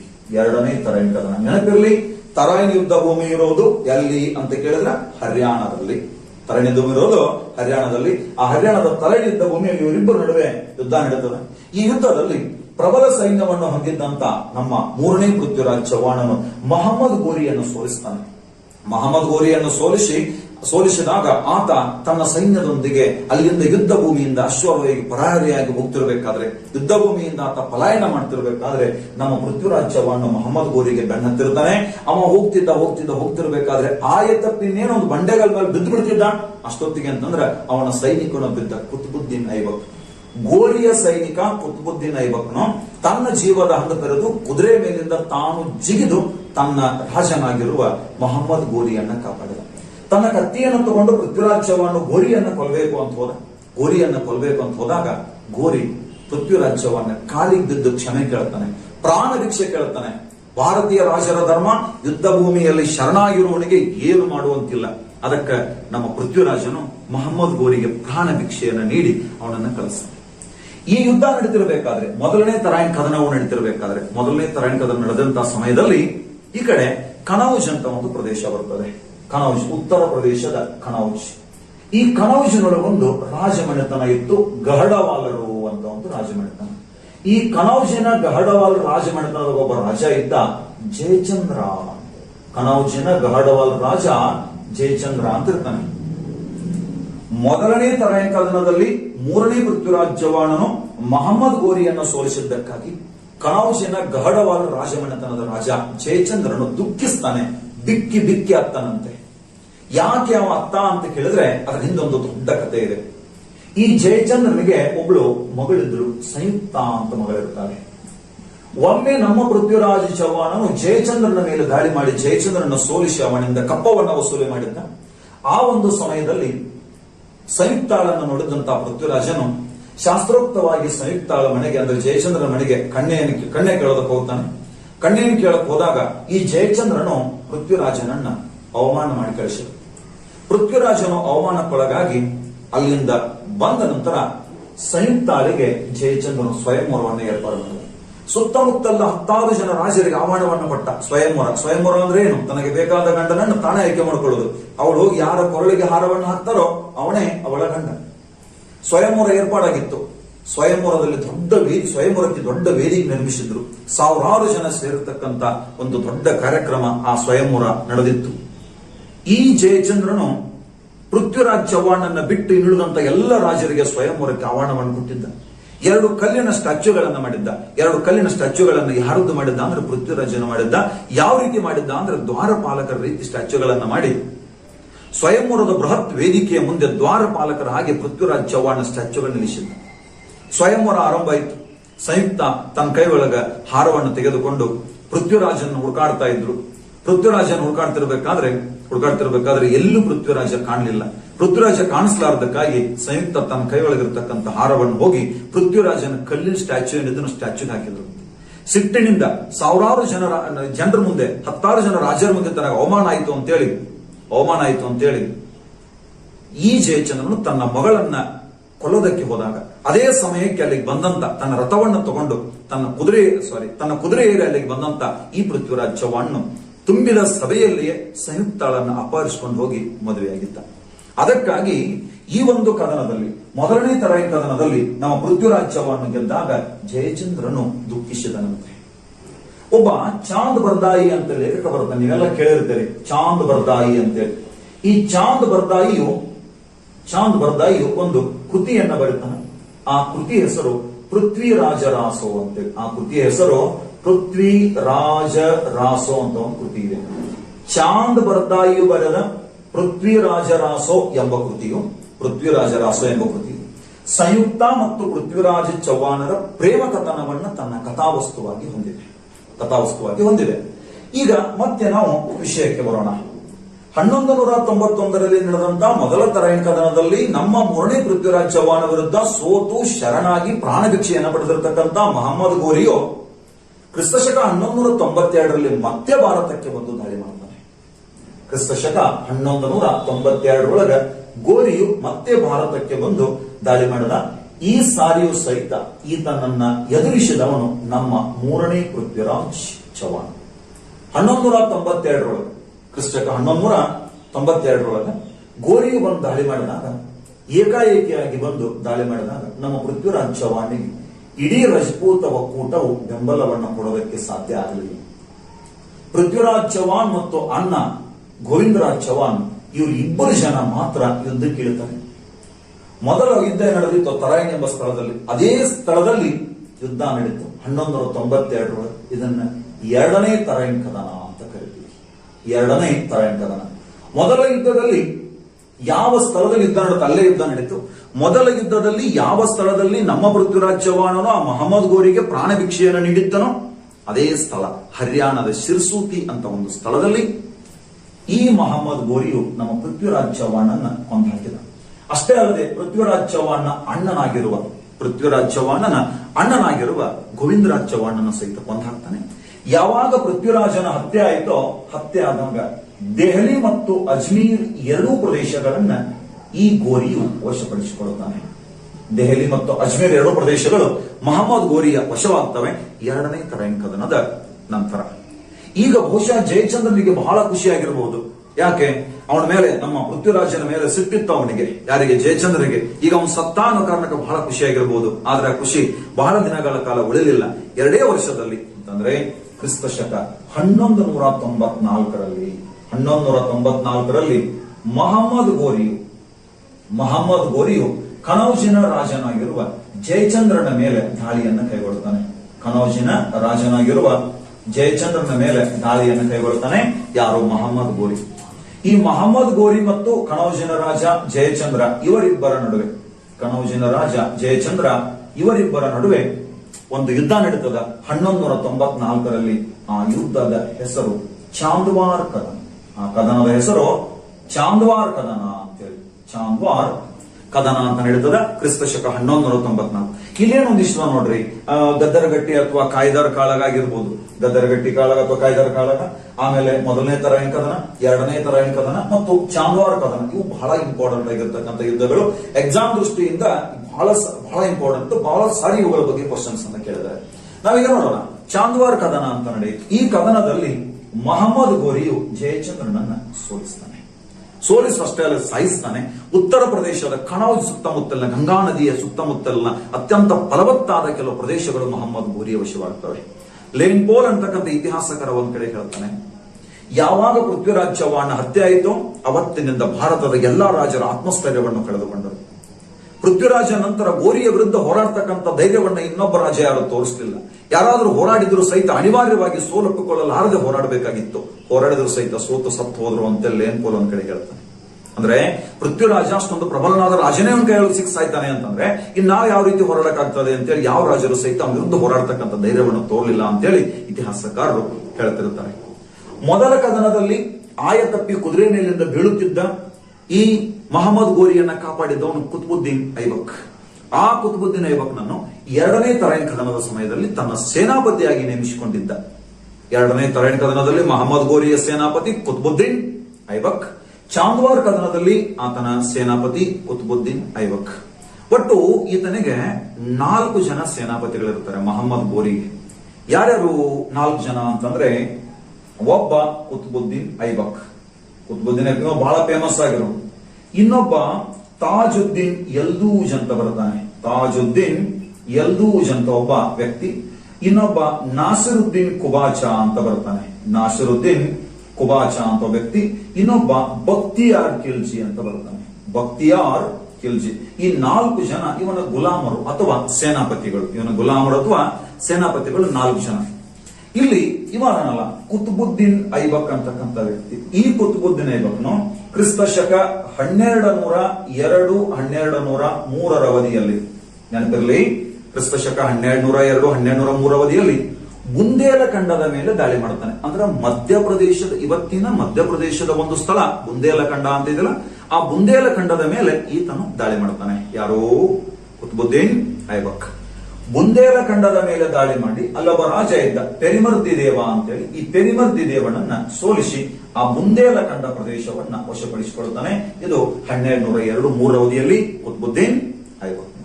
ಈ ಬಕ್ತಿಯಾರ್ ಖಿಲ್ಜಿ ಅಂತಕ್ಕಂಥ ವ್ಯಕ್ತಿ ಇದೇ ಸಮಯದಲ್ಲಿ ಅಂದ್ರೆ 1202 1203 ಅವಧಿಯಲ್ಲಿ, ಕ್ರಿಸ್ತಕ 1202 1203 ಅವಧಿಯಲ್ಲಿ ಈ ಬಕ್ತಿಯಾರ್ ಖಿಲ್ಜಿ ಅಂತಕ್ಕಂಥ ವ್ಯಕ್ತಿ ನಳಂದ ವಿಶ್ವವಿದ್ಯಾಲಯಕ್ಕೆ ಬೆಂಕಿ ಹಚ್ತಾನೆ.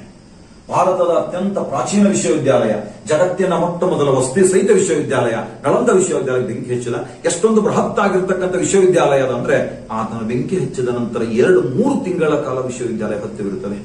ಮುಂದೆ ನಾನು ಪ್ರಶ್ನೆಗಳನ್ನು ಬಿಡಿಸುವಂತ ಅವಧಿಯಲ್ಲಿ ಈ ನಳಂದ ವಿಶ್ವವಿದ್ಯಾಲಯ ಬಗ್ಗೆ ಡಿಟೇಲ್ ಆಗಿ ಹೇಳ್ತೀನಿ. ಆದ್ರೆ ನೆನಪಿರಲಿ, ನಳಂದ ವಿಶ್ವವಿದ್ಯಾಲಯವನ್ನ ನಾಶ ಮಾಡಿದವನು ಮೊಹಮ್ಮದ್ ಘೋರಿಯ ಗುಲಾಮ, ಆತನ ಸೇನಾಪತಿ ಬಕ್ತಿಯಾರ್ ಖಿಲ್ಜಿ. ಕ್ರಿಸ್ತ ಶಕ 1202 3 ಅವಧಿಯಲ್ಲಿ ಈ ವಿಶ್ವವಿದ್ಯಾಲಯಕ್ಕೆ ಬೆಂಕಿ ಹಚ್ಚಿದ್ರು. ಇಲ್ಲಿ 4 ಜನ ಸೇನಾಪತಿಗಳು ಅಂತ ಹೇಳಿದೆ ನಿಮಗೆ. ಈ 4 ಜನ ಸೇನಾಪತಿಗಳೇನದಾರೋ ಇವರೆಲ್ಲರೂ ಒಂಥರ ಹೆಂಗಂದ್ರೆ ಯಾವ ಹಡಗಿನೊಳಗೆ ಕುತ್ಕೊಂಡಿದಾರೋ ಅದ ಹಡಗಿಗೆ ಹೋಲ್ ಬಿಡ್ತಕ್ಕಂಥ ಮನುಷ್ಯರು. ಅಂದ್ರೆ ಮೊಹಮ್ಮದ್ ಘೋರಿಯ ಗುಲಾಮರಾಗಿ, ಮೊಹಮ್ಮದ್ ಘೋರಿಯ ಸೇನಾಪತಿಗಳಾಗಿ ಕೆಲಸ ಮಾಡ್ತಾ ಇದ್ದಾರೆ. ಆದ್ರೆ ಇವರೆಲ್ಲರೂ ಮೊಹಮ್ಮದ್ ಘೋರಿಯ ಸಾವನ್ನ ಬಯಸ್ತಕ್ಕಂಥ ವ್ಯಕ್ತಿಗಳಾಗಿದ್ರು. ಎಂದ ಮೊಹಮ್ಮದ್ ಘೋರಿ ಸಾಯ್ತಾನೆ, ಎಂದು ನಾವೆಲ್ಲ ಸ್ವತಂತ್ರವಾಗಿ ಆಡಳಿತ ಮಾಡ್ತೀವಿ ಅಂತ ಕಾಯ್ತಾ ಇದ್ರು. ಇಂಥವರನ್ನ ಇಟ್ಟುಕೊಂಡು ಈತ ಮಹತ್ವಾಕಾಂಕ್ಷೆಯನ್ನು ಇಟ್ಕೊಂಡಿದ್ದ, ದೊಡ್ಡ ಸಾಮ್ರಾಜ್ಯವೊಂದನ್ನ ಕಟ್ಟಬೇಕು ಅಂತ ಹೇಳಿ.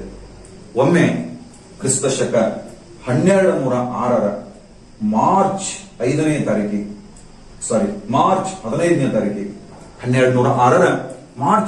ತಾರೀಕಿಗೆ ಈ ಕಡೆ ಲಾಹೋರ್ ಅಂತ ಬರ್ತದೆ.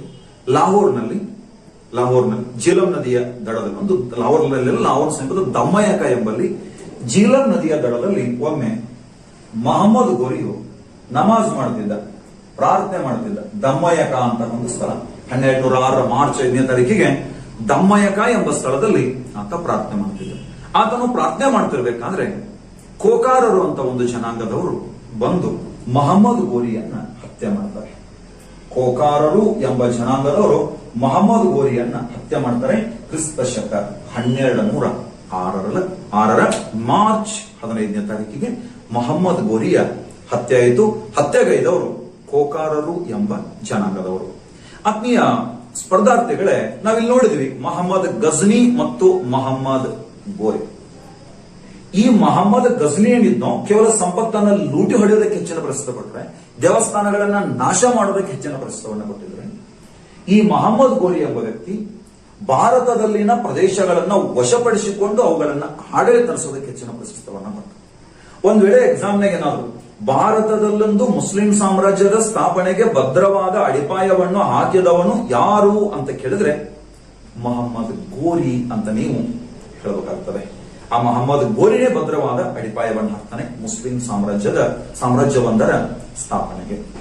ಆತ್ಮೀಯರೇ, ನಾವೀಗ ನೋಡಿದ್ವಿ ಭಾರತದ ಮೇಲೆ ಈ ಇಸ್ಲಾಮಿಯರು ಯಾವ ರೀತಿಯಾಗಿ ದಾಳಿ ಮಾಡಿದ್ರು, ಮಹಮ್ಮದಿಯರು ಮೊಹಮ್ಮದ್ ಗಜ್ನಿ ಮತ್ತು ಮೊಹಮ್ಮದ್ ಗೋರಿ ಯಾವ ರೀತಿಯಾಗಿ ದಾಳಿ ಮಾಡಿದ್ರು ಅಂತೇಳಿ ನಾವು ಇಲ್ಲಿವರೆಗೆ ನೋಡಿದ್ವಿ. ಈ ಮೊಹಮ್ಮದ್ ಗೋರಿಯು ಕ್ರಿಸ್ತ ಶಕ 1206 ಮಾರ್ಚ್ 15ನೇ ತಾರೀಕಿಗೆ ಲಾಹೋರಿನ ದಮ್ಮಯಕ ಎಂಬಲ್ಲಿ ಕೋಕಾರು ಎಂಬ ಜನಾಂಗದಿಂದ ಹತ್ಯೆಯಾದ ನಂತರ ಅವನಿಗೇನು 5 ಜನ ಗುಲಾಮರಿದ್ರು, 4 ಜನ ಗುಲಾಮರು, 4 ಜನ ಸೇನಾಪತಿಗಳಿದ್ರು. ಅವರೆಲ್ಲರೂ ಆತನ ಸಾಮ್ರಾಜ್ಯದ ಕೆಲವು ಭಾಗಗಳನ್ನು ಹಂಚಿಕೊಂಡು ಆಡಳಿತ ಮಾಡೋದಕ್ಕೆ ಆರಂಭಿಸ್ತಾರೆ. ತಾಜುದ್ದೀನ್ ಎಲ್ದೂಜ್ ಅಂತ ಒಬ್ಬ ವ್ಯಕ್ತಿ ಹೆಸರು ಹೇಳಿದ್ದೇನೆ, ಬರೆದಿದ್ದೆ ಇಲ್ಲಿ. ಆ ತಾಜುದ್ದೀನ್ ಎಲ್ದೂಜನು ಅಫಘಾನಿಸ್ತಾನದ ಬದೌನ್ ಹೋಗಿ ಆಡಳಿತ ಮಾಡ್ತಾನೆ. ಈ ಕುತುಬುದ್ದೀನ್ ಐಬಕ್ ಅಂತಕ್ಕಂಥ ವ್ಯಕ್ತಿ ಲಾಹೋರ್ನಲ್ಲಿ ಆಡಳಿತ ಮಾಡ್ತಾನೆ. ಬಕ್ತಿಯಾರ್ ಖಿಲ್ಜಿ ಅಂತ ವ್ಯಕ್ತಿ ಬಂಗಾಳ ಬಿಹಾರ ಭೂಭಾಗದಲ್ಲಿ ಆಡಳಿತವನ್ನು ಮಾಡ್ತಾನೆ. ಲಾಹೋರನ್ನ ತನ್ನ ರಾಜಧಾನಿಯನ್ನಾಗಿಸಿಕೊಂಡು ಆಡಳಿತ ಮಾಡಿದಂತ ಕುತುಬುದ್ದೀನ್ ಐಬಕ್ ಕೆಲ ವರ್ಷಗಳ ನಂತರ ರಾಜಧಾನಿ ದೆಹಲಿಗೆ ವರ್ಗಾವಣೆ ಆಗ್ತದೆ. ಮೊದಲು ಅವರು ಸುಲ್ತಾನರು, ಲಾಹೋರ್ನ ಸುಲ್ತಾನರು ಎಂದು ಕರೆಯಲಾಗುತ್ತಿತ್ತು. ಯಾವಾಗ ಅವರ ರಾಜಧಾನಿಯು ದೆಹಲಿ ವರ್ಗಾವಣೆ ಆಯಿತೋ ಅವಾಗಿನಿಂದ ಅವರನ್ನ ದೆಹಲಿಯ ಸುಲ್ತಾನರು ಎಂದು ಕರೆಯೋದಕ್ಕೆ ಆರಂಭಿಸ್ತಾರೆ. ಈ ಮನೆತನದೊಳಗೆ ಮುಸ್ಲಿಂ ಸಾಮ್ರಾಜ್ಯದೊಳಗೆ, ಮುಸ್ಲಿಂ ಸಮುದಾಯದೊಳಗೆ ತನ್ನನ್ನು ತಾನು ಸುಲ್ತಾನ ಎಂದು ಕರೆದುಕೊಂಡಂತ ಮೊಟ್ಟ ಮೊದಲ ವ್ಯಕ್ತಿ ಮೊಹಮ್ಮದ್ ಗಜ್ನಿ ಅಂತ ಹೇಳಿದೆ ನಾವು. ಭಾರತದಲ್ಲಿ ಆಡಳಿತ ಮಾಡಿರ್ತಕ್ಕಂಥ ಮುಸ್ಲಿಮರಲ್ಲಿ ತನ್ನನ್ನು ತಾನು ಸುಲ್ತಾನ ಎಂದು ಕರೆದುಕೊಂಡಿರ್ತಕ್ಕಂಥ ಮೊಟ್ಟ ಮೊದಲ ವ್ಯಕ್ತಿ ಕುತುಬುದ್ದೀನ್ ಐಬಕ್. ಆದ್ದರಿಂದ ಆತನ ಮನೆತನಕ್ಕೆ ಸುಲ್ತಾನರು ಅಂತ ಹೆಸರು ಬರ್ತದೆ. ಮೊದಲು ಲಾಹೋರನ್ನ ತನ್ನ ರಾಜಧಾನಿಯನ್ನಾಗಿಸಿಕೊಂಡು ಆಡಳಿತ ಮಾಡಿದಂತ ಈತ ನಂತರ ರಾಜಧಾನಿ ದೆಹಲಿಗೆ ವರ್ಗಾವಣೆ ಆಯಿತು ಅನ್ನೋ ಕಾರಣಕ್ಕಾಗಿ ಇವರ ಮನೆತನಕ್ಕೆ ದೆಹಲಿಯ ಸುಲ್ತಾನರು ಅಂತ ಕರಿತೀವಿ. ಇದು ಭಾರತದಲ್ಲಿ ಸ್ಥಾಪನೆಯಾಗಿರ್ತಕ್ಕಂಥ ಮೊಟ್ಟ ಮೊದಲ ಮುಸ್ಲಿಂ ಮನೆತನ. ನೇರವಾಗಿ ನಮ್ಮ PCSDA PSI ಅಂತ ಎಕ್ಸಾಮ್ಗಳು ಪ್ರಶ್ನೆಯನ್ನು ಕೇಳ್ತಿರ್ತಾರೆ. ಏನಂತೇಳಿ, ಭಾರತದಲ್ಲಿ ಸ್ಥಾಪನೆಯಾದ ಮೊಟ್ಟ ಮೊದಲ ಮುಸ್ಲಿಂ ಮನೆತನ ಯಾವುದು ಅಂತೇಳಿ. ಭಾರತದಲ್ಲಿ ಸ್ಥಾಪನೆಯಾದ ಪ್ರಥಮ ಮುಸ್ಲಿಂ ಮನೆತನ ದೆಹಲಿಯ ಸುಲ್ತಾನರು ಅಂತೇಳಿ. ಪ್ರಥಮ ಮುಸ್ಲಿಂ ಮನೆತನ ಅಥವಾ ಇಸ್ಲಾಂ ಮನೆತನ ದೆಹಲಿಯ ಸುಲ್ತಾನರು ಕ್ರಿಸ್ತ ಶಕ 1206 ಒಳಗೆ ಸ್ಥಾಪನೆಯಾಗಿದೆ. 1206ರಿಂದ 1526ವರೆಗೆ 320 ವರ್ಷಗಳ ಕಾಲ 32 ಜನ ಸುಲ್ತಾನರು ಪ್ಲಸ್ ಒಬ್ಬಳು ಮಹಿಳೆ, ಒಟ್ಟು 33 ಜನ ದೆಹಲಿಯನ್ನ ಆಳಿದರು. ಭಾರತದ ಬಹುತೇಕ ಭಾಗಗಳನ್ನ ಆಳಿದರು. ಇದೊಂದು ದೆಹಲಿಯ ಸುಲ್ತಾನರು ಅಂತೇಳಿ ಅತಿ ಮುಖ್ಯವಾದಂತ ರಾಜಮನೆತನ ಭಾರತದ ಇತಿಹಾಸದೊಳಗೆ ಬರುವಂತದ್ದು. ಕ್ರಿಸ್ತ ಶಕ 1206ರಲ್ಲಿ ಆಡಳಿತವನ್ನ ಆರಂಭಿಸಿ 1526ವರೆಗೆ ಆಡಳಿತವನ್ನು ಮಾಡಿದ್ರು. 320 ವರ್ಷಗಳ ಕಾಲ 33 ಜನ. ಇದನ್ನ ಭಾರತದ ಇತಿಹಾಸದಲ್ಲಿ ಅಂಧಕಾರ ಯುಗ ಅಂತ ಕರಿತೀವಿ. ಭಾರತ ಇತಿಹಾಸದಲ್ಲಿ ಅಂಧಕಾರ ಯುಗ. ಯಾಕೆ ಇದನ್ನ ಅಂಧಕಾರ ಯುಗ ಅಂತ ಕರಿಬೇಕಾಯಿತು ಅಂದ್ರೆ, ಜಗತ್ತಿನ ಇತಿಹಾಸದಲ್ಲಿ ಸಾಮ್ರಾಜ್ಯ ವಿಸ್ತರಣೆಗಾಗಿ ದಾಳಿ ಮಾಡಿದವರನ್ನು ಕಂಡಿದ್ದೀವಿ, ಸಂಪತ್ತಿನ ಲೂಟಿಗಾಗಿ ದಾಳಿ ಮಾಡಿದವರನ್ನ ಕಂಡಿದ್ದೀವಿ. ಇವರು ಒಬ್ಬ ರಾಜನನ್ನ ಕೊಂದು ಆತನ ರಾಣಿಯನ್ನ ಅಪಹರಿಸುವ ಸಲುವಾಗಿ ದಾಳಿಯನ್ನ ಮಾಡ್ತಿದ್ರು. ಒಬ್ಬ ರಾಜನನ್ನ ಕೊಂದು ಆತನ ಸಂಪತ್ತನ್ನು ಲೂಟಿ ಹೊಡೆಯುವ ಸಲುವಾಗಿ ದಾಳಿಗಳನ್ನ ಮಾಡ್ತಿದ್ರು. ವ್ಯಕ್ತಿಗಳನ್ನ ಜೀವಂತವಾಗಿ ಚರ್ಮ ಸುಲಿದು ಅವರನ್ನ ಸುಟ್ಟು ಅವ್ರ ಹೆಂಡತಿ ಮಕ್ಕಳಿಗೆ ತಿನ್ನಿಸ್ತಿದ್ರು. ಅಂತ ಕ್ರೂರ ರಾಜರನ್ನ ಕಂಡಿರ್ತಕ್ಕಂಥ ಒಂದು ಆಡಳಿತ ಇರತಕ್ಕಂಥ ರಾಜಮನೆತನ ದೆಹಲಿಯ ಸುಲ್ತಾನರು. ಅದಕ್ಕಾಗಿ ಅವರ ಆಡಳಿತವಾದಿಗಳನ್ನ ಅಂಧಕಾರ ಯುಗ ಅಥವಾ ಕತ್ತಲಯುಗ ಅಂತ ಕರಿತೀವಿ. 320 ವರ್ಷಗಳ ಕಾಲ. ಕ್ರಿಸ್ತ ಶಕ 1206ರಿಂದ ನಮ್ಮ ಮಧ್ಯ ಭಾರತದ ಇತಿಹಾಸ, ಮಧ್ಯಕಾಲೀನ ಇತಿಹಾಸ ಆರಂಭವಾಗ್ತದೆ. 1206ರೊಳಗೆ ಆರಂಭವಾಗಿ 1526ವರೆಗೆ ದೆಹಲಿ ಸುಲ್ತಾನರು ಆಳಿದ್ರು. 1526ರೊಳಗೆ ದೆಹಲಿ ಸುಲ್ತಾನರ ಆಡಳಿತ ಅಂತ್ಯ ಆಯಿತು. ಮೊಘಲ ಸಾಮ್ರಾಜ್ಯ ಸ್ಥಾಪನೆ ಆಯಿತು. ಮೊಘಲ ಸಾಮ್ರಾಜ್ಯದಲ್ಲಿ ಮೊಘಲ ಸಾಮ್ರಾಜ್ಯದ 6 ಜನ ವ್ಯಕ್ತಿಗಳು ಕ್ರಿಸ್ತ ಶಕ 1526ರಿಂದ 1707ರವರೆಗೆ ಆಳಿದರು. ಇದೇನು ಅವಧಿ ಆಯಿತು? 1206ರಿಂದ 1707ರ ಅವಧಿ ಏನೈತಲ್ಲ, ಇದನ್ನ ಭಾರತದ ಇತಿಹಾಸದೊಳಗ ಇಸ್ಲಾಂ ಯುಗ ಅಂತ ಕರಿತೀವಿ. ಇಸ್ಲಾಂ ಯುಗ. ಕ್ರಿಸ್ತ ಶಕ 1707ಕ್ಕೆ ಮೊಘಲ ಸಾಮ್ರಾಜ್ಯದ ಆಡಳಿತ ಏನೋ ಅಂತ್ಯ ಆಗಲಿಲ್ಲ. ಆದ್ರೆ ಮೊಘಲರ ಪ್ರಬಲ ಕೊನೆಯ ದೊರೆಯಾಗಿರೋ ಔರಂಗಜೇಬನಲ್ಲಿ ನಿಧನ ಹೊಂದೋದರೊಂದಿಗೆ ಮೊಘಲರು ತಮ್ಮ ಪ್ರಾಬಲ್ಯವನ್ನು ಕಳ್ಕೊಳ್ತಾರೆ. ಅಲ್ಲಿಂದ ನಂತರ 1707ರಿಂದ 1857ರವರೆಗೆ ಸುಮಾರು 9 ಜನ ರಾಜರು ಆಳಿದರು. ಅತ್ಯಂತ ದುರ್ಬಲರಾಗಿರೋರಾಗಿದ್ರು. ಅದಲ್ಲ ಆಧುನಿಕ ಭಾರತ ಕಾಲದೊಳಗೆ ಬರ್ತದೆ. ಅವರೇನ ದುರ್ಬಲ ರಾಜರಿದ್ರು, ಬ್ರಿಟಿಷರಿಗೆ ಬಹಳಷ್ಟು ಅನುಕೂಲ ಮಾಡಿಕೊಟ್ರು. ಭಾರತದಲ್ಲಿ ಬ್ರಿಟಿಷರಿಗೆ ಒಳ್ಳೆ ಸಂಬಂಧವನ್ನು ಇಟ್ಕೊಂಡಿದ್ರು. ಅದನ್ನ ನಾವು ಆಧುನಿಕ ಭಾರತದೊಳಗೆ ನೋಡ್ತೀವಂತ. 1206ರಿಂದ 1707 ಅವಧಿ ಹೇಳಿದ್ರೆ ಇದನ್ನು ಮಧ್ಯ ಭಾರತ ಇತಿಹಾಸ ಅಂತ ಕರೀತೀವಿ, ಮಧ್ಯಕಾಲೀನ ಇತಿಹಾಸ ಅಂತ ಇದನ್ನು ನಾವು ಕರಿತಿರ್ತೀವಿ. ಈ ಮಧ್ಯಕಾಲೀನ ಇತಿಹಾಸವನ್ನ ಭಾರತದ ಇತಿಹಾಸದೊಳಗೆ ಇಸ್ಲಾಂ ಯುಗ ಅಂತ ನಾವು ಕರಿತೀವಿ. ಇಸ್ಲಾಂ ಯುಗ. ಈ ಇಸ್ಲಾಂ ಯುಗದೊಳಗೆ ನಾವು ಏನು ಓದಬೇಕಾಗ್ತದ ಅಂತ ಬಂದಾಗ ದೆಹಲಿಯ ಸುಲ್ತಾನರ ಬಗ್ಗೆ ಓದ್ತೀವಿ, ಮೊಘಲರ ಬಗ್ಗೆ ಓದ್ತೀವಿ, ವಿಜಯನಗರ ಸಾಮ್ರಾಜ್ಯ, ಬಹಮನಿ ಸಾಮ್ರಾಜ್ಯ, ವಿಜಯಪುರದ ಆದಿಲ್ಶಾಹಿಗಳು ಅಂತ ಬರ್ತಾರೆ. ಈ ವಿಜಯಪುರದ ಆದಿಲ್ಶಾಹಿಗಳ ವಿರುದ್ಧ ಹೋರಾಡುತ್ತಾ, ಮೊಘಲರ ವಿರುದ್ಧ ಹೋರಾಡುತ್ತಾ ಬೆಳೆದಿರ್ತಕ್ಕಂಥ ಎರಡು ಸಾಮ್ರಾಜ್ಯಗಳು ಅಂತಂದ್ರೆ ಒಂದು ವಿಜಯನಗರ ಸಾಮ್ರಾಜ್ಯ, ಇನ್ನೊಂದು ಮರಾಠ ಸಾಮ್ರಾಜ್ಯ.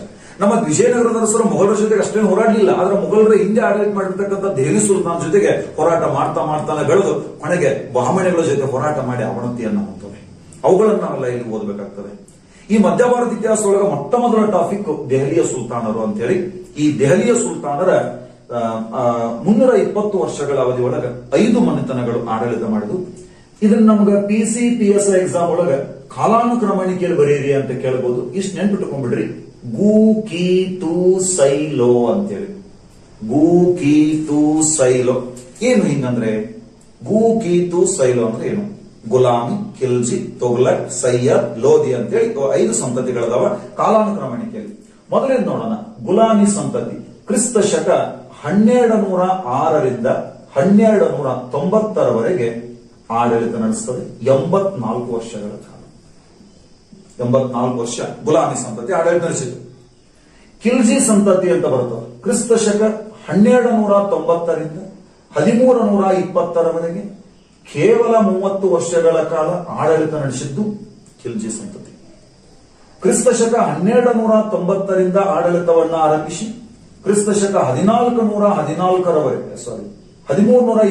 ಆಡಳಿತ ಆರಂಭಿಸಿ 1414ರವರೆಗೆ ಸುಮಾರು 94 ವರ್ಷಗಳ ಕಾಲ ಆಡಳಿತ ನಡೆಸಿದ್ದು ತುಘಲಕ್ ಸಂತತಿ. ಕ್ರಿಸ್ತ ಶಕ 1414ರಿಂದ 1451ರವರೆಗೆ ಸುಮಾರು 37 ವರ್ಷಗಳ ಕಾಲ ಆಡಳಿತ ನಡೆಸಿದ್ದು ಸಯ್ಯದ್ ಸಂತತಿ. 1451ರಿಂದ ಕ್ರಿಸ್ತ ಶಕ 1526ರಲ್ಲಿ ಬಾಬರನು ಬಂದು ದಾಳಿ ಮಾಡಿ ಇವರ ರಾಜ್ಯವನ್ನು ವಶಪಡಿಸಿಕೊಳ್ಳುವವರೆಗೆ 75 ವರ್ಷಗಳ ಕಾಲ ಆಡಳಿತ ಮಾಡಿದ್ದು ಲೋಧಿ ಸಂತತಿ ಅಂತೇಳಿ. ಹಾಗಾದ್ರೆ ದೆಹಲಿಯ ಸುಲ್ತಾನರೊಳಗೆ ಅತಿ ಹೆಚ್ಚು ಅವಧಿಗೆ ಆಡಳಿತ ಮಾಡಿದ್ದು ತುಘಲಕ್ ಸಂತತಿಯಾದ್ರೆ ಅತಿ ಕಡಿಮೆ ಅವಧಿಯ ಆಡಳಿತ ಮಾಡಿದ್ದು ಈ ಒಂದು ಖಿಲ್ಜಿ ಸಂತತಿಯಾಗಿದೆ. ಆತ್ಮೀಯ ಸ್ಪರ್ಧಾರ್ಥಿಗಳೇ, ಇಲ್ಲಿ ಮೊದಲೇ 4 ಮನೆತನಗಳದಾವು. ಇವರೆಲ್ಲ ಟರ್ಕ್ ಪಂಗಡಕ್ಕೆ ಸೇರಿದವರು. ಟರ್ಕ್, ಇಲ್ಲಿ ಟರ್ಕರು ಅಂತಂದಾಗ ಅದ್ರ ಇಲ್ಬರಿ, ಅಲ್ಬರಿ, ಬರ್ಲಾಸ್ ಅಂತ ಬೇರೆ ಬೇರೆ ಪಂಗಡಗಳು ಬರ್ತಾವೆ. ಇವರು ಟರ್ಕರಾದ. ಕೊನೆಯದೇನು ಲೋಧಿ ಅಂತ ಮನೆತನ ಆಯಿತು, ಇವರು ಅಫ್ಘಾನ್ ಪಂಗಡಕ್ಕೆ ಸೇರಿದವರಾಗಿದ್ದಾರೆ. ಪ್ರಶ್ನೆ ಒಂದು ಹೆಂಗ್ ಕೇಳ್ತಾರೆ ಅಂದ್ರೆ, ದೆಹಲಿಯ ಸುಲ್ತಾನರೆಲ್ಲರೂ ಈ ಕೆಳಗಿನ ಯಾವ ಪಂಗಡಕ್ಕೆ ಸೇರಿದವರು ಅಂತ ಪ್ರಶ್ನೆಯನ್ನು ಕೊಟ್ಟು ಪರ್ಸೋ ಅರೇಬಿಕ್ ಪಂಗಡಕ್ಕೆ ಸೇರಿದವರು ಮೊದಲನೇ ಆಪ್ಷನ್ ಕೊಡ್ತಾರೆ. ಆಮೇಲೆ ಏನ್ ಕೊಡ್ತಾರಪ್ಪ ಅಂತಂದ್ರ ಟರ್ಕ್ ಅರೇಬಿಕ್ ಪಂಗಡಕ್ಕೆ ಸೇರಿದವರು, ಪರ್ಸೋ ಟರ್ಕ್ ಪಂಗಡಕ್ಕೆ ಸೇರಿದವರು, ಟರ್ಕ್ ಅಫ್ಘಾನ್ ಪಂಗಡಕ್ಕೆ ಸೇರಿದವರು ಅಂತ ಆಪ್ಷನ್ ಕೊಟ್ಟಿರ್ತಾರೆ. ದೆಹಲಿಯ ಸುಲ್ತಾನರು ಟರ್ಕ್ ಅಫ್ಘಾನ್ ಪಂಗಡಕ್ಕೆ ಸೇರಿದವರು ಅಂತ ವಿಚಾರ ನಮಗೆ ಗೊತ್ತಿರಬೇಕಾಗ್ತದೆ. ಇಲ್ಲಿ ಇದೇನು ಗುಲಾಮಿ ಸಂತತಿ ಅಂತ ಬರ್ತದೋ, ಮಹಮ್ಮದ್ ಗೋರಿಯ ಗುಲಾಮನಾಗಿದ್ದಂತ ಕುತುಬುದ್ದೀನ್ ಐಬಕ್ನು ಸ್ಥಾಪನೆ ಮಾಡಿದ ಅನ್ನೋ ಕಾರಣಕ್ಕಾಗಿ ಕುತುಬುದ್ದೀನ್ ಐಬಕ್ ನಂತರ ಅವನು ಗುಲಾಮ ಇಲ್ತಮಿಷ ನಂತರ ಅವನು ಗುಲಾಮ ಬಲ್ಬನ್ ಇಂಥವರೆಲ್ಲ ಗುಲಾಮರೇ ಆಡಳಿತ ಮಾಡಿದ್ರು ಅನ್ನೋ ಕಾರಣಕ್ಕೆ ಈ ಒಂದು ಸಂತತಿಗೆ ಗುಲಾಮಿ ಸಂತತಿ ಅಂತ ಹೆಸರು ಬರ್ತದೆ. ಆತ್ಮೀಯ ಸ್ಪರ್ಧಾರ್ಥಿಗಳೇ, ನಾವು ಮತ್ತೆ ಮುಂದಿನ ತರಗತಿಗಳು ಒಂದೊಂದೇ ಸಂತತಿ ಬಗ್ಗೆ ಡಿಟೇಲ್ ಆಗಿ ನೋಡ್ಕೊಂಡು ತಗೋಣ. ಬಹಳ ಇಂಟ್ರೆಸ್ಟಿಂಗ್ ಆಗಿರ್ತಕ್ಕಂಥ ಇತಿಹಾಸ ಇದು. ಮೊದಲು ನಾವು ನಾಳೆ ತರಗತಿ ಒಳಗೆ ಗುಲಾಮಿ ಸಂತತಿಯ ಬಗ್ಗೆ ಡಿಟೇಲ್ ಆಗಿ ನೋಡೋಣ. ಆಮೇಲೆ ಖಿಲ್ಜಿ, ತುಘಲಕ್, ಸಯ್ಯದ್, ಲೋಧಿ ಒಂದೊಂದ್ರ ಬಗ್ಗೆ ನೋಡಿ ಕೊನೆಗೆ ಆಡಳಿತ, ಕಲೆ, ವಾಸ್ತುಶಿಲ್ಪ ಮತ್ತು ಸಾಹಿತ್ಯದ ಬಗ್ಗೆ ನೋಡೋಣ. ಟೋಟಲಿ ಇದೇನು ದೆಹಲಿ ಸುಲ್ತಾನರು ಅಂತ ಹೇಳಕತ್ತೀನಿ, ಇದು ಮುಗಿಯುವವರೆಗೆ ಇದು ನಿರಂತರವಾಗಿ ಮುಂದುವರಿತದೆ. ಮುಗಿದ ನಂತರ ಮತ್ತೆ ಒಂದು ಬೇರೆ ಒಂದು ಕಾನ್ಸೆಪ್ಟ್ ಅನ್ನು ನಾವು ಸ್ಟಾರ್ಟ್ ಮಾಡೋಣ. ಇನ್ನೊಂದು ಗೊತ್ತಿರಲಿ, ಈ ದೆಹಲಿಯ ಸುಲ್ತಾನರ ಮೊದಲ ರಾಜಧಾನಿ ಲಾಹೋರ್ ಅಂತೇಳಿ. ಮೊದಲ ರಾಜಧಾನಿ ಲಾಹೋರ್, ಇವರ ಎರಡನೇ ರಾಜಧಾನಿ ದೆಹಲಿ, ಕಾಯಂ ರಾಜಧಾನಿ ದೆಹಲಿ. ದೆಹಲಿ ಸುಲ್ತಾನರ ಮನೆತನದ ಸ್ಥಾಪಕ ಕುತುಬುದ್ದೀನ್ ಐಬಕ್ ಅಂತ ಹೇಳಿ, ಗುಲಾಮಿ ಮನೆತನದ ಸ್ಥಾಪಕ ಕುತುಬುದ್ದೀನ್ ಐಬಕ್ ಅಂತ ಹೇಳಿ. ಈಗ ನೋಡ್ರಿ, ಇದು ದೆಹಲಿ ಸುಲ್ತಾನರು ಅಂತಕ್ಕಂಥದ್ದು ಇದೊಂದು ಎಂಪೈರ್, ಇದೊಂದು ಅದರೊಳಗೆ ಬರ್ತಕ್ಕಂಥ ಒಂದು ಸಣ್ಣ ಇದೊಂದು ಡೈನಾಸ್ಟಿ, ಇದು ಒಂದು ಮನೆತನ. ಇದು ಮೊದಲು ಗುಲಾಮಿ ಆಳಿದ್ರು, ಆಮೇಲೆ ಖಿಲ್ಜಿಗಳು ಆಳಿದ್ರು, ತುಘಲಕ್ಗಳು ಆಳಿದ್ರು, ಸೈಯದ್ಗಳು ಆಳಿದ್ರು, ಲೋಧಿಗಳು ಆಳಿದ್ರು. ಇವರೆಲ್ಲ ಆಳಿ ಕೊನೆಗೆ ಈ ಬಾಬರ್ನಿಂದ ಈ ಒಂದು ಮನೆತನ ಸಂಪೂರ್ಣವಾಗಿ ಅವನತಿಯನ್ನ ಹೊಂದದ. ಆತ್ಮೀಯ ವೀಕ್ಷಕರೇ, ನಾವು ನಾಳೆ ತರಗತಿ ಒಳಗೆ ಗುಲಾಮಿ ಸಂತತಿ ಬಗ್ಗೆ ಡಿಟೇಲ್ ಆಗಿ ನೋಡೋಣ. ಕುತುಬುದ್ದೀನ್ ಐಬಕ್, ಇಲ್ತಮಿಶ್, ರಜಿಯಾ, ಸುಲ್ತಾನ್, ಗಿಯಾಸುದ್ದೀನ್, ಬಲ್ಬನ್ ಇವರೆಲ್ಲರ ಇತಿಹಾಸವನ್ನು ಡಿಟೇಲ್ ಆಗಿ, ಜೊತೆಗೆ ಅವರು ಯಾವ ಕಟ್ಟಡಗಳನ್ನು ಕಟ್ಟಿದ್ರು, ಅವ್ರ ಕಾಲದಾಗ ಏನು ಸುಧಾರಣೆಗಳಾದ ಅಂತೆಲ್ಲ ಡಿಟೇಲ್ ಆಗಿ ನಾವು ನೋಡೋಣ. ಇದರ ಜೊತೆಗೆ ನಾನು ಇವತ್ತು ನಿಮಗೆ ಒಂದು ಎಲ್ಲಾ ಸ್ಪರ್ಧಾತ್ಮಕ ಪರೀಕ್ಷೆಗಳಿಗೆ ಉಪಯುಕ್ತವಾಗತಕ್ಕಂತ ಪುಸ್ತಕದ ಪರಿಚಯವನ್ನು ಸಹಿತ ಮಾಡಿಕೊಡ್ತಾ ಇದ್ದೀನಿ.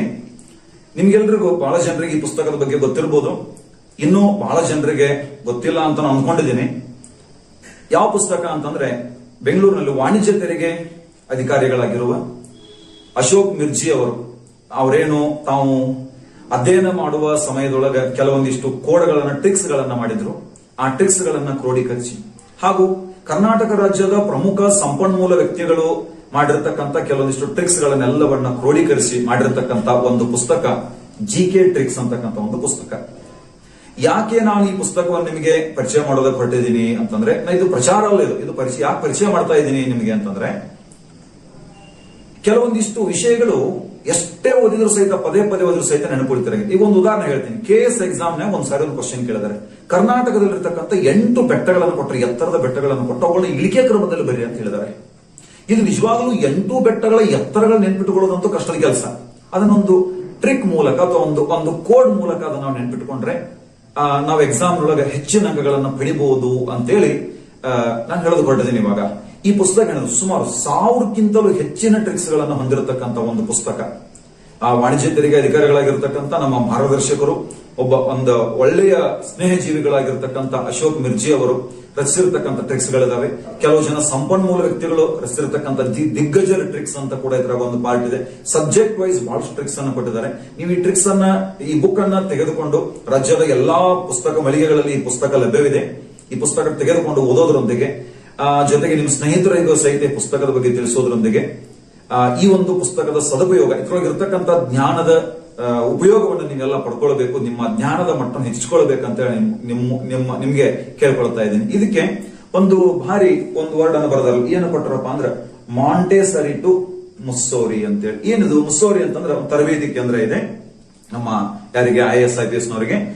ಮತ್ ಕೊಟ್ಟರೆ LKG ಇಂದ IAS ವರೆಗೆ ಇದು ಎಲ್ಲರಿಗಾಗಿ ಉಪಯುಕ್ತ ಆಗ್ತಕ್ಕಂಥ ಪುಸ್ತಕ. ಎಲ್ಲರೂ ಓದ್ಬೋದು ನೀವು. ಈಗ ಹೈಸ್ಕೂಲ್ ನಲ್ಲಿ ಕೆಲವು ಜನ ಕ್ವಿಜ್ಗಾಗಿ ತಯಾರಾಗ್ತಿರ್ತಾರೆ, ರಸಪ್ರಶ್ನೆಗಳಿಗಾಗಿ, ಅಂತವ್ರು ಸಹಿತ ಓದ್ಬೋದು. ಆಮೇಲೆ ನಮ್ಮ KS ಎಕ್ಸಾಮ್ ಆಗಿರ್ಬೋದು, ಪ್ರಿಲಿಮ್ಸ್, ಆಮೇಲೆ PSI, SDA, FDA, PC, group C ಎಲ್ಲಾ ಪರೀಕ್ಷೆಗಳು ಉಪಯುಕ್ತ ಆಗ್ತಕ್ಕಂಥ ಟ್ರಿಕ್ಸ್ ಈ ಒಂದು ಬುಕ್ ಒಳಗ ಅದಾವ. ಈ ಒಂದು ಪುಸ್ತಕವನ್ನು ನೀವೆಲ್ಲ ಸದುಪಯೋಗ ಪಡಿಸಿಕೊಳ್ಬೇಕಂತೇಳಿ ಎಲ್ಲ ವಿದ್ಯಾರ್ಥಿಗಳಲ್ಲಿ ನಾನು ಕೇಳ್ಕೊಳ್ತಾ ಇದ್ದೀನಿ. ಆತ್ಮೀಯ ವೀಕ್ಷಕರೇ, ನಾವು ಇಲ್ಲಿವರೆಗೆ ಸುಮಾರು 1 ಗಂಟೆಗಳ ಕಾಲ ಈ ಒಂದು ಭಾರತದ ಮೇಲೆ ಇಸ್ಲಾಂ ದಾಳಿ ಯಾವ ರೀತಿ ಆಯಿತು, ಗಜ್ನಿ ಗೋರಿ ದಾಳಿಗಳು ಹಾಗೂ ದೆಹಲಿ ಸುಲ್ತಾನರು ಸಾಮ್ರಾಜ್ಯ ಸ್ಥಾಪನೆ ಆಗ್ಬೇಕಾದ್ರೆ ಕಾರಣ ಏನಾಯಿತು ಅನ್ನೋದ್ರ ಬಗ್ಗೆ ನಾವು ಇವತ್ತು ನೋಡಿದೀವಿ. ನೀವೆಲ್ಲ ತೋರಿಸ್ತಕ್ಕಂಥ ಅಭೂತಪೂರ್ವವಾದ ಬೆಂಬಲದಿಂದಾಗಿ ನಮ್ಮ ಚಾನಲ್ ಇನ್ನು ಹಾಗೆ ಮುಂದುವರಿತಾನೆ ಇದೆ. ನಾವು ಮಾಡಿರ್ತಕ್ಕಂಥ ವಿಡಿಯೋಗಳು ನಿಮ್ಗೆ ಇಷ್ಟ ಆಗಿದ್ರೆ ಪ್ರತಿಯೊಬ್ಬರು ಅದಕ್ಕೊಂದು ಲೈಕ್ ಕೊಡಬೇಕು. ನೀವು ಲೈಕ್ ಕೊಡೋದ್ರಿಂದಾಗಿ ಅದು ವಿಡಿಯೋ ಇನ್ನೂ ಹೆಚ್ಚಿನ ಜನರಿಗೆ ತಲುಪೋದಕ್ಕೆ ಸಾಧ್ಯ ಆಗ್ತದೆ. ನಿಮ್ಮ ಸ್ನೇಹಿತರು ಕೆಲವೊಂದಿಷ್ಟು ವಾಟ್ಸ್ಆಪ್ ಗ್ರೂಪ್ಗಳು ಮಾಡ್ಕೊಂಡಿರ್ತೀರಿ, ಟೆಲಿಗ್ರಾಮ್ ಚಾನಲ್ ಇರ್ತವೆ, ಗ್ರೂಪ್ಸ್ ಇರ್ತವೆ. ಅಲ್ಲಿ ಈ ಒಂದು ವಿಡಿಯೋದ ಲಿಂಕ್ ಅನ್ನು ಶೇರ್ ಮಾಡೋದರ ಮೂಲಕ, ಅದಕ್ಕಿಂತ ಹೆಚ್ಚಾಗಿ ನಿಮ್ಮ ಸ್ನೇಹಿತರಿಗೆ ಈ ಒಂದು ವಿಡಿಯೋವನ್ನು ನೋಡೋದಕ್ಕೆ ಪ್ರೇರೇಪಣೆಯನ್ನ ಮಾಡೋದರ ಮೂಲಕ, ಈ ಲೈವ್ ಕ್ಲಾಸ್ಗೆ ಅವರನ್ನ ಸೇರಿಸೋದರ ಮೂಲಕ ನೀವು ನಮಗೆ ದೊಡ್ಡದೊಂದು ಉಪಕಾರವನ್ನ ಮಾಡಬೇಕು ಅಂತ ಹೇಳಿ ನಿಮ್ಮೆಲ್ಲರನ್ನ ನಾನು ನೆನೆಸಿಕೊಳ್ತಾ ಇವತ್ತಿನ ತರಗತಿಯನ್ನ ಮುಗಿಸೋಣ. ನಮಸ್ಕಾರ, ಶುಭರಾತ್ರಿ.